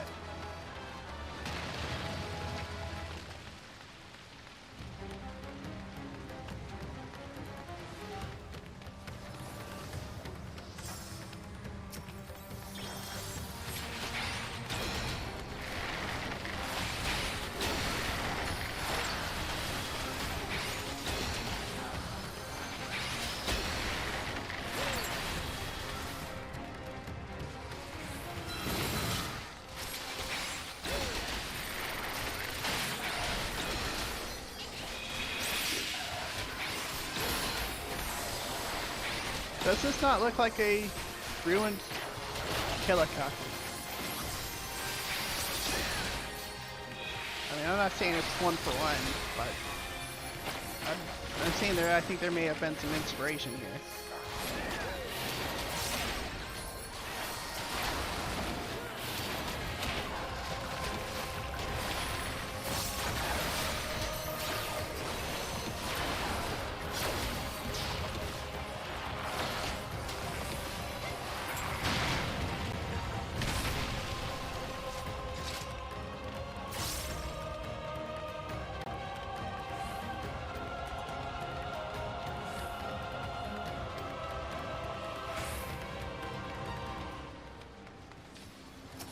Terminus spell.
No less.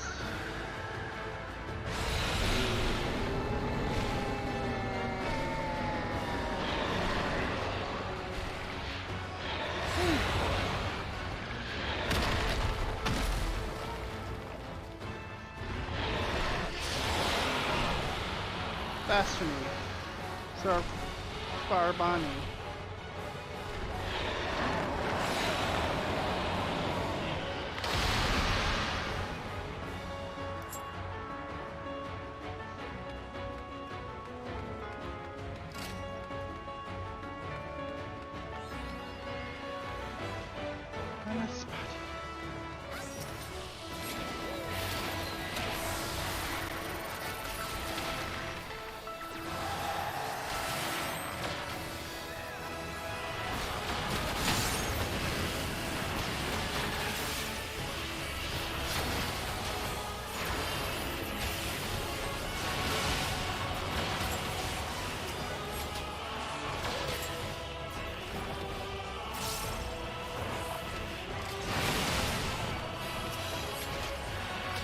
Okay, so I think we go to opposite on that one.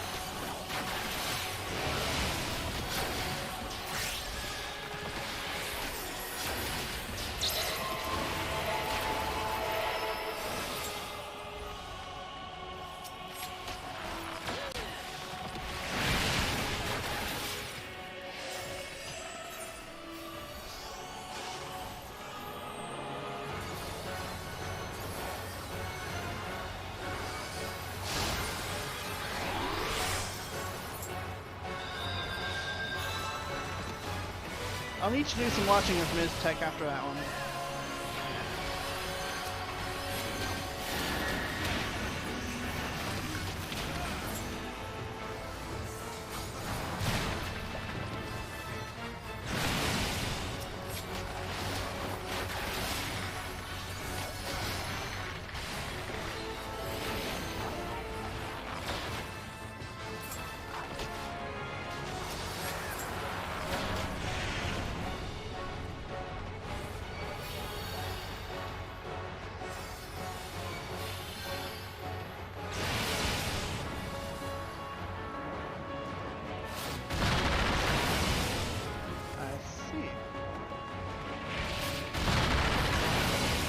Oh, actually, got that right.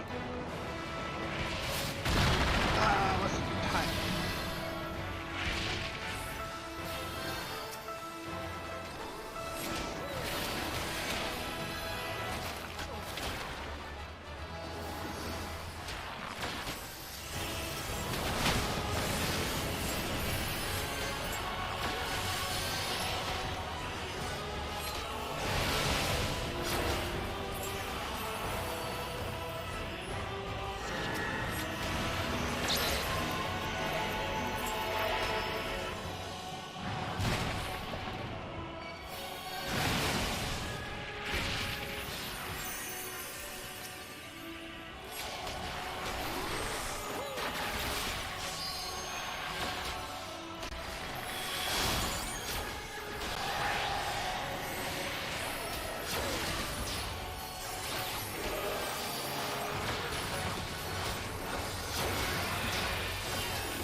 got this. We got this.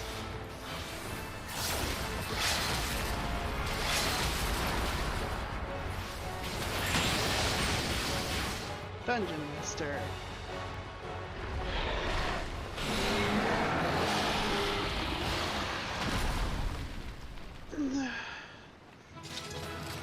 Rocket Jacket defending.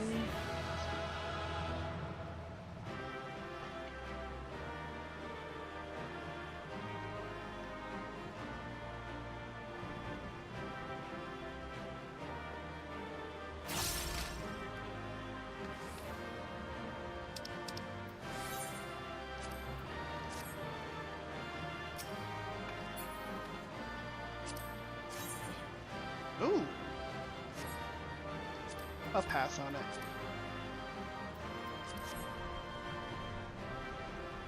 Alright, give me just a second. I'll be right back. Use the restroom.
Okay, and back.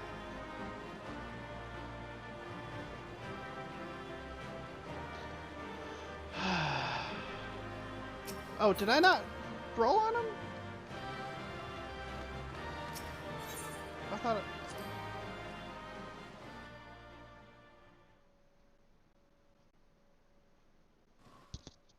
Okay.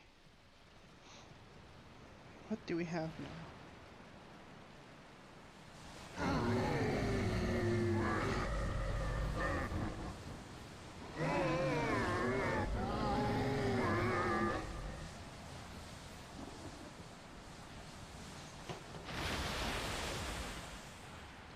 I'm ruined. As I feared.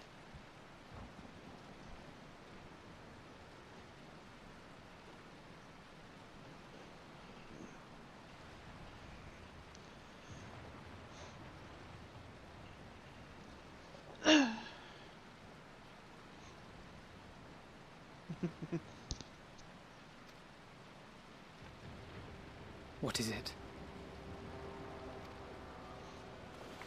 The beast was there, and now it is no more. Yes? The ether is drying up. Indeed. We saw it plain. But you didn't, did you? Or? I saw nothing. Not the blasphemy that perished here, nor the other men turned beasts. And because of this, I now see all too well. Blasphemy that perished here, nor the other men turned. There is no ether. Where the creatures should be, I saw naught but emptiness. Oh boy. Emptiness?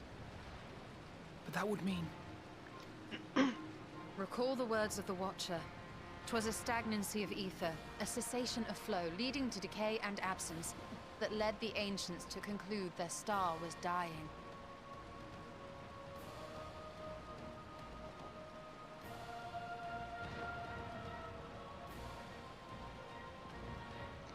And that led the ancients to conclude. This is the same phenomenon. The instant these people are seized by the transformation, their ether begins to rot and crumble away like dried mud. Until, from their corporeal forms to their very souls, naught remains. Ugh. From their corporeal forms to their very souls, naught remains. But the beast spoke with its dying breath. Surely at least a sliver of the man it was endured. Mayhap so. But even if the process was incomplete, it was little more than a faint residue. Gods be good. You're saying they cannot be saved? Indeed.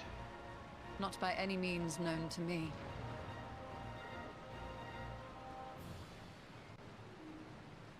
Or by any means at all, like as not. For there is naught left to save. For there is naught left to save. What do you mean? They return not even to the ethereal sea. You're saying all traces of them no longer even exist. Is that what you're saying? No soul, no nothing. Holy fucking shit. So death on all planes of existence.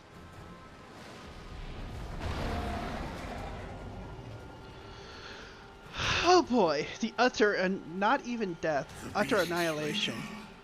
Their hunger insatiable.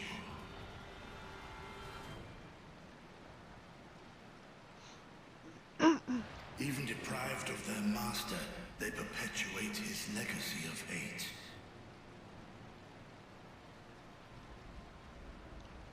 Talking Nidhogg?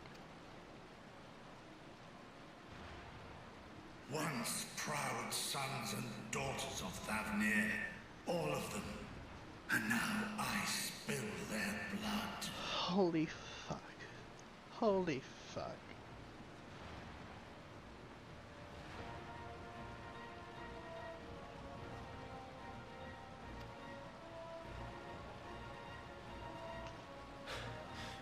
Vitra, my friends, I am heartened to see you safe.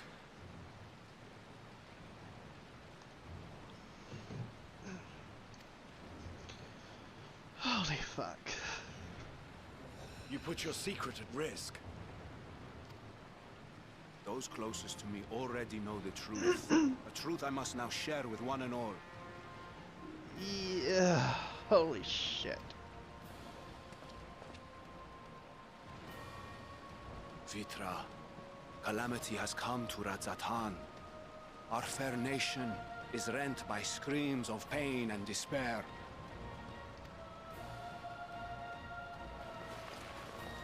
More than ever, we require a strong leader to shepherd us through the storm. Reveal your true self to our people, Vitra, and guide us to salvation. Your true self to our people, Vitra. What madness is this, I-One? Thou dost forget thyself. Were we to reveal our duplicity, it would do naught but foster confusion and chaos. Nay, I shall remain the Satrap's loyal ally, and do battle with the beasts. Easing hearts and leading the people to safety is thy task, and thine alone.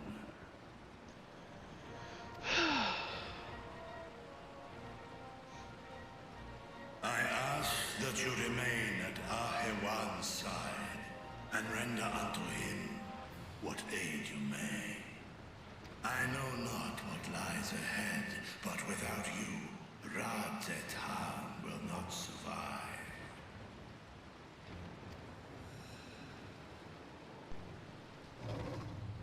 Take me with you. I am as at home fighting in the air as I am on land.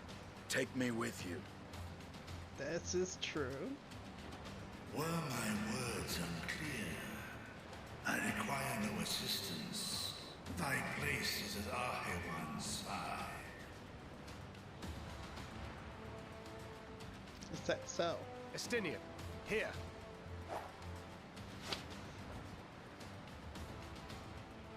The last thing you ever wanted.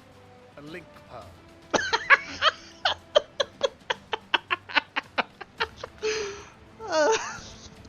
Savage.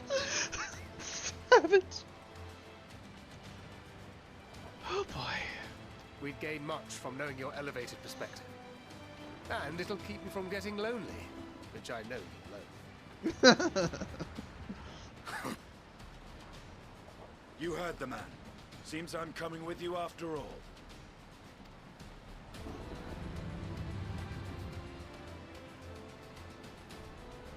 Then I pray thy grip is iron. Be it on thy head if thou dost chance to fall. Don't worry about Estinian. Fair enough. Now, shall we? We shall.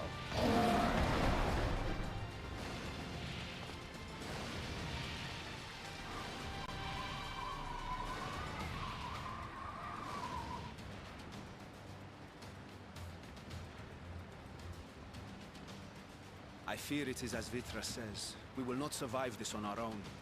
While I am loath to impose upon you again. I would insist if you did not. 'Tis the very reason we have come. It's the very reason we have come. Then once more I find myself without words to thank you properly. Let us return to the capital and plan our next course of action.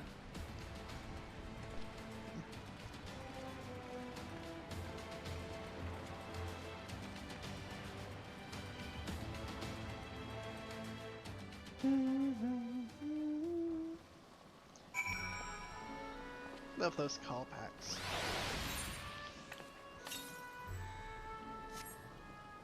The compass does not detect any nearby currents. I know I couldn't have gotten them all.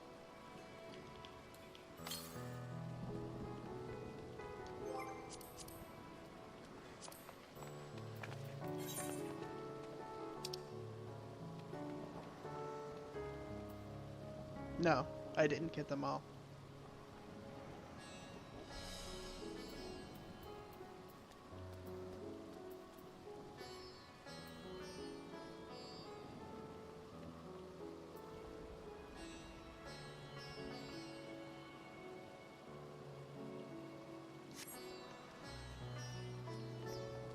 That's a intentional touch, isn't it? Grahatia. All life must end in death, yet death, in turn, gives birth to new life. Such is the flow of Aether. To think that natural cycle could simply be cut off, the very thought of it makes me shudder.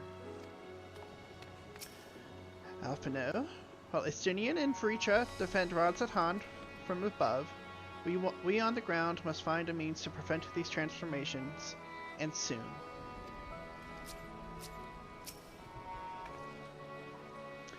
After so long, and so many sacrifices, we finally found a way to cure the tempered. But these poor souls, they vanish without a trace. Is there truly no saving them? Just to even have the soul rent asunder. Oh my god.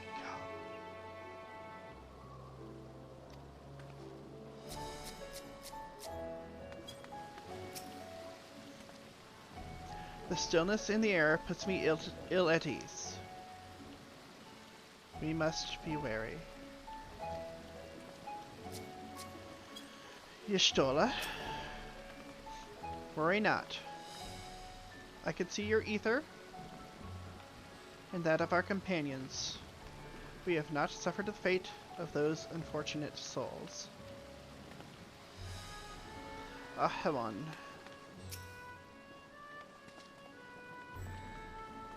Oh, that makes you worry. The fuck. Worry like fuck, though. Our radiant host has eliminated the immediate threat to the city, though it pains me to know those beasts were once my own people. Fair. There is no telling when or where the next transformation might occur. We must remain vigilant and steel ourselves for whatever is yet to come.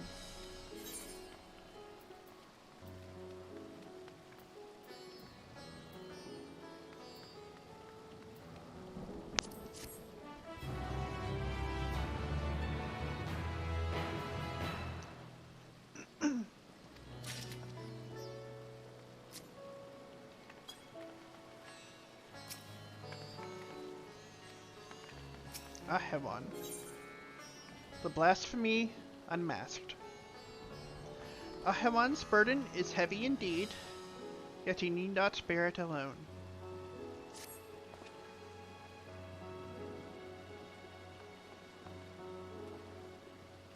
Forgive me, my friends, but I must return to Megaduta for the time being.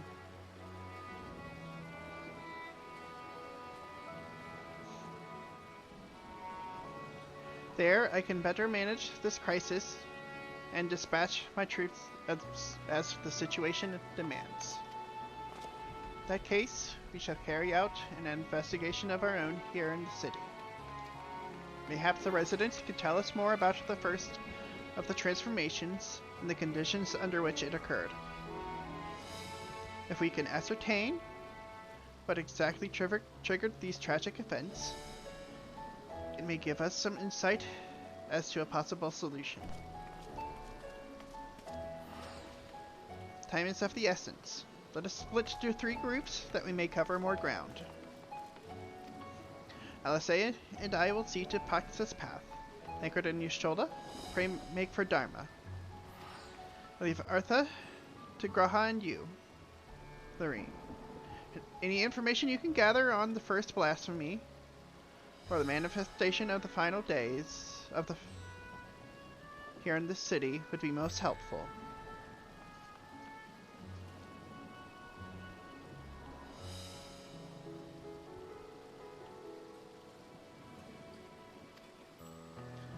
When we have completed our respective inquiries, let us reconvene in front of Megaduta that we might share what we've learned with the satrap.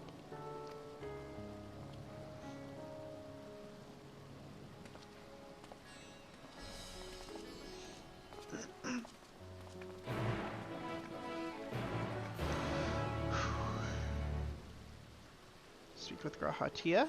Have him accompany you.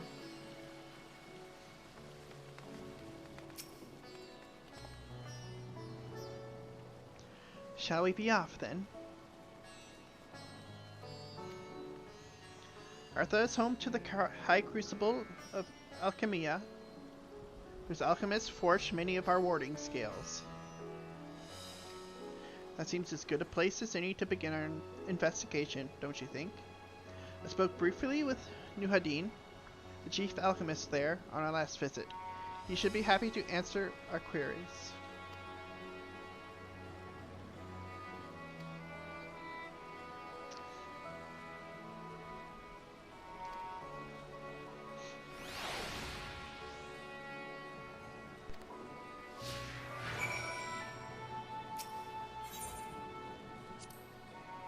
Let us make for the High Crucible and speak with Nuhadin. His discerning eye may reveal to us truths we have overlooked.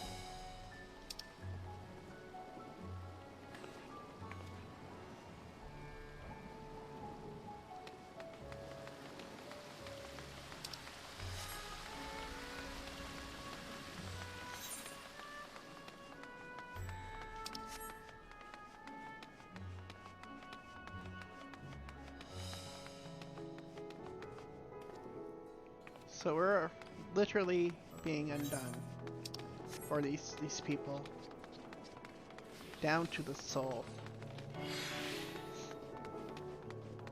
Can't even enter the live stream.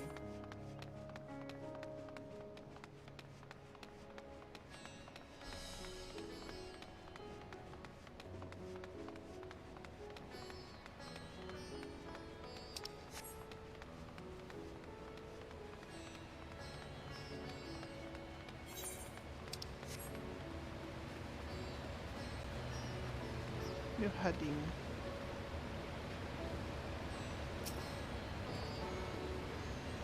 Ah, I remember those red eyes.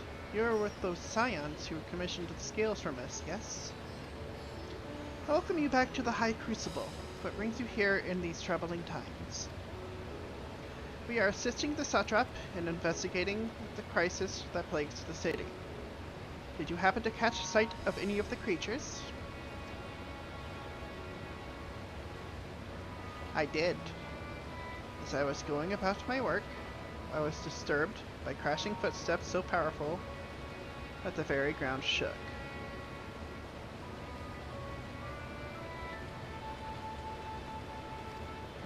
I rushed outside and could not believe what I beheld. The night sky was burning.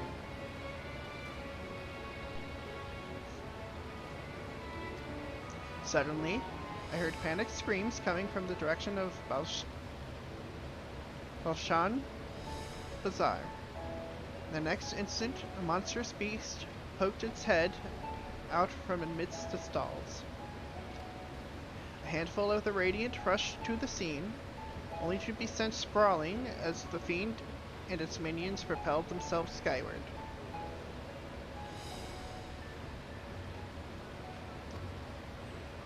So the blasphemy came from the vicinity of the markets.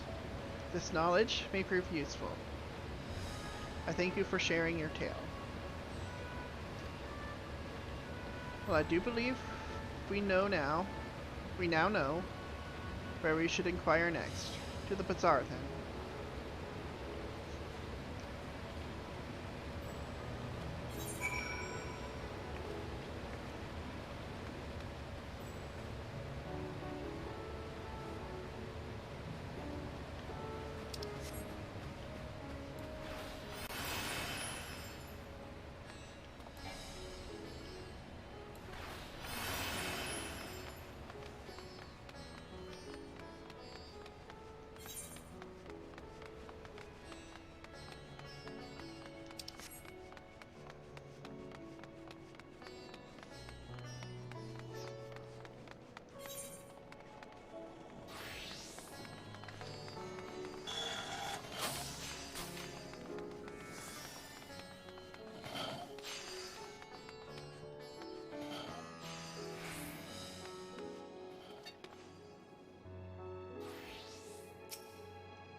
discuss the textile stalls.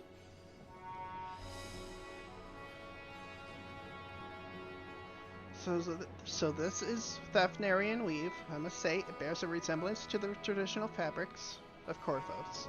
Small wonder, really, given that it's just across the water. Not that I am much of an expert in Korvosi culture, of course. I've not had the occasion to visit my ancestral home since coming to Sharlayan, and I guess not, I will never reside there again. That said, in recent days I felt more acutely aware of my heritage, and grateful for it. It is thanks to my forebears that I inherited the royal eye, and with it, the wisdom of ancient Alag. And so, well, I simply hope that my countrymen are safe. And one day, when this calamity is but a memory, I would like to see Korvos again, if only once.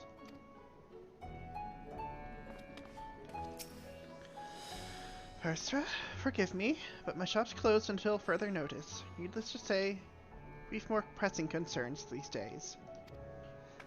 We have come not in search of wares, but information concerning the enormous fiend that tore through the bazaar. Did you perchance witness anything? Afraid not, my friend. I was here the whole time, so only saw its little minions. Made a mess of the place, they did. While that was all going on, the great big one tore through the west side of the bazaar. You'd have better luck asking there.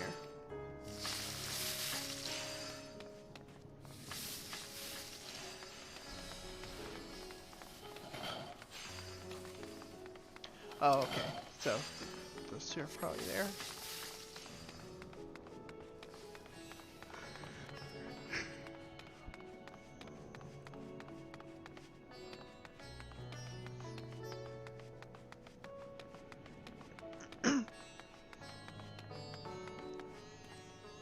Zetaner.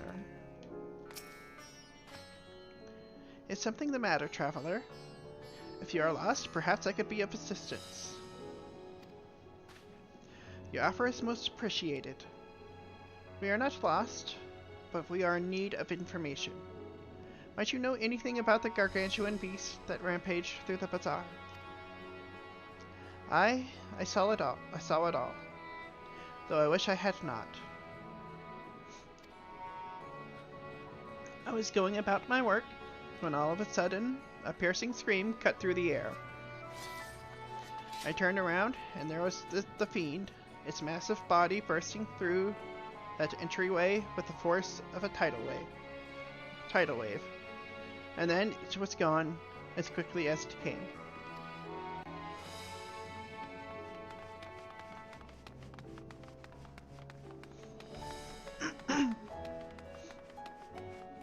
But Vera. Sisters, have mercy. What is happening to the world? What am I to do? Is nowhere safe? Settle down, friend. The danger has passed, at least for now. If it's not too painful to remember, could you tell us what you saw?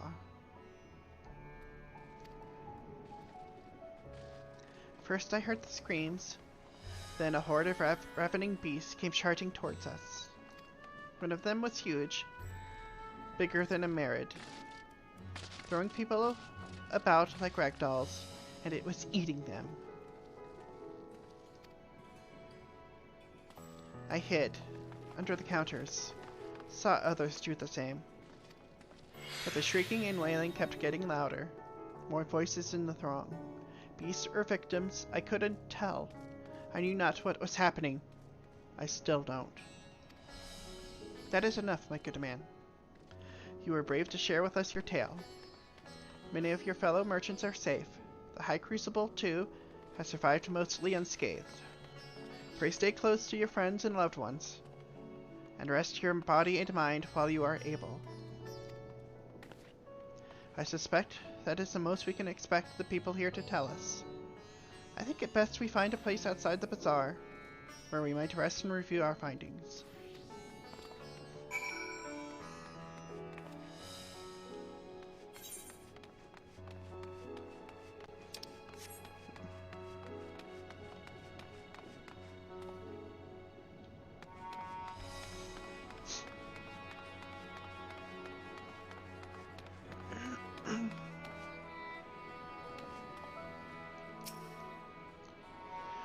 Judging by their accounts, the transformation had already occurred by the time the beast reached the bazaar.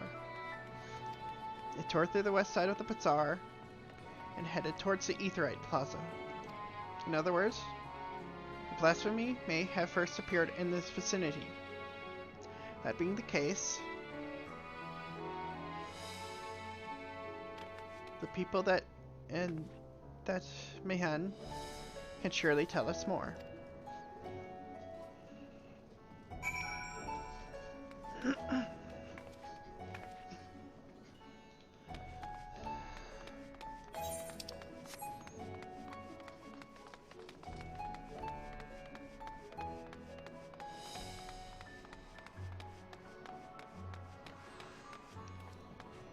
Marids, Mayhan.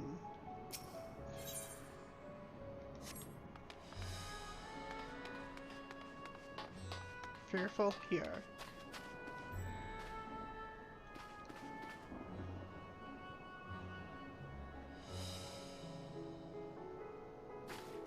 Damn, it's getting dark. Fearful here. Going after that enormous beast, are you? Aye, I saw it, including the very instant that poor bastard transformed. Damn, the gods were putting me there. It started over there by the window. A few men, merchants probably, talking and drinking. Conversation must have taken a turn for the worse. Next thing I know, their leader, I suppose he was, buries his head in his hands, and black mist was swirling about him. Then his whole body bursts apart, and there stands a hideous, slavering beast, massive and foul, all gaping maws and bulging eyes. His friends start shrieking, then the black mist comes again, until the change takes them too. The stuff of nightmares, I tell you. Nightmarish indeed. Incidentally, do you perchance know who those merchants were? No, I'm a decorator by trade. Not much cause to mingle with their sort. Saw Milil, the barmaid, chatting with them though. She might know something.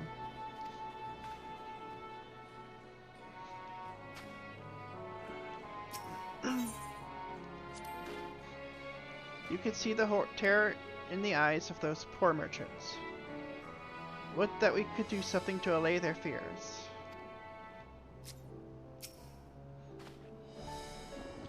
By the time it was done, every last man at their table had turned into some hideous thing. The rest of us were lucky to escape with our lives.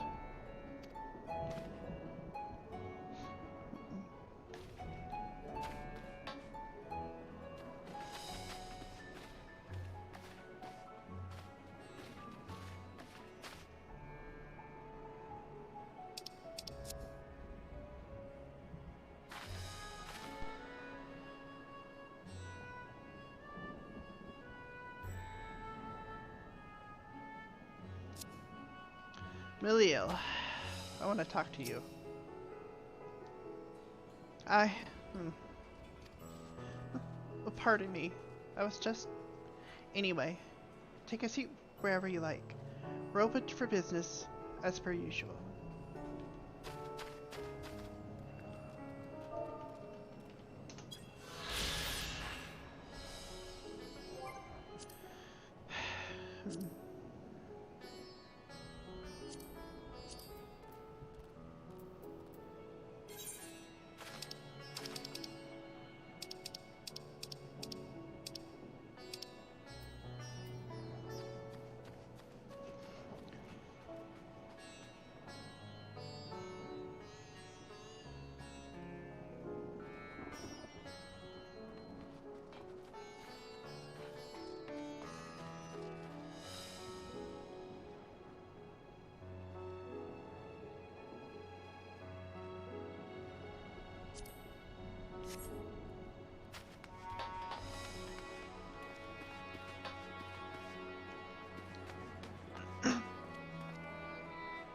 My friend.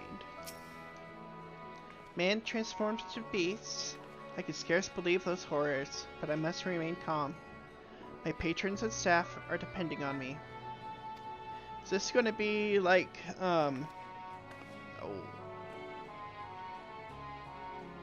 the Royal Quest area for Endwalker? That's kind of the impression I'm getting. Amira. Even after repairing all that damage, it'll take a while for business to pick up again.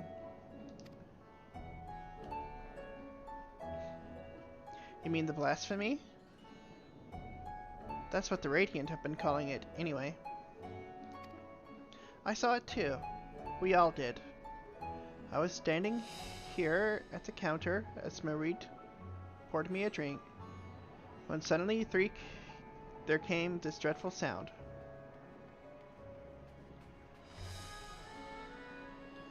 Yeah. Like a pained, angry groan. It was unlike anything I've ever heard. I turned around in shock, and from an ominous cloud of black mist rose the creature, enormous and ghastly to behold. As for what happened next, to recall it sends shivers up my spine. By some stroke of fortune, I was able to slip outside before the beast got its claws on me. But the sight that greeted me offered no solace. The blue sky above turned red as blood. Mareed, myself, and the other survivors clung to each other for dear life until the Radiant host came to our aid.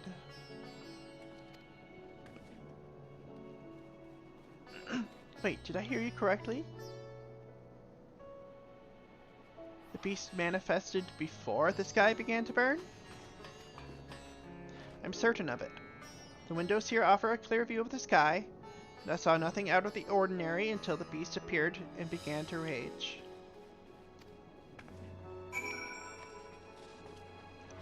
Speak with Miliel, while Grahatia is accompanying you.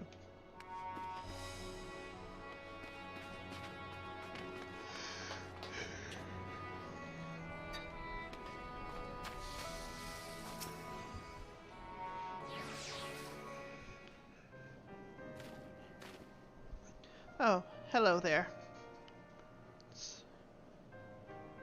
Welcome to Mareed's, Mihan.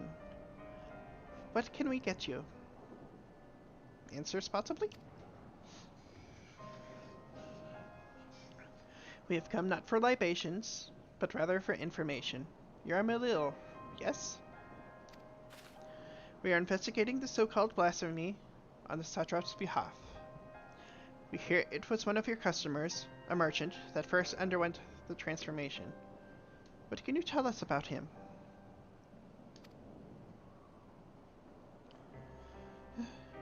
He was something of a regular here, especially of late.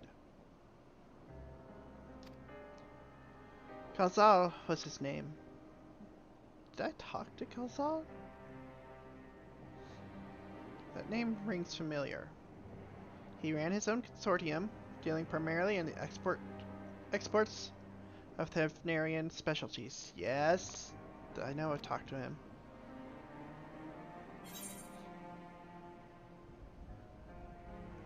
It's through him we met Matsya.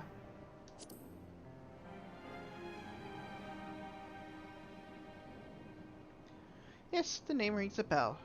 Didn't you meet them both on your first trip to Thavnir? If I recall correctly, Kozal ran a trading operation in Yedlamad, and it was there that you made Matsya's acquaintance. Oh, shit. Yes, that is the same Kozal, no doubt. Rather successful man, from what I gather. Ugh. That said, it was clear he had fallen on hard times of late. Those ghastly towers popping up everywhere cannot have been good for business. Even now, with the towers gone, the collapse of the Empire has led to all sorts of problems elsewhere. The market for luxuries is surely not what it once was. Trying times for the head of a trading consortium, indeed. Khazal was a compassionate man. Even as his own business suffered, he did what he could to provide for the artisans, fishermen, and many others who counted on him to sell their wares. Indeed, that was the very topic of yesterday's meeting, as far as I could hear. Yet as they discussed matters further, Khazal's tone grew grave and grim. And then it was then that forgive me. I would not have you recall the memory if it brings you pain. If I could, I would ask just one more thing. Did you notice anything unusual about Khazal in particular? Please. Anything at all. Sorry. Nothing springs to mind. Perhaps someone else can help you. Khazal lived for his work and had no family that I know of. His employees and associates knew him best, but they too are lost to us, including Matsya.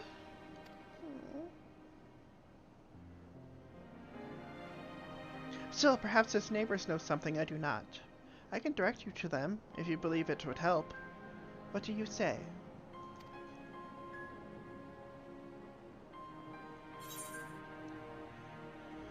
Blasphemy unmasked.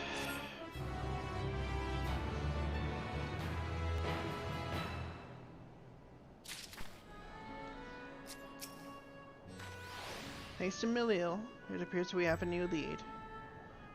Let us leave no stone unturned. Amidst the apocalypse. Miliel has information that should serve you well. Khazal made his home in Kama, a nearby residential area.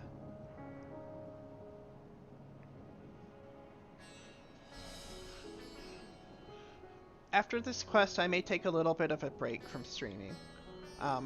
Just to gather my thoughts and everything. And I'll probably come back again after 30 minutes or so. I need me a little break. From what I gather, Khazal lived there since childhood and was known throughout the neighborhood. Kama. The name is new to me. How do we get there? I'll write down some directions. I cannot promise that you will find what you seek there, but if nothing else, it is a start. Come, let us see where this lead takes us. Rahatia is now accompanying you. Keep him at your side.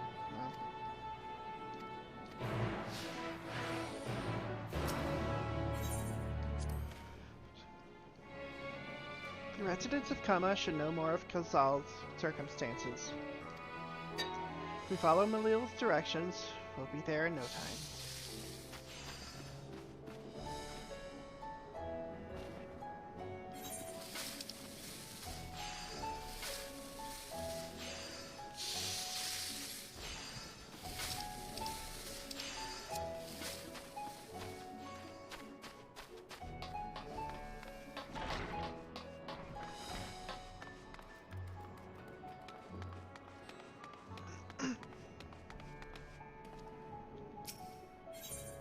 Ask for directions. Let's see, after leaving the Mayan, we're to retrace our steps and head back towards the Aetherite Plaza.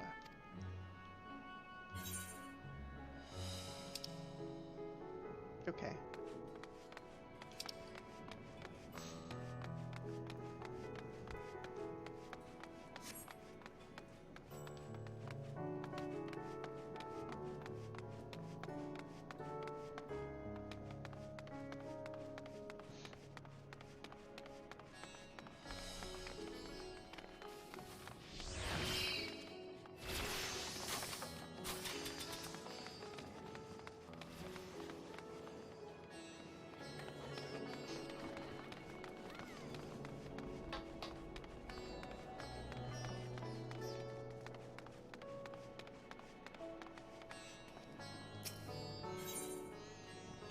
Ask for directions. From here, we ascended the stairs.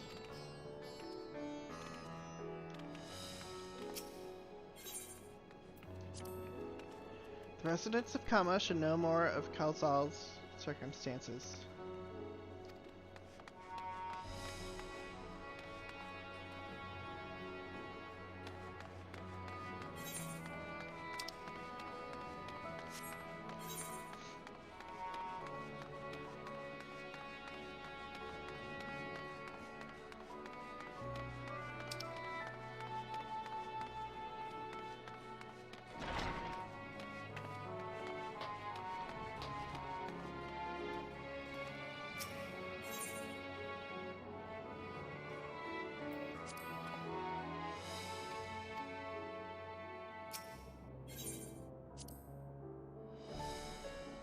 Ah, this must be Yuge.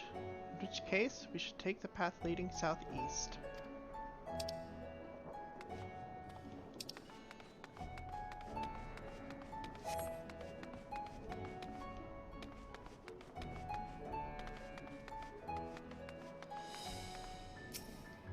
Rahatia.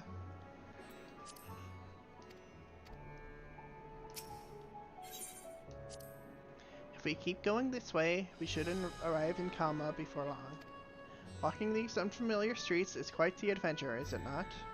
I can only hope we can explore Radzat Han at our leisure once this crisis has passed.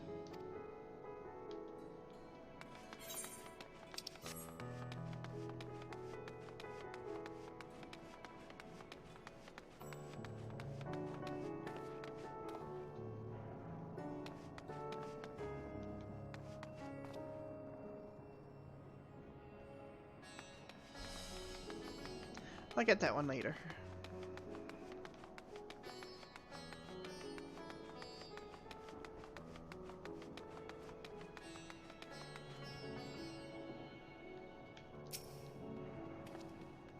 Okay. And this must be Kama. We've arrived at last.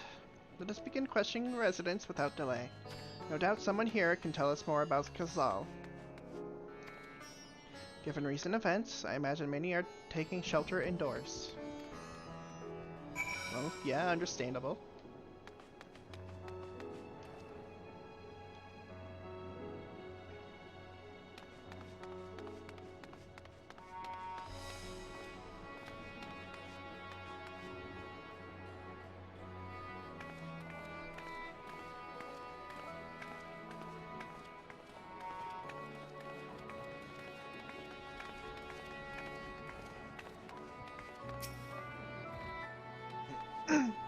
No sooner had the weather turned than those nasty beasts started running amok.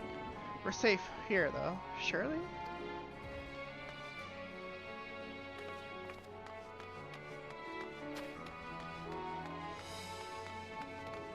The vase.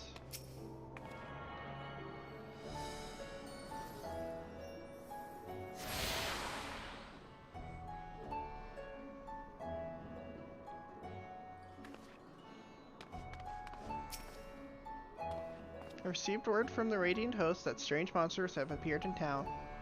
We must help escort the citizens to safety.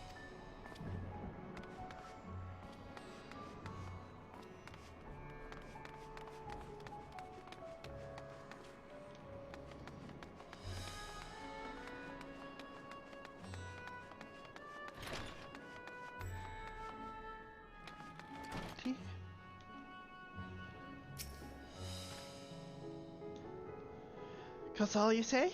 Yes, I've known him since he was a boy. If there's ever a man who was born to be a merchant, it was him. Always early to depart and late to return, he spent his days procuring the finest wares and seeking out willing customers. You could say it came to him as easily as breathing. Sadly, business was flagging of late. No surprise, really. What with how dangerous travel has become. He was cooped up in his house from dawn till dusk the other day. No doubt racking his brain for a way to turn his fortunes around.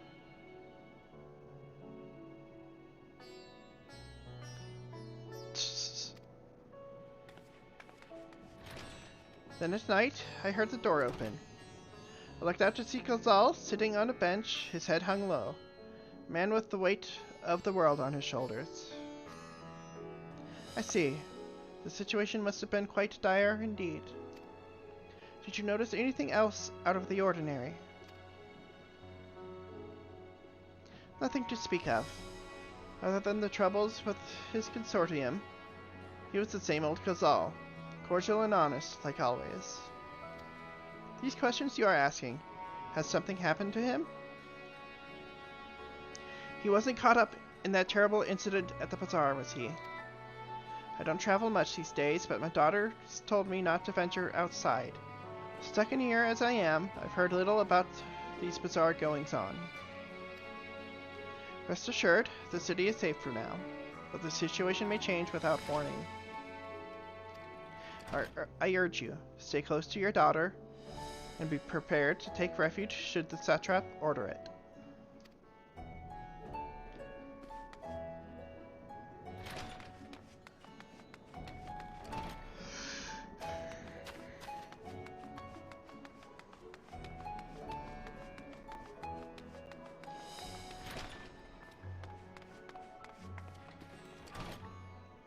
Pariga.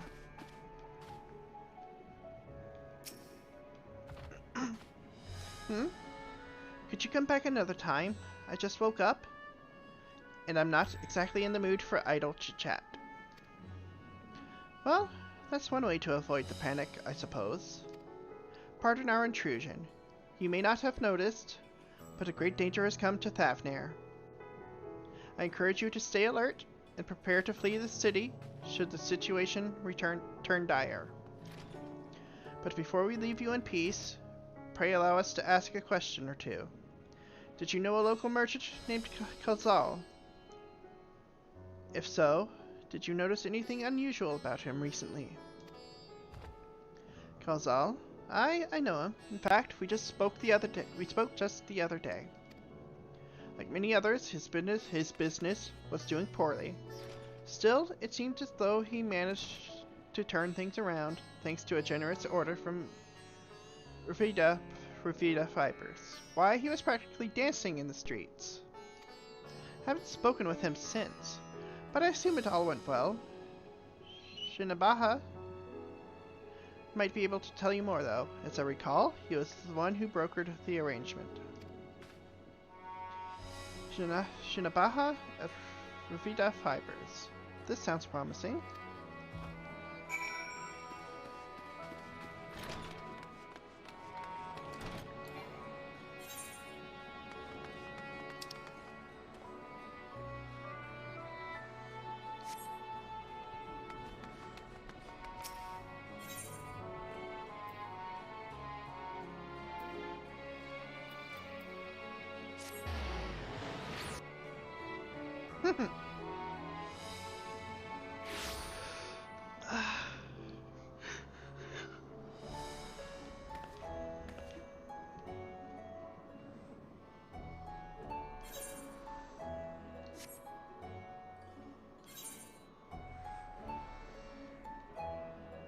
Oh, I used the frickin'...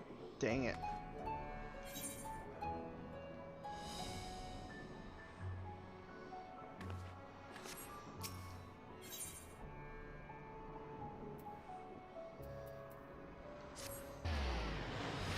No, I need a break.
From what we've heard, our man Kozal was truly at wit's end, and it all came to a head at the Mayan.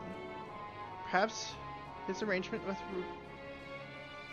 Revita's fighters did not go according to plan. I expect this Shinaba can tell us more.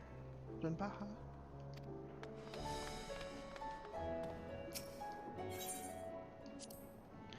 If I'm not mistaken, these stairs lead to Dharma. It is quite the sight, the red sky above.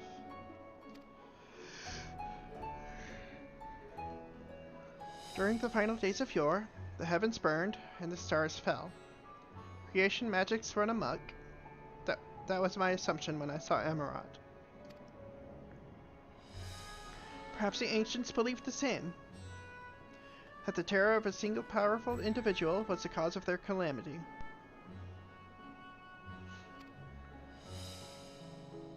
And yet, those self-same horrors now manifest themselves before our eyes. What could it be that sets the heavens aflame and turns ordinary men into beasts?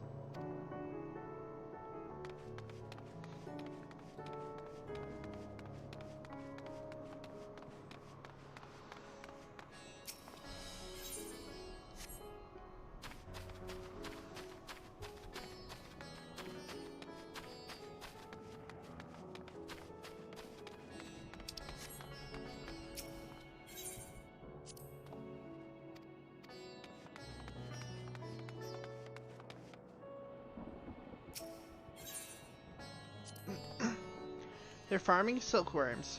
This must be Revita's fibers. Where we should find Jinabaha.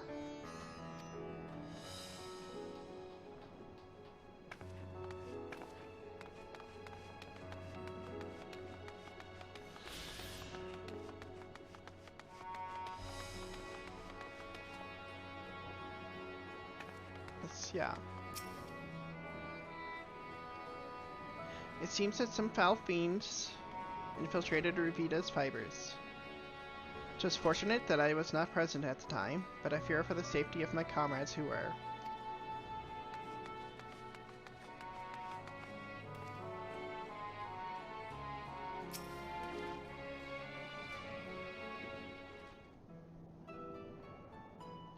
And hurry, I say, there's no time to waste.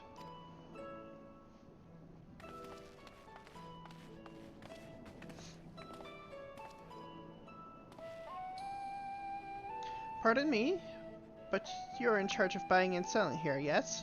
We have a few questions that we'd like to. I'm sorry, but I simply don't have time to chat. If you haven't noticed, we have our hands full at the moment. We must carry all our wares and equipment to safety before those accursed beasts return. In that case, might we be of assistance? Perhaps we could speak when the job is done.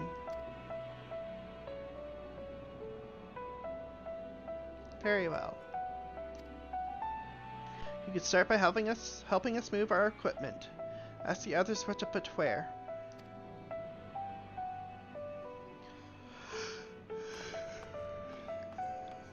Yeah, I need a break. And you can carry our fabrics.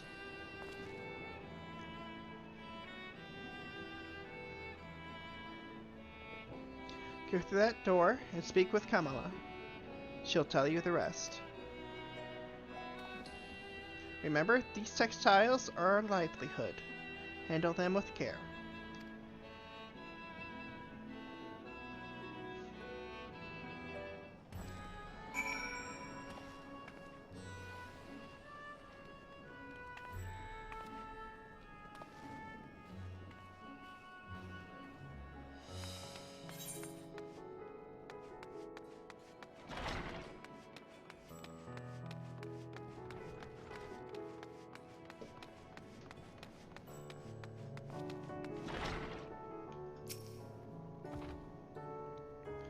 This area is for employees only. Out! Out!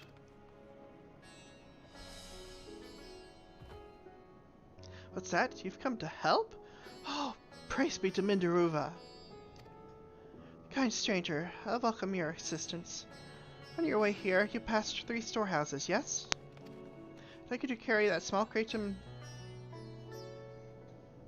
Nabrafal by the storehouse near the hatchery. Crate of clothing is for Manuha. And that massive crate there goes to Samira by the middle storehouse. Watch your back with that one. Those are all the crates we have ready. Once they've been delivered, consider your work here complete. Limited time to complete task.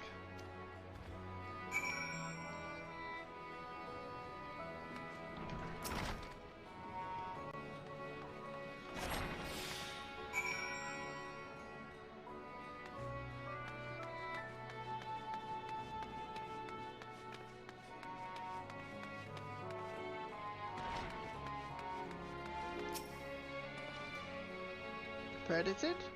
We've come to the right place. We thank you for your aid.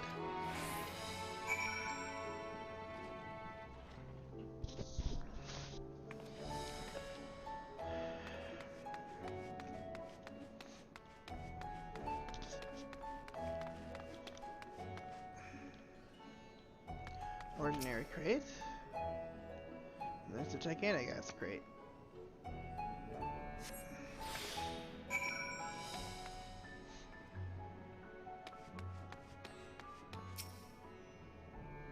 If you have any crates of finished products such as carpets, clothing, and the like, bring them here to our primary storehouse. Crate full of clothing, is it? I can take that off your hands. Many thanks for the delivery.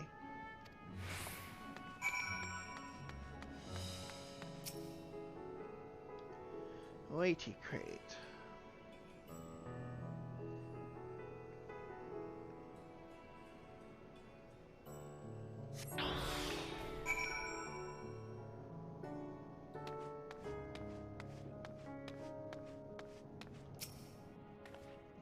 I say, you're quite the brawny one, aren't you? A good thing, that. Never know when you'll need to defend yourself in these unpredictable times. Crate full of fabrics, is it? Exactly what I was hoping to receive. Here, let me put that away for you.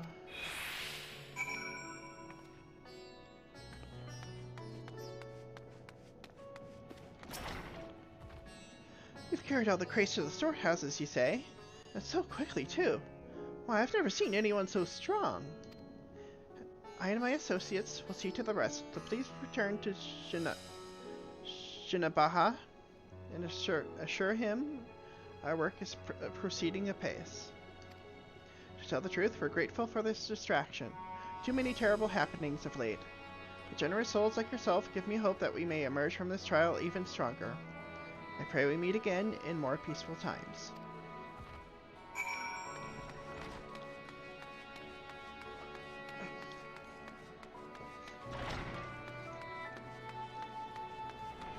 Shinabaha.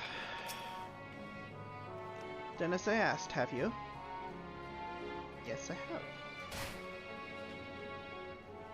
If Kamala is satisfied with your work, then so am I. You have done us a great favor, traveler.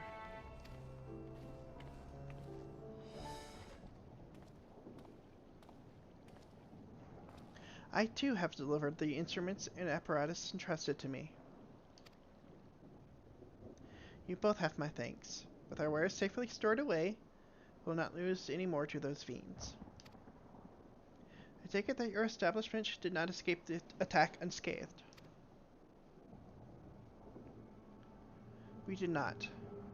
Thankfully, most of our workers had already left for the day. But those of us still here saw it all. We looked to the burning skies in confusion. Then, before we could even begin to make sense of it, a hideous creature burst through the doors, shrieking. We ran for our lives, but one of my colleagues was not so fortunate. He cried out, and screamed with such agony, such terror, and in the next instant, he too spouted fearsome claws. The sight of it caused another fellow to panic, and then... Oh, no, no, no. He too transformed. Just calm down. Calm down. I'm sorry. There was something you wanted to ask? Indeed. You knew the merchant Khazal, did you not? I believe he had some dealings with your establishment. Kozal? I know him well. We'd arranged for his consortium to deliver a large shipment of fabrics, but in the end, we received a better offer and had to turn him down. Oh. I understand his business is struggling, but so is ours. Another of our most reliable trading partners agreed to transport the goods for a much smaller commission, and we'd have been fools to refuse. I felt terrible for withdrawing the offer, but you must understand, we simply had no choice. It manifests in those that fall to despair. He tried to put on a brave face when I delivered the news, but his dejection and despair were plain as day.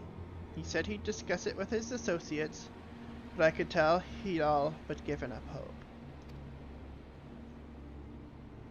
Dejection and despair.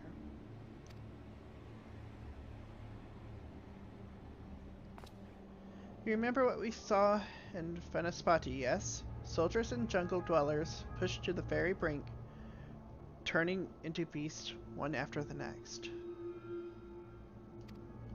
It would seem the same phenomenon occurred here.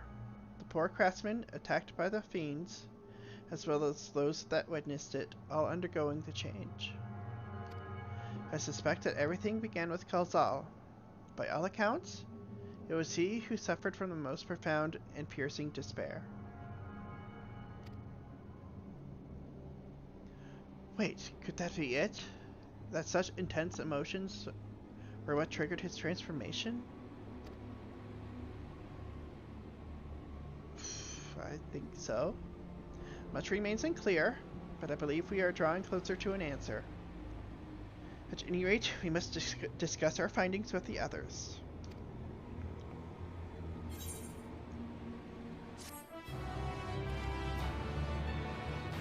At any rate, I need to take a break.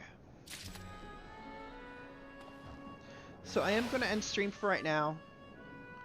I will probably be back on within 30 minutes or so. But at this time, I need to unwind. You know, take a few minutes to myself. And I will be back. So thank you for watching. I will see you all soon. Yes, food.